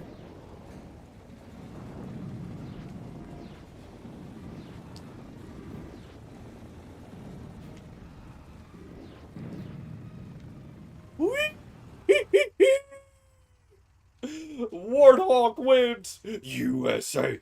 USA! USA!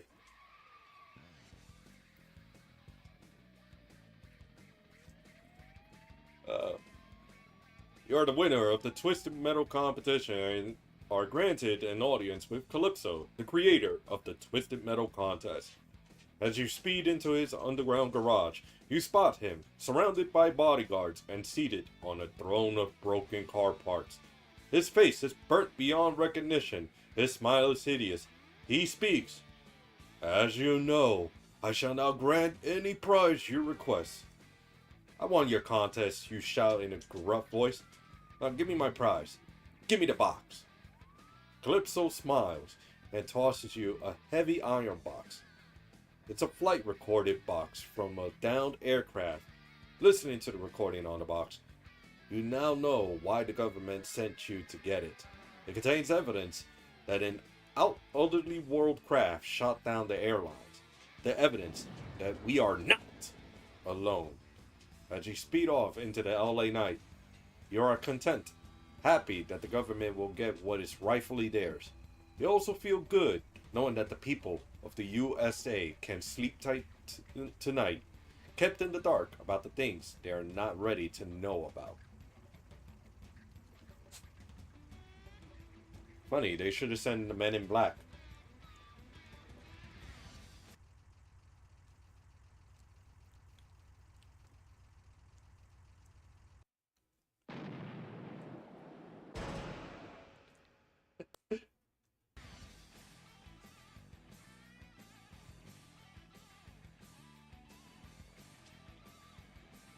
My dog. My dog is trying to get my attention.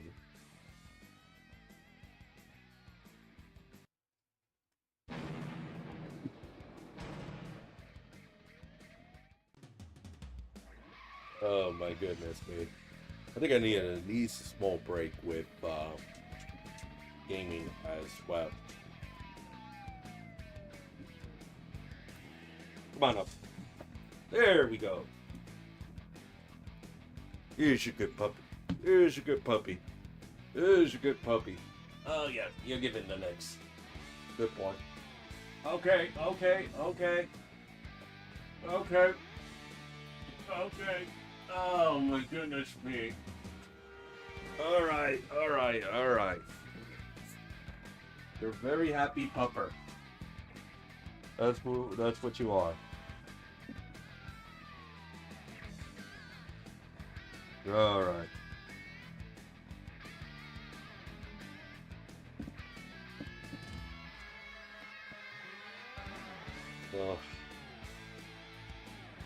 Let me pause this for a moment. Alright. I'm gonna pause it. You know, like I said, I need a break from Twisted Metal as well because we're doing so much content on Twisted Metal. It would be wise to have a little break as well. Here's the deal. This is actually very interesting. So, if y'all are baseball fans, like I am, here's one of the most interesting things about baseball that somebody discussed about. I'm going to be able to hit this up right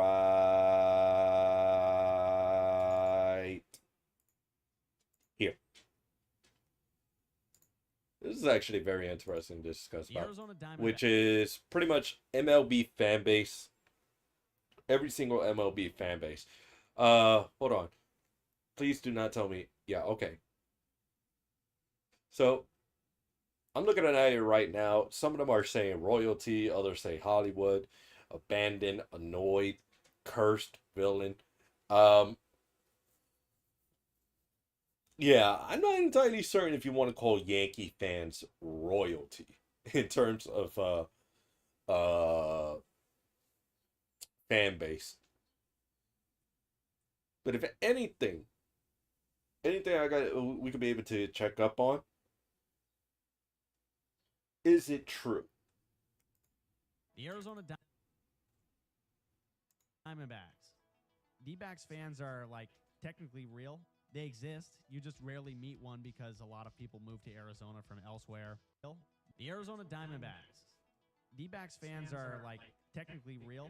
They exist. You just rarely meet one because a lot of people move to Arizona from elsewhere. Their whole identity is tied to 2001, and honestly, that's fair enough.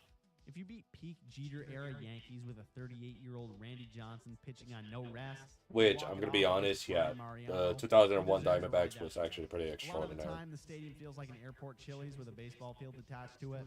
But every 5 or 10 years, the team randomly pops off. They have some little brother energy to them, like they want to be taken seriously, but also jump in a pool whenever they accomplish anything. Nobody dislikes them. You just kind of forget they're in the league, and then all of a sudden, they're in the NLCS. Also, Brandon Webb's career breaks their hearts. I will say this. that Diamondbacks are generally there at times. The one reason why I personally will go to Chase Stadium or Chase Field is because they got an outdoor pool in there. And on top of that, we're talking about Arizona. It gets hot as balls at Arizona. So why not go to the pool? So Arizona, I mean, hopefully they're gonna be able to make it well. The Athletics. A's fans are obviously the most disrespected, emotionally battered group in baseball. I'm not even totally sure who is and isn't a fan at this very moment. A lot of old fans will disown them, and lots of new ones will adopt them in the coming years. They've watched their team get gutted repeatedly. Every time a player gets good, they have to say goodbye to them before they actually had to say goodbye to the whole team. They're very proud of the Moneyball days, but that was a long time ago. And before they moved, they went full-on rebellion mode, banners, chants, boycotts, reverse boycotts. They wish John Fisher was banned from the sport. The Coliseum fell apart. Raccoons lived in press boxes, and half of the stadium was tarped off. And yet, when the A's had a shot, they were there. The true fans still rep Ricky Henderson, still believe in green and gold, and still hold on to whatever's left of the franchise. Yep. When the A's left, something inside the fans broke. I'll be honest with the Athletics. Like, in my time, I would say the early 2000s and a little bit of the late 2000s, 2010s. Those were the times where the Athletics were dangerous. But over time, they became a bit of a joke, so to say.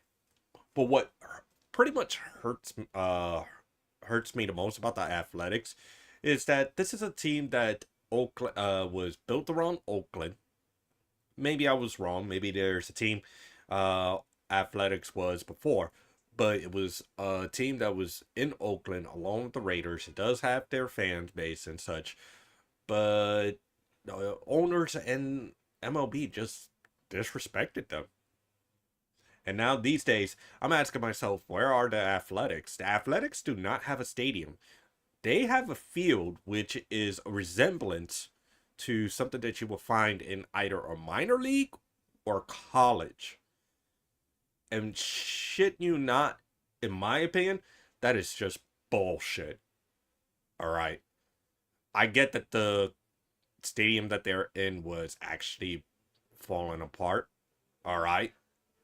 You know, you could have just done a little bit more repairs to it over time. And it's very rough with the finances and such. And on top of that, the Athletics are going to Las Vegas, which really is painful, in my opinion. I don't think they should be called the Las Vegas Athletics. If you're going to Las Vegas, change your name. Change the name. All right. What's also funny is that, if I recall, the Athletics was doing very good. Now they're in last place, but they were doing very good early on this season. So yeah, pretty hard felt like totally should have been better.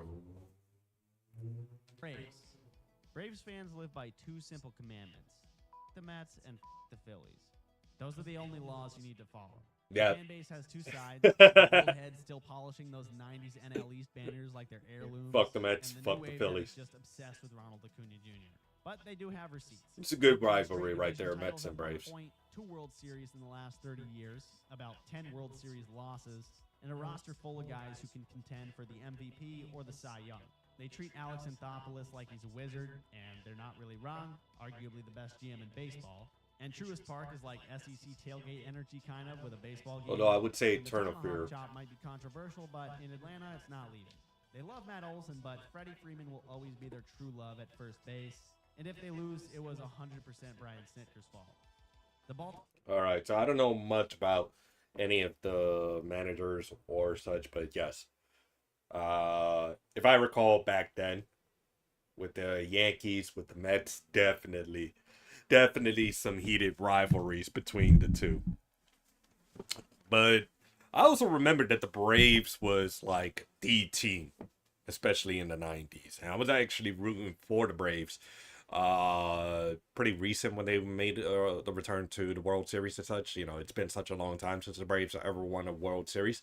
It was like, yeah, you know what? I'm gonna push for them to win, and they actually won. It was like, that's actually pretty cool. So I don't know what to say about the Braves, so to say. Okay, nothing too negative, nothing too positive, but a lot of high hopes on that. And I think the whole rivalry between the Braves and the Mets, yeah, it's still continue on today, especially when you put in the Phillies as well. So yeah, pretty awesome. Or Orioles. The stadium is beautiful. The city has heart, but the team, year after year of sadness, wishing they were as good as they were 50 years ago. That was up until recently. Now Orioles fans are back, loud, cocky, and to some borderline unbearable. I'm not saying that's how I feel. I'm just saying that's how some people feel. They watched their team lose 110 games, got inseparably bonded to Adley and Gunnar, and now they think they're inevitably going to win the World Series. They've still got that gritty underdog energy, but it's layered under a we're the future of baseball type of attitude. They hate the Yankees, they really hate the Angelos, and they act like Camden Yards is holy ground, which it kind of is. They wish they still had Corbin Burns, and they don't like to talk about Chris Davis. You can clown ownership, but don't talk down on the fan base. They stuck it out through hell, and now they want you to know that they've arrived.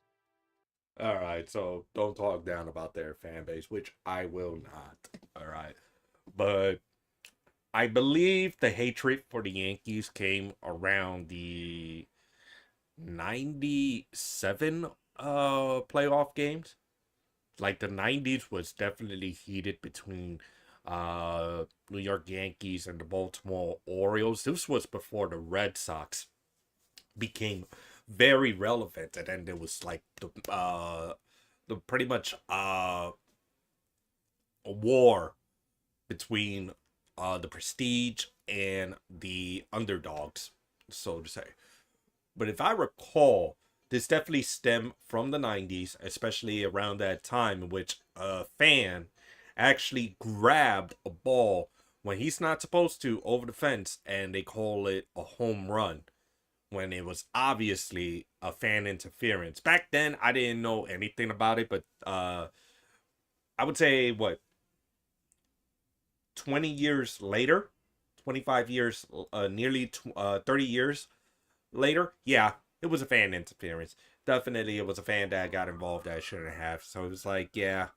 Of course, the Orioles would win their series against the Yankees. But over time, the Yankees would usually be the team to beat. And I think it was recent that the Yankees and the Orioles really had a heated rivalry. I think it was last year that it became very heated between the two. I know it's very recent. Still, to me, when it comes to Orioles, love their stadium. Their stadium is definitely like, it's all due to that factory warehouse. It's very iconic and such. The Boston Red Sox. Oh boy. Old heads still walk around with 1986 PTSD, even though they've won 4 titles this century. They hate the Yankees so much, it's basically their whole personality. If you bring up 1978 or Aaron Boone, immediate rage blackout. They're emotional, loyal, and absolutely unhinged. It's Boston sports. They'll trash their own players for months and then cry when they leave. They're also a bit prone to overreaction. If they win a series in April, it's time for a parade. And Fenway Park is their church. They'll defend that place with their lives, even though the seats were built for people from the Renaissance era. If you say anything bad about David Ortiz, you might get punched. Say something bad about Mookie Betts, and, well, they still haven't gotten over that. The Chicago... All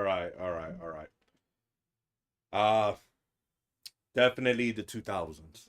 Definitely the Boston heated rivalry between the Boston and the Yankees. 2000s, 2010s. We're not living that today. Like, I know definitely I wasn't a big fan of Boston. But looking at it today, yes, David Ortiz, Manny Ramirez, I believe Curt Schilling was also part of Boston. The Red Sox, so to say. These guys, I won't say much about the fan base, so to say, because I haven't met a diehard Boston fan at all. Definitely would love to visit Fenway Park. Especially if it's a Yankees versus Boston. You know, I'm only there for the game, the venue, and the ice cream. I ain't gonna be like toxicating that as well. Yeah, I'm not a toxic sports fan. All right, I may be a Yankee fan, or maybe a Knicks fan, maybe a Rangers fan, and such. But I'm not toxic. I'm cool. All right, but during those times, it was heated. It was just a fan warfare of, like I said, prestige versus the underdog. So definitely Boston fans are high die-hard Boston fans, but I don't think they're that high as the next one in choice. Chicago Cubs. Cubs fans used to be lovable losers. Now some people might not consider them either one of those things. 2016 was the most important year in human history in their eyes. For over a century, their whole identity was trauma. Now it's nostalgia for a team that actually won something. They still pack Wrigley every day like it's a religious ritual. Half the crowd is drunk by the third inning. Even when the team's mid, they vibe. Day games, Ivy, old-style beer, and stories about Ernie Banks like he was their uncle. They're sentimental to a fault. You also can't say anything bad about Chris Bryant or Anthony Rizzo without a 10-minute lecture. And they used to want to kill Steve Bartman, but now he's forgiven. And when you bring up the White Sox, they'll just laugh like you said something silly. But the Cardinals do own real estate in their head. It's been nearly a decade since their World Series win, so they're starting to get antsy. All right, Cubs. I love the Cubs. I'm not gonna deny on that one. I guess it was due to a movie called not Major League, Rookie of the Year. I think it was because of that movie that really made me become a Cubs fan. But also, when I look at their stadium, it just feels majestic. I don't know why. Maybe it was because of the grassy fields. Maybe because of their uniforms matching out with their stadium. Maybe because of the great memory between Sammy Sosa and Mark McGwire, the Cubs and the St. Louis Cardinals. When the Cubs won the World Series, that was it. That was like that. Nothing in Major League would trump the Cubs winning the World Series. Nothing. Like, the only thing I would say would possibly trump the Cubs winning the World Series is that the Guardians would be the next team to never win a World Series over 100 years, would finally get an opportunity to win the World Series against a top National League team, which is either the Dodgers or, quite possibly, I'm looking through the list again, like the Dodgers or the Cardinals or even the Phillies, you know, at that time. And the Guardians would either win in a sweep or win in Game 7. I think that would be the only time to trump the 2016 Cubs. But definitely is the one of the most hot spot I ever want to visit in MLB, in Chicago. Chicago White Sox. And speaking of Chicago, the drunkest fan base in baseball. Can you blame them? They've got this constant chip on their shoulder. Sick of being the second team in their own city, sick of bad ownership, and sick of hearing about what's happening on the north side. They'll tell you they're tougher, grittier, and way more real than Cubs fans. And there's some truth to that. This is a fan base raised on Ozzie Guillen quotes and 05 glory. Now stuck watching a team coming off the worst season of all time. They hate Jerry Reinsdorf with a passion. By the way, you're going to start to notice, basically outside of the Dodgers, Mets, and Yankees, every fan base thinks they have it the worst and they hate their owner. But as for the White Sox, when things do click, the South Side is a ruckus crowd. They will fight you in the parking lot just to pay tribute to Tim Anderson and then complain about how they're sick of Luis Robert. All right. First off, I'm surprised that the Chicago White Sox actually won a World Series.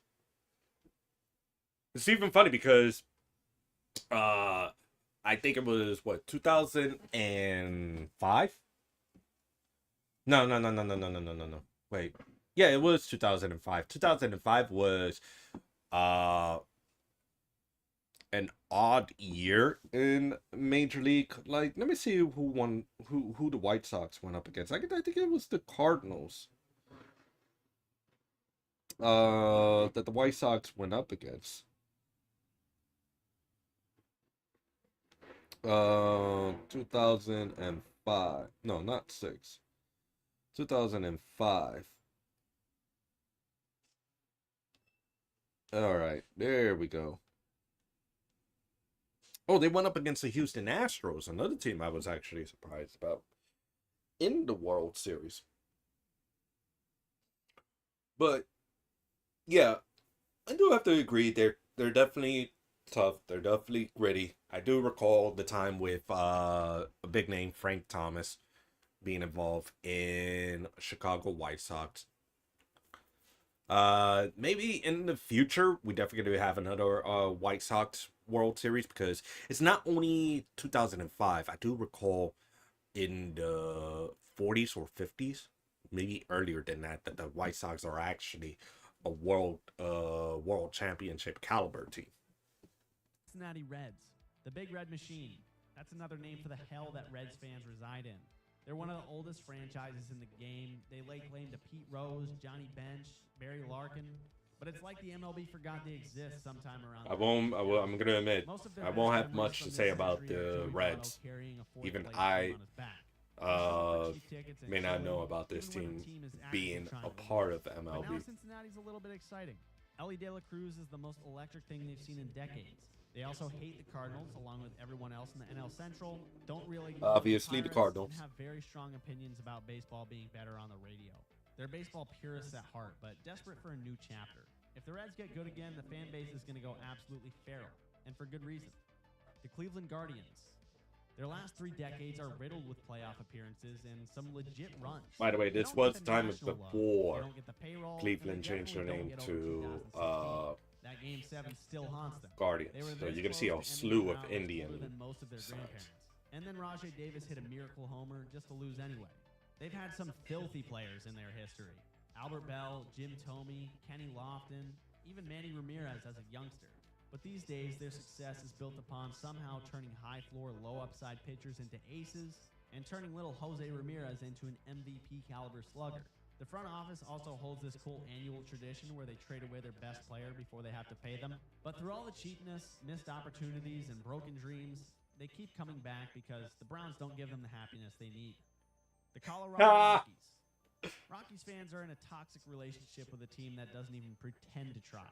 They've got one of the most beautiful stadiums in sports. and Oh, a front office that definitely treats it like a ski lodge with a gift shop. the They let Nolan Coors Arenado Field. leave for basically nothing. They watched Trevor Story walk, and they didn't even really get that match. Which, They know by the team way, won't I'm gonna spend put a quick pause on this one. Currently, the Rockies are the worst team in this season. I heard this is a team that lost 50 games before getting 10 victories, and is currently last in not only in their division but in the league. So it's been such a rough ride for Colorado. But if their fan base are very loyal to the team like this, like, it says a lot about a team. Money and can't develop pitching, but they'll still show up, drink a few cold ones, and vibe out to sunset over the mountains. Coors Field is a party, even if the baseball is meaningless. Diehard fans will talk your ear off about how Todd Helton is underrated, Larry Walker deserved the Hall of Fame, and dream about Prime Cargo and Tulo. The best team to like if you don't actually care about baseball. The Detroit Tigers. Tigers fans were exhausted until the second half of 2024. They had a really nice 2000s and early 2010s with some World Series appearances. This is a proud fan base. I think it is a team who's going to win the World Series in the died future. a long time ago, but the new ones grew up on Verlander and Miguel Cabrera. But then came a rebuild that lasted nearly a decade, and they didn't have much to show for it. But they're coming off a playoff appearance, and even though the jury's still out on Spencer Torkelson, They are first in at the least league Tarik Skubal currently. is the best pitcher in Well, baseball. first in They the still have love for Comerica Park, and will show up in April cold as hell. Central, They feel American really League superior to the Central. I Royals, take that back. And if the Tigers are even decent, the city shows out. They're just hoping for some sustained success. Well, once actually, again. yeah, they are first The in Houston the Astros. league. They know everybody hates them. They've heard every trash can joke in the book, and they'll never be able to live that down. But they also don't really care. It feels like they're in the ALCS every year, and the whole cheating scandal just put a chip on their shoulders. They went from a 100-loss rebuild to a dynasty, and they're not going to let you forget it. They worship Biggio, Bagwell, and Altuve. They might even argue that Jordan's every bit as good as Aaron Judge. They will not apologize for anything. They might just ask why your team didn't cheat better. Minute Maid Park, I'm always calling it Minute Maid. Didn't Gets cheat loud better. when your Don Parks one into the right field stands and they have that little choo-choo train going. But Houston did came a long way. I will admit one thing. Houston did came a long way of making it to the World Series. Cheating or not. Not much to say about Houston. Not much to say about that team. City Royals. Royals fans are mostly people who are from the area. Those 2014 and 15 runs were magical. The city went nuts, small ball, insane defense, and an unhittable bullpen trio. But now it's back to reality. It's also another team that is prestigious with their stadium. They love the Royals, but they're always somewhere between bad and mediocre. So once August rolls around, people are more excited about the Chiefs. They hate the Cardinals more than they even love the Royals. And yeah, they'll tell you George Brett is the GOAT. Regardless, Kauffman Stadium still draws a crowd for fireworks and fountains. The Los Angeles Angels. Oh boy. Angels fans live in a constant state of baseball-related existential crisis. They had two all-time talents, Mike Trout and Shohei Ohtani, and somehow never won a single playoff game with either one of them. In the Not even 2000s, a they World had Series. Bob Senior and gave up the most ridiculous Barry Bonds home run ever. They've watched the team throw money at washed-up stars and let pitching in the farm system rot. They envy the Dodgers and try not to talk about it. And the fan base is weird because a lot of them hate each other. The miserable ones despise the ones who are still able to enjoy life. But one thing they all can agree on is that Artie Moreno is the worst. The Los Angeles Dodgers. Oh boy, here we One go. of the only fan bases that will be like, yeah, you know what? Things are pretty good right now. Dodgers fans show up late, leave early to beat the traffic, and still expect 100 wins. They're a mix of diehards, celebrities, and people who came for the vibes or just to make an Instagram post. The fan base is in heaven. They love the front office, they've got a stacked team every year, unlimited budget, and are just overall used to getting whatever they want. They have too many legends to name, but the most beloved person in their franchise history might just be legendary broadcaster Vince Scully. Chavez Ravine is both a baseball cathedral and an influencer photo shoot backdrop. The fans expect greatness, demand it, and if they don't get it, that's okay because they'll probably just sign the most expensive free agent that offseason anyway. Which is true. That's how they were able to get the World Series last year. Species in sports. They have 2 World Series titles and like 17 fans. But the real fans they do have are true diehards. They have an insanely bizarre amount of awesome players in their history who just weren't on the team for long, like Miguel Cabrera, Gary Sheffield, Kevin Brown. I could literally name like 20 more. Holy they crap. Yelich, Real Muto, Stanton, and Ozuna all thrive somewhere else. Now Jazz Chisholm and soon probably Sandy Alcantara. The best player in franchise history passed away in a boat accident. The stadium has less soul than any other park in baseball. They've never won Also, another stadium in which also has a pool. Definitely want to be able to go over there. Some of the most loyal fans in the league, even though the team perennially sits in the almost good enough category. They'll tailgate a Tuesday game like it's the Super Bowl and then go inside and scream for a team that's always a player or two short. They love Christian Yelich even if his MVP season feels like a fever dream now, and they act like Craig Counsell never existed. They hate the Cubs, but it's a Midwest kind of hate. They've seen just enough heartbreak to stay humble and just enough promise to keep showing up. American Family Field, or Miller Park, is sacred ground for beer, sausage races, and playoff disappointment. The Minnesota Twins. This century, the Twins have rarely been terrible, but never dominant either. They've won plenty of division They're pretty titles, mid. but always lose to the Astros or Yankees in the postseason. From 2004 to 2023, they lost 18 straight playoff games.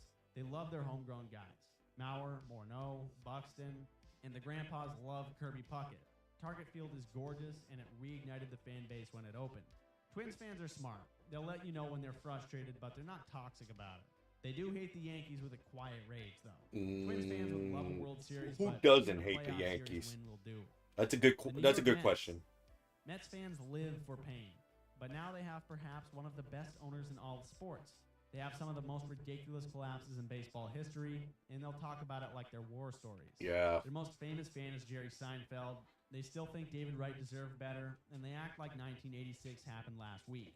Citi Field is electric when they're rolling, though. They hate the Phillies, despise the Braves, Yes. and insist they're now Yes. the top baseball franchise in New York.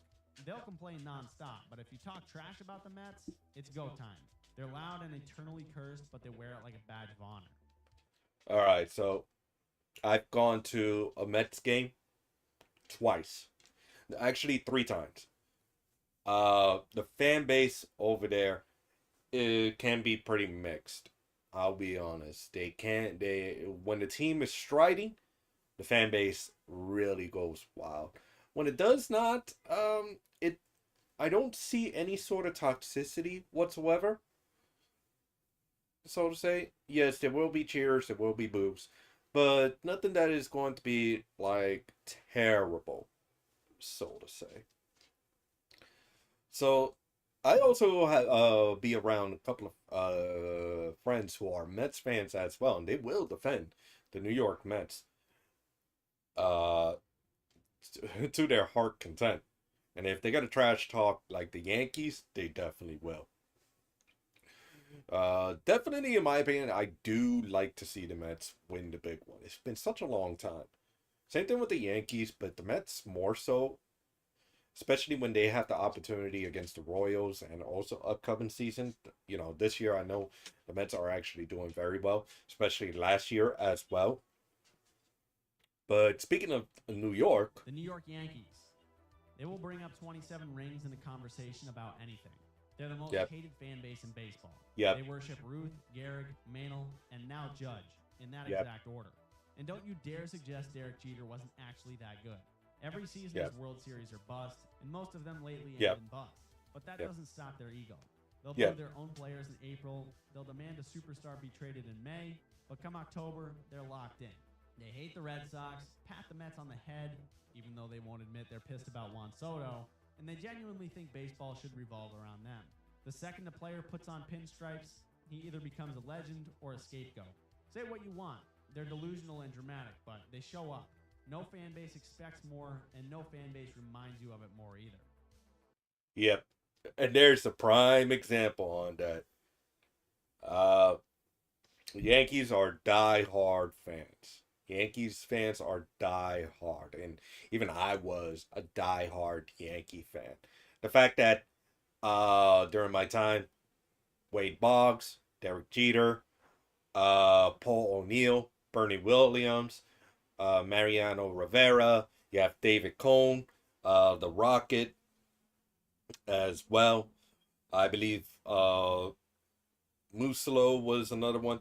Like, every single time anybody discuss about a New York Yankee, there's always at least 3 or 4 star players, all-star players, so to say. And it's only, and the crazy thing is that it's only recently that the Yankees doesn't really have much of an all-star lineup as well. Like, I recall in the 90s and the 2000s, there would be like 4 or 5 all-star players that would be selected for the all-star, even if like 3 or 4 of those players are going to be on the reserve list.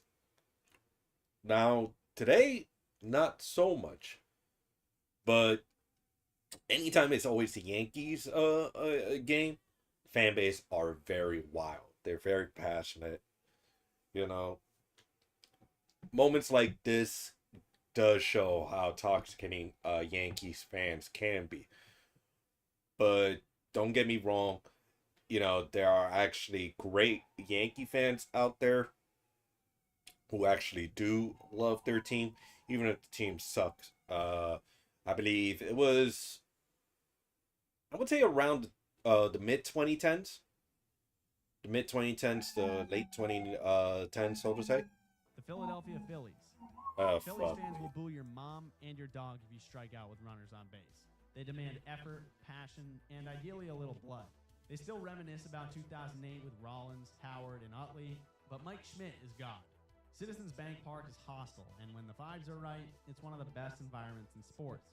Right now, they're nervous because Harper, Schwarber, and Wheeler aren't getting any younger, and the window's closing without a World Series win yet.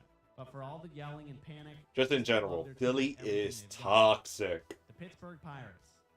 PNC Park is unreal. Most people consider it the best setting in Major League Baseball, and the history is rich, but the product on the field is usually depressing. They've been living at the bottom of the NL Central for a while now, and despite having a couple young stars, ownership is not willing to spend. They're proud of the idea of Pirates baseball. Clemente, Stargell, Bonds, PNC Park is definitely another ballpark that I definitely want to be able to visit. Definitely looks majestic. I know the Pirates could be a team to be top level. Hopefully in the future. Hopefully sooner than later. Soto, Machado, playoff wins, repeated all-out attempts to win. They feel like they're always a big player now. The fan base has gone from more casual to more diehard, especially since the Chargers are gone. The Padres are San Diego's baby now. But like many other fan bases, they think they have some of the worst ownership in sports. Playing the Dodgers is their World Series. Petco Park is a beautiful setting with perfect weather, a baseball stadium that feels like you're on the beach. Padres fans are very loyal and a little emotionally damaged, but when things are good, they're electric. When things are bad, at least the weather's still perfect. The San Francisco Giants. Like every other NL West fan base, they are obsessed with just beating the Dodgers. Giants fans have lived 3 full baseball lives in the last 15 years. They were tortured for decades, then suddenly became a dynasty out of nowhere. 2010, 2012, 2014, it was insane. Madison Bumgarner is Jesus 12. Christ. Buster Posey is God. 10, 12, They can also 14. say they got to watch the greatest baseball player to ever live in his prime. They cherish every great player in their franchise history, past or present. Oracle Park goes toe-to-toe with PNC Park for the best setting in baseball. Definitely. Personally, Oracle Park would get my vote. The Giants are one of baseball's most storied franchises, but they're often around 500 and in the middle of the pack in the NL West. The Seattle Mariners. Just like what they are right now? Mariners fans Yeah, they are. ruled almost entirely by pain. The franchise has more ruptured testicles than World Series appearances. They're the only franchise to never make the World Series despite having the Major League record with 116 wins in the season. They recently ended a 22-year playoff drought just to get swept in the ALDS. They've seen some of the best players of all time come and go in their prime.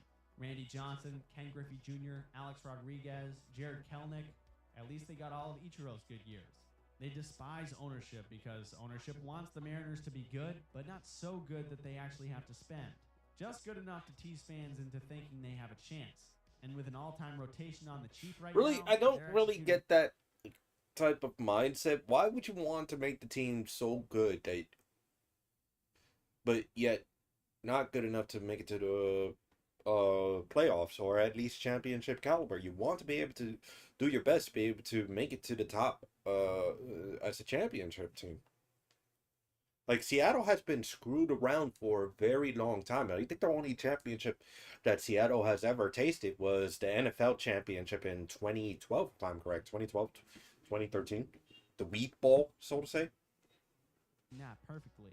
Fans are split on Jerry Dipoto. Come on. T-Mobile Park is a sleeper pick for the best atmosphere when it's rocking. The fans have been through so much, they treat meaningful September baseball like a holiday. The St. Louis Cardinals. Cardinals fans have heard it all. Some say they're the best fans in baseball. Some say too classy, too smug. But say what you want, they show up every night, every year. They fill Busch Stadium even when the team struggles. Especially St. Louis with that beer, so to say. Score. And yes, they once gave Albert Pujols a curtain call for homering against them. Who else does that? This is not a bandwagon fan base. They've got 11 rings, the second most in baseball. Their history is a scroll of legends: Stan Musial, Bob Gibson, Lou Brock, Ozzie Smith, Albert Pujols. They expect professionalism. They expect effort, and most years they expect to be in the postseason. Since 2000, the Cardinals have been as relevant as nearly any franchise in baseball. Although right now they're one of the most poorly run franchises in baseball. But the uniforms are timeless. And maybe the fans do care a little too much about doing things the right way. But if you want a fan base that actually shows up, knows the game, and treats it with respect, it's hard to top St. Louis. The Tampa Bay Rays. They're one of the best-run teams in baseball with one of the worst stadiums on earth. Tropicana Field feels like baseball in a vacuum-sealed warehouse. And now they're not even playing there because it doesn't have a roof. Their front office pulls off witchcraft every season, turning unknown pitchers into all-stars and winning 90-plus games with a low payroll. But the fan base is complicated. There are real fans, and they're smart as hell. They just don't show up in huge numbers for a number of different reasons. They're in a constant battle with their owner about whether they'll get a new stadium or be in St. Petersburg long term. They love nothing more than punking the Red Sox and the Yankees with a bunch of dudes you've never heard of. Rays fans are underappreciated. So, definitely with the Tampa Bay Rays, first off, I'm actually surprised that they're not playing at St. Petersburg, the Tropicana Field. I thought they were able to manage to be able to get that fixed. No, they did not. So, fuck the owners on this one. And there was also talk about a new stadium for Tampa Bay, which I think they definitely do deserve. I mean, this is a team that most recently pretty much pops. Yes, I will admit that they were able to beat the Yankees. They managed to be able to get one up on the Yankees. They have good seasons every now and then. Here's the deal: if the Rays manage to make it to the World Series, give them a fucking stadium, please. Texas Rangers. Rangers fans have been through. One that will survive a They came so hurricane. close to a World Series in 2011 with Josh Hamilton, and the trauma from David Freese lives deep in their bones. But they finally got the ring in 2023, and it felt like decades of pain got flushed out in one shot. Adolis Garcia loves to pimp home runs. Seager is a machine. Bochy is basically Gandalf for baseball. Globe Life Field felt soulless at first, but once the wins came, it turned into a party. Though they will always play second fiddle to the Cowboys in Dallas. Oh, Rangers crap, fans have yeah. been loyal through a lot of lean years, and now they're being rewarded with a pretty good team. The Toronto Blue Jays. Blue Jays fans I think is like two more teams, one or two more teams. Regular season, playoffs, there's always someone waving a flag and reminding you, we the North. They worship the 92-93 teams like holy relics, and Jose Batista's bat flip was the best moment of their lives. The new generation fully bought in. Vlad Jr.'s their prince, Bo is their boy, and when they're winning, Rogers Center turns into a dome. And they're currently second right now behind the The team Yankees. has found a way to blow some epic leads. They're still waiting for this core to really break through, but it might be broken up before that even happens. The Washington Nationals. They used to be the Expos, although I don't believe anyone from Montreal actually still cares about the Nationals, but Nationals fans are still high on one of the most poetic runs in baseball history. With Bryce Harper out the door, 2019 was supposed to be a retooling year. Then they got hot, won 5 elimination games, and stole the title from an insane Astros team. It was magic, but then, poof. Scherzer gone, Strasburg fell apart and retired, Soto got traded. Now they're in a rebuild again, but it's looking promising. They've always had a weird DC energy, part political, part picnic. It's not the most extreme baseball town. They're mostly over Bryce Harper. Nationals Park still gets a decent crowd, but it feels more like a gathering than a battleground. The fan base is patient, optimistic, and hoping lightning can strike again soon. And if you enjoyed this video, check out the only 7 pitchers to punch out 300 batters in a... Alrighty then, so I'm gonna go for one more game before we call it night. And you know what? I think what we're gonna do is gonna go from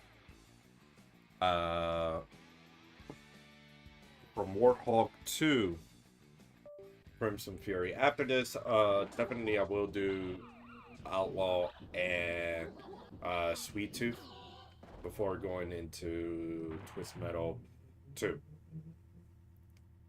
So Crimson Fury, sharp and super fast, the sports car can outrun every other vehicle in this year's contest.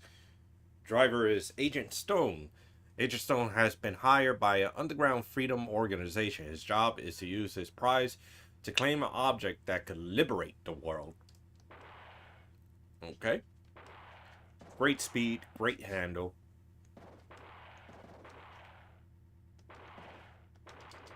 Alright.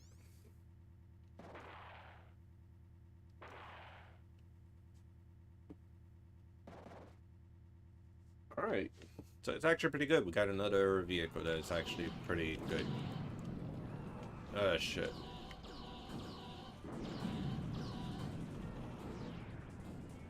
Oof.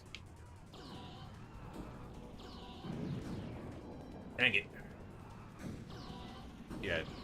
This weapon is like super short.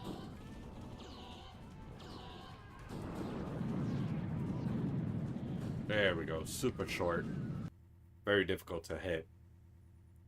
I think you're going to be able to juggle, but it's... I don't know.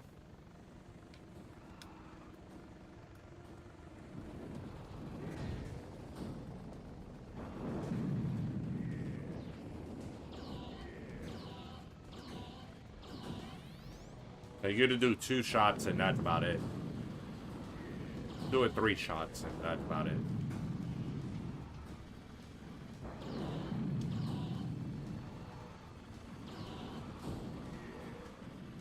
course, they're trying to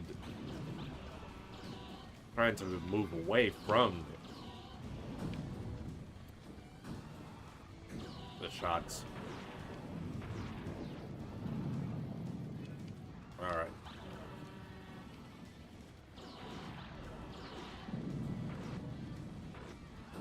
Oh shit! How many times are you gonna hit me with that? And how many times I gotta take that? Alright.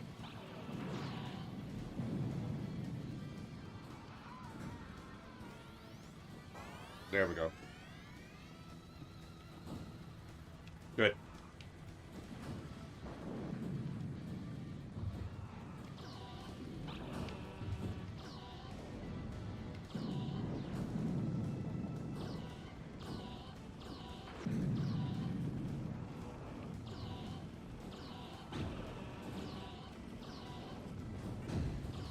It's not very powerful.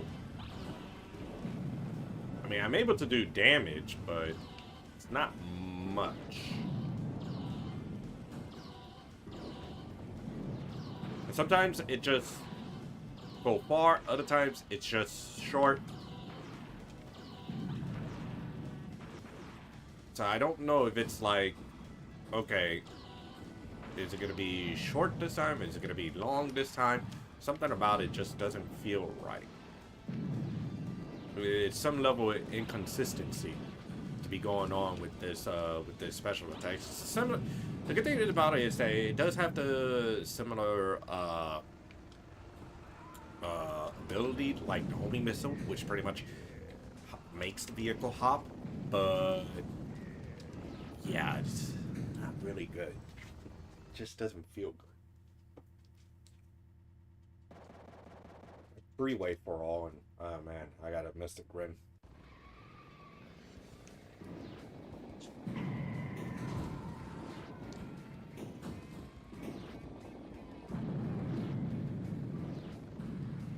I want to take out Mystic Grin before he actually kills me. Alright, Mystic Grin is on, so I don't have to worry about his special.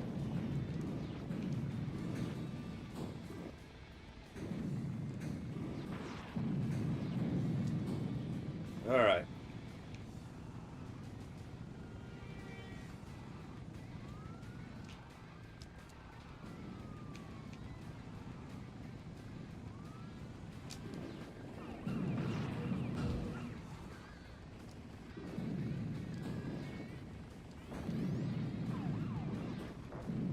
Come on. Good. Oh, crap.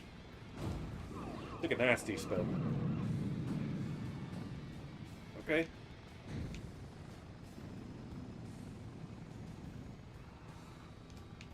You know what? I want to make the Lambo look good. I want to make the Lambo look good.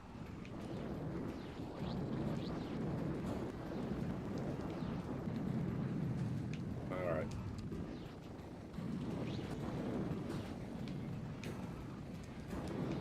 Ah.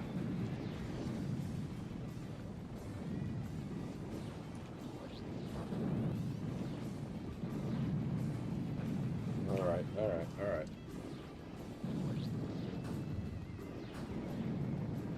Okay, wait. Warthog is dead? I didn't even know that Warthog is dead. I didn't even know Warthog was dead. I was just busy trying to be able to take down Pit Viper. And all of a sudden, I just saw, like, the number is actually low. Wow.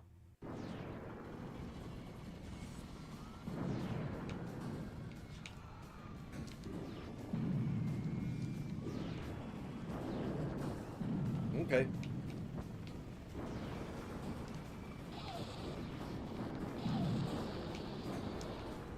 Ah, crap. Spectre special.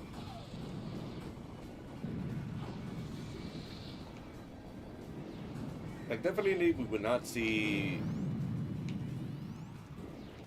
Okay, there we go. We would not see Crimson Fury until Small Brawl. And Head On. More properly in Head On than Small Brawl.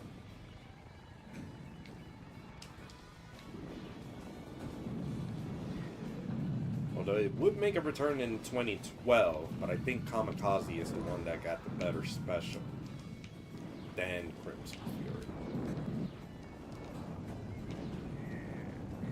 And speaking of which, I need to get myself a healing. There we go. Alright.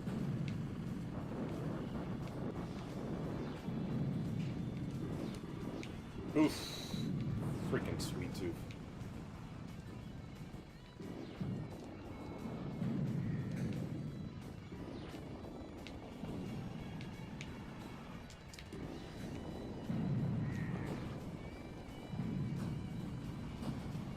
Okay.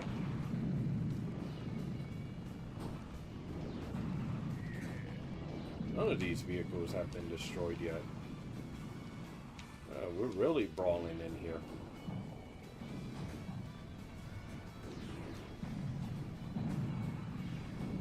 Oof. Took flight. I shouldn't have.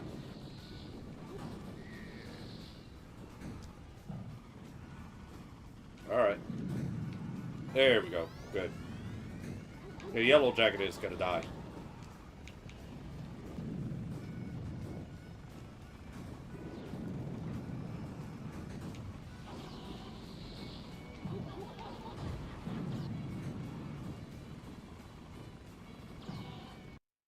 Oh my goodness, it's special.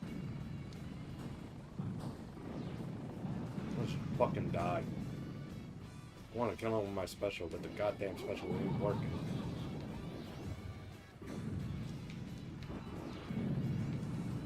Alright, I got Sweet Tooth.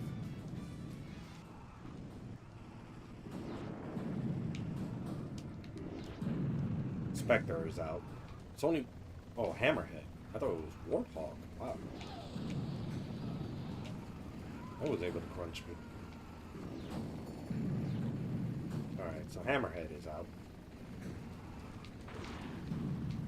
Oh, good frozen. Oh, shit! Oh, fuck! Oh, shit! It managed to do the combo! Oh, my God. I can't believe it.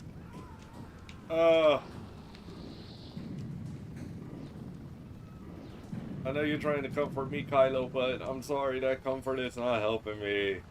No, it's not. It's not. No, Kylo. Kylo, you have no idea. You have no idea. Although that feels very good. Keep on scratching, boy. Yeah, keep on scratching. I like that. Good. Yeah. Thank you. Thank you. Thank you. Yeah, good boy. Good boy. Okay.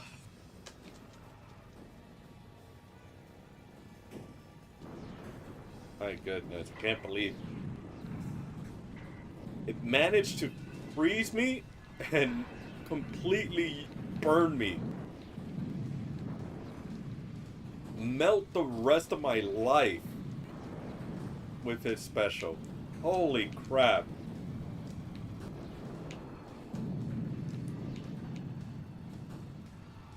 Could not believe that happened.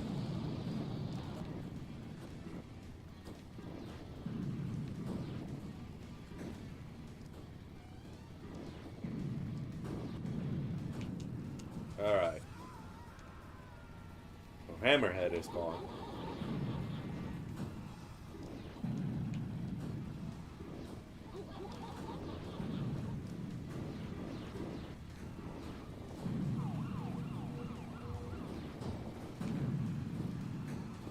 Okay.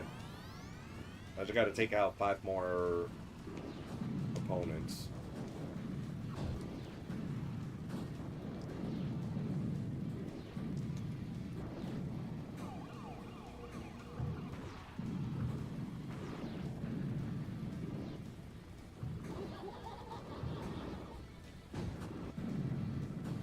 Alright, good. Halfway done. Come on, come on, come on.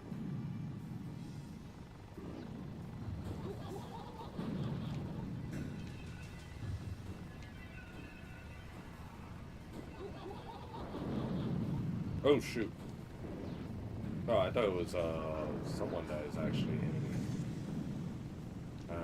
Alright, there's Warthog.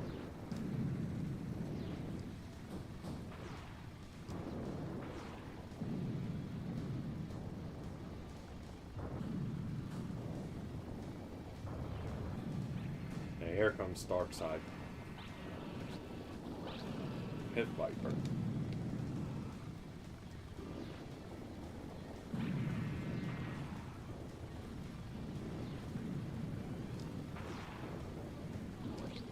Oh shit. Oh crap. Up. Yep. Dead.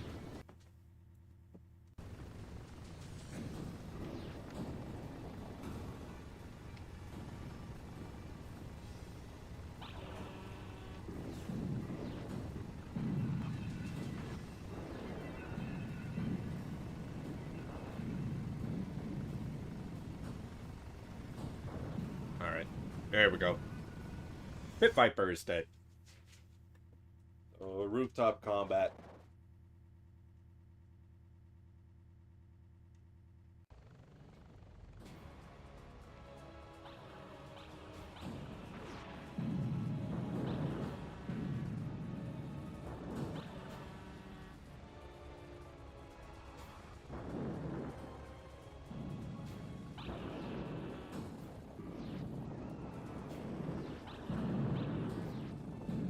Okay.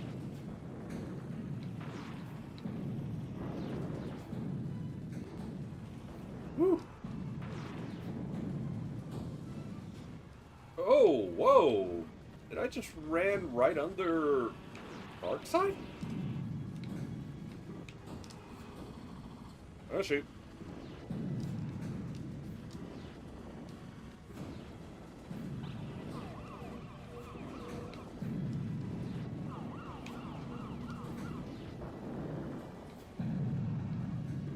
Alright, there we go. Darkseid is dead. Alright, so Thumper fell.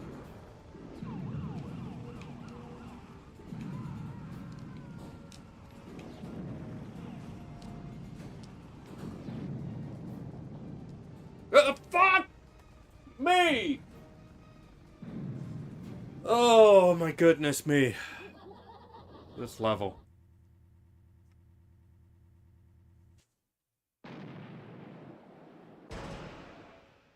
Yeah, this level.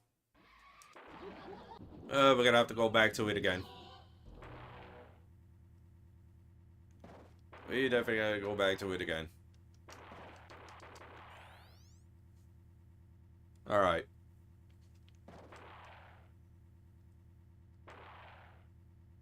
Oh shit, I did not put the cold.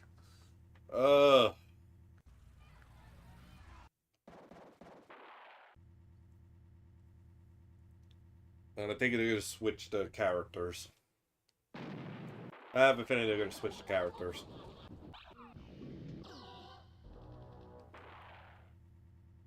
Alright.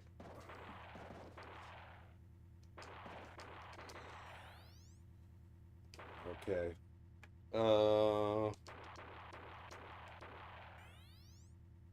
Alright.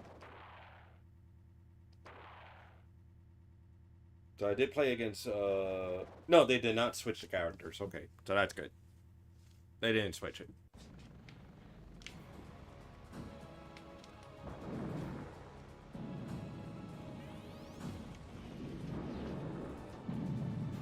Alright.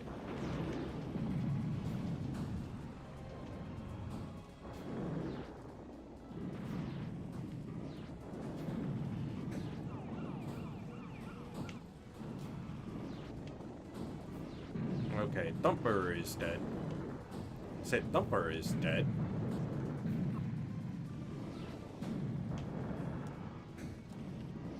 I just hope I don't do that same stupid shit of backing up and fall off the roof. That was just so goddamn stupid.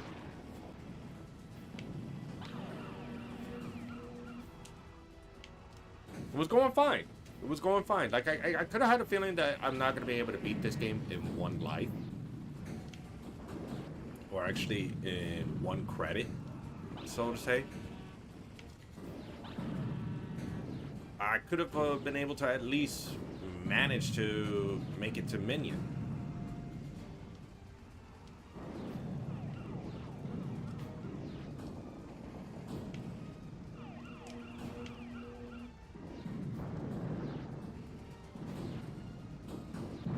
There we go. Alright.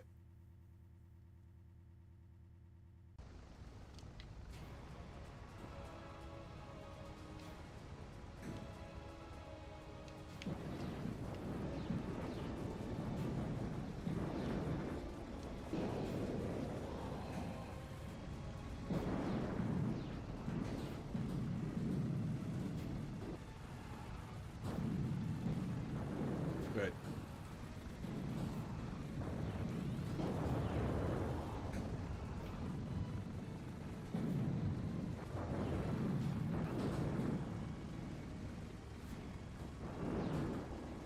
Okay.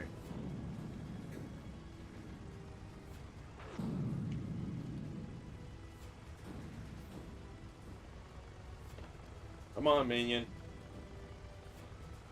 Come on.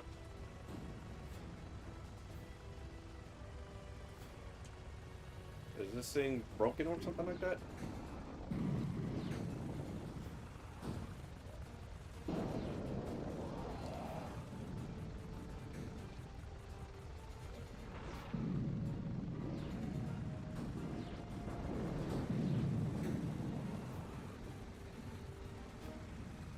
Okay.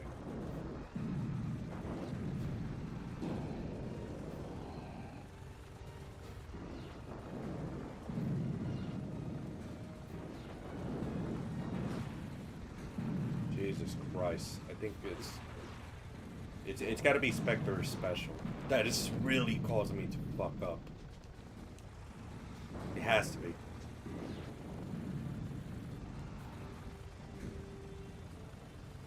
Like really, there's no other special that really tosses me up in the air other than Spectre's Ghost Pistols.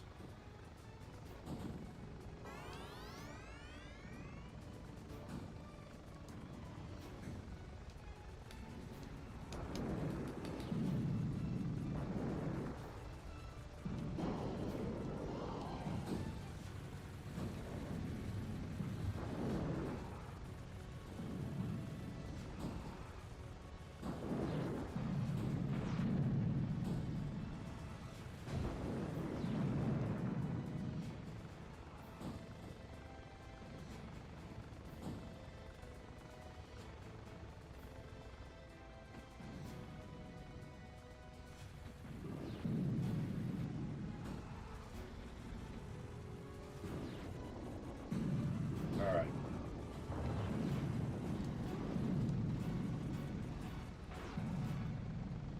Oh.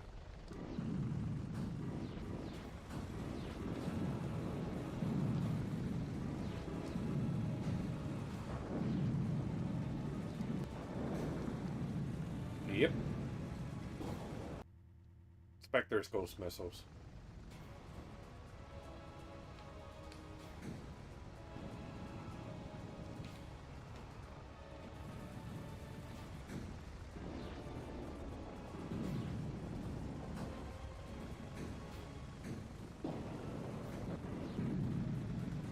Oh, okay, so I ran right under them. No damage whatsoever. That's interesting. That's interesting to take.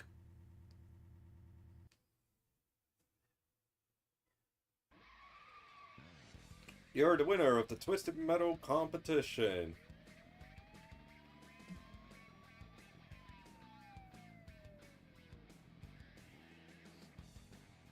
Yeah.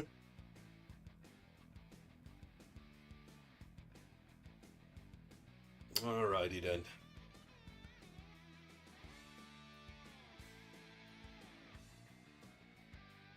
As you know, I shall now grant you any prize you request. And here is your heart's desire. Calypso tosses you a heavy iron box. It is from a flight recorder box from a downed airline. You're a lucky man, Agent. The commander in the army vehicle died tonight trying to keep you from getting that box. You smiled, and your thick British accent says, well, that's the USA government for you. Always trying to keep their people in the dark. Thanks, Calypso.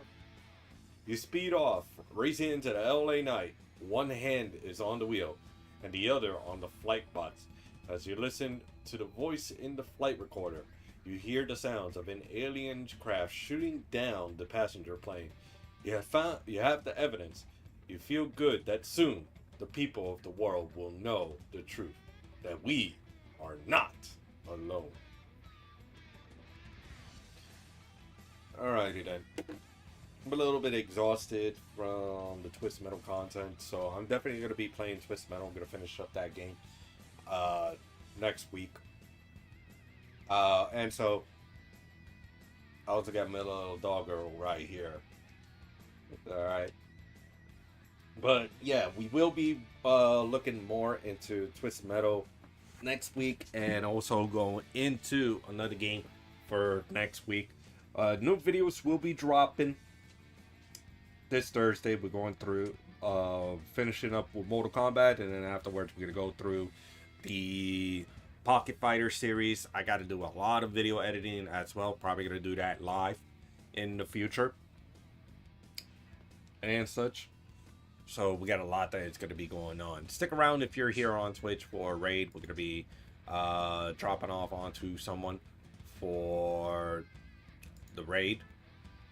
If you do enjoy the content here on Twitch, please give it a follow. You can also follow me on all my social medias at Xenogames TV. Subscribe to the YouTube channel as well for more gaming content, and also live stream here on YouTube as well. Alrighty then. We are going to be raiding someone new. We're going to be raiding Kino Kopaki. Currently playing Still Wakes the Deep. And Kino Kopaki is a Canadian VTuber with a very interesting take on their character.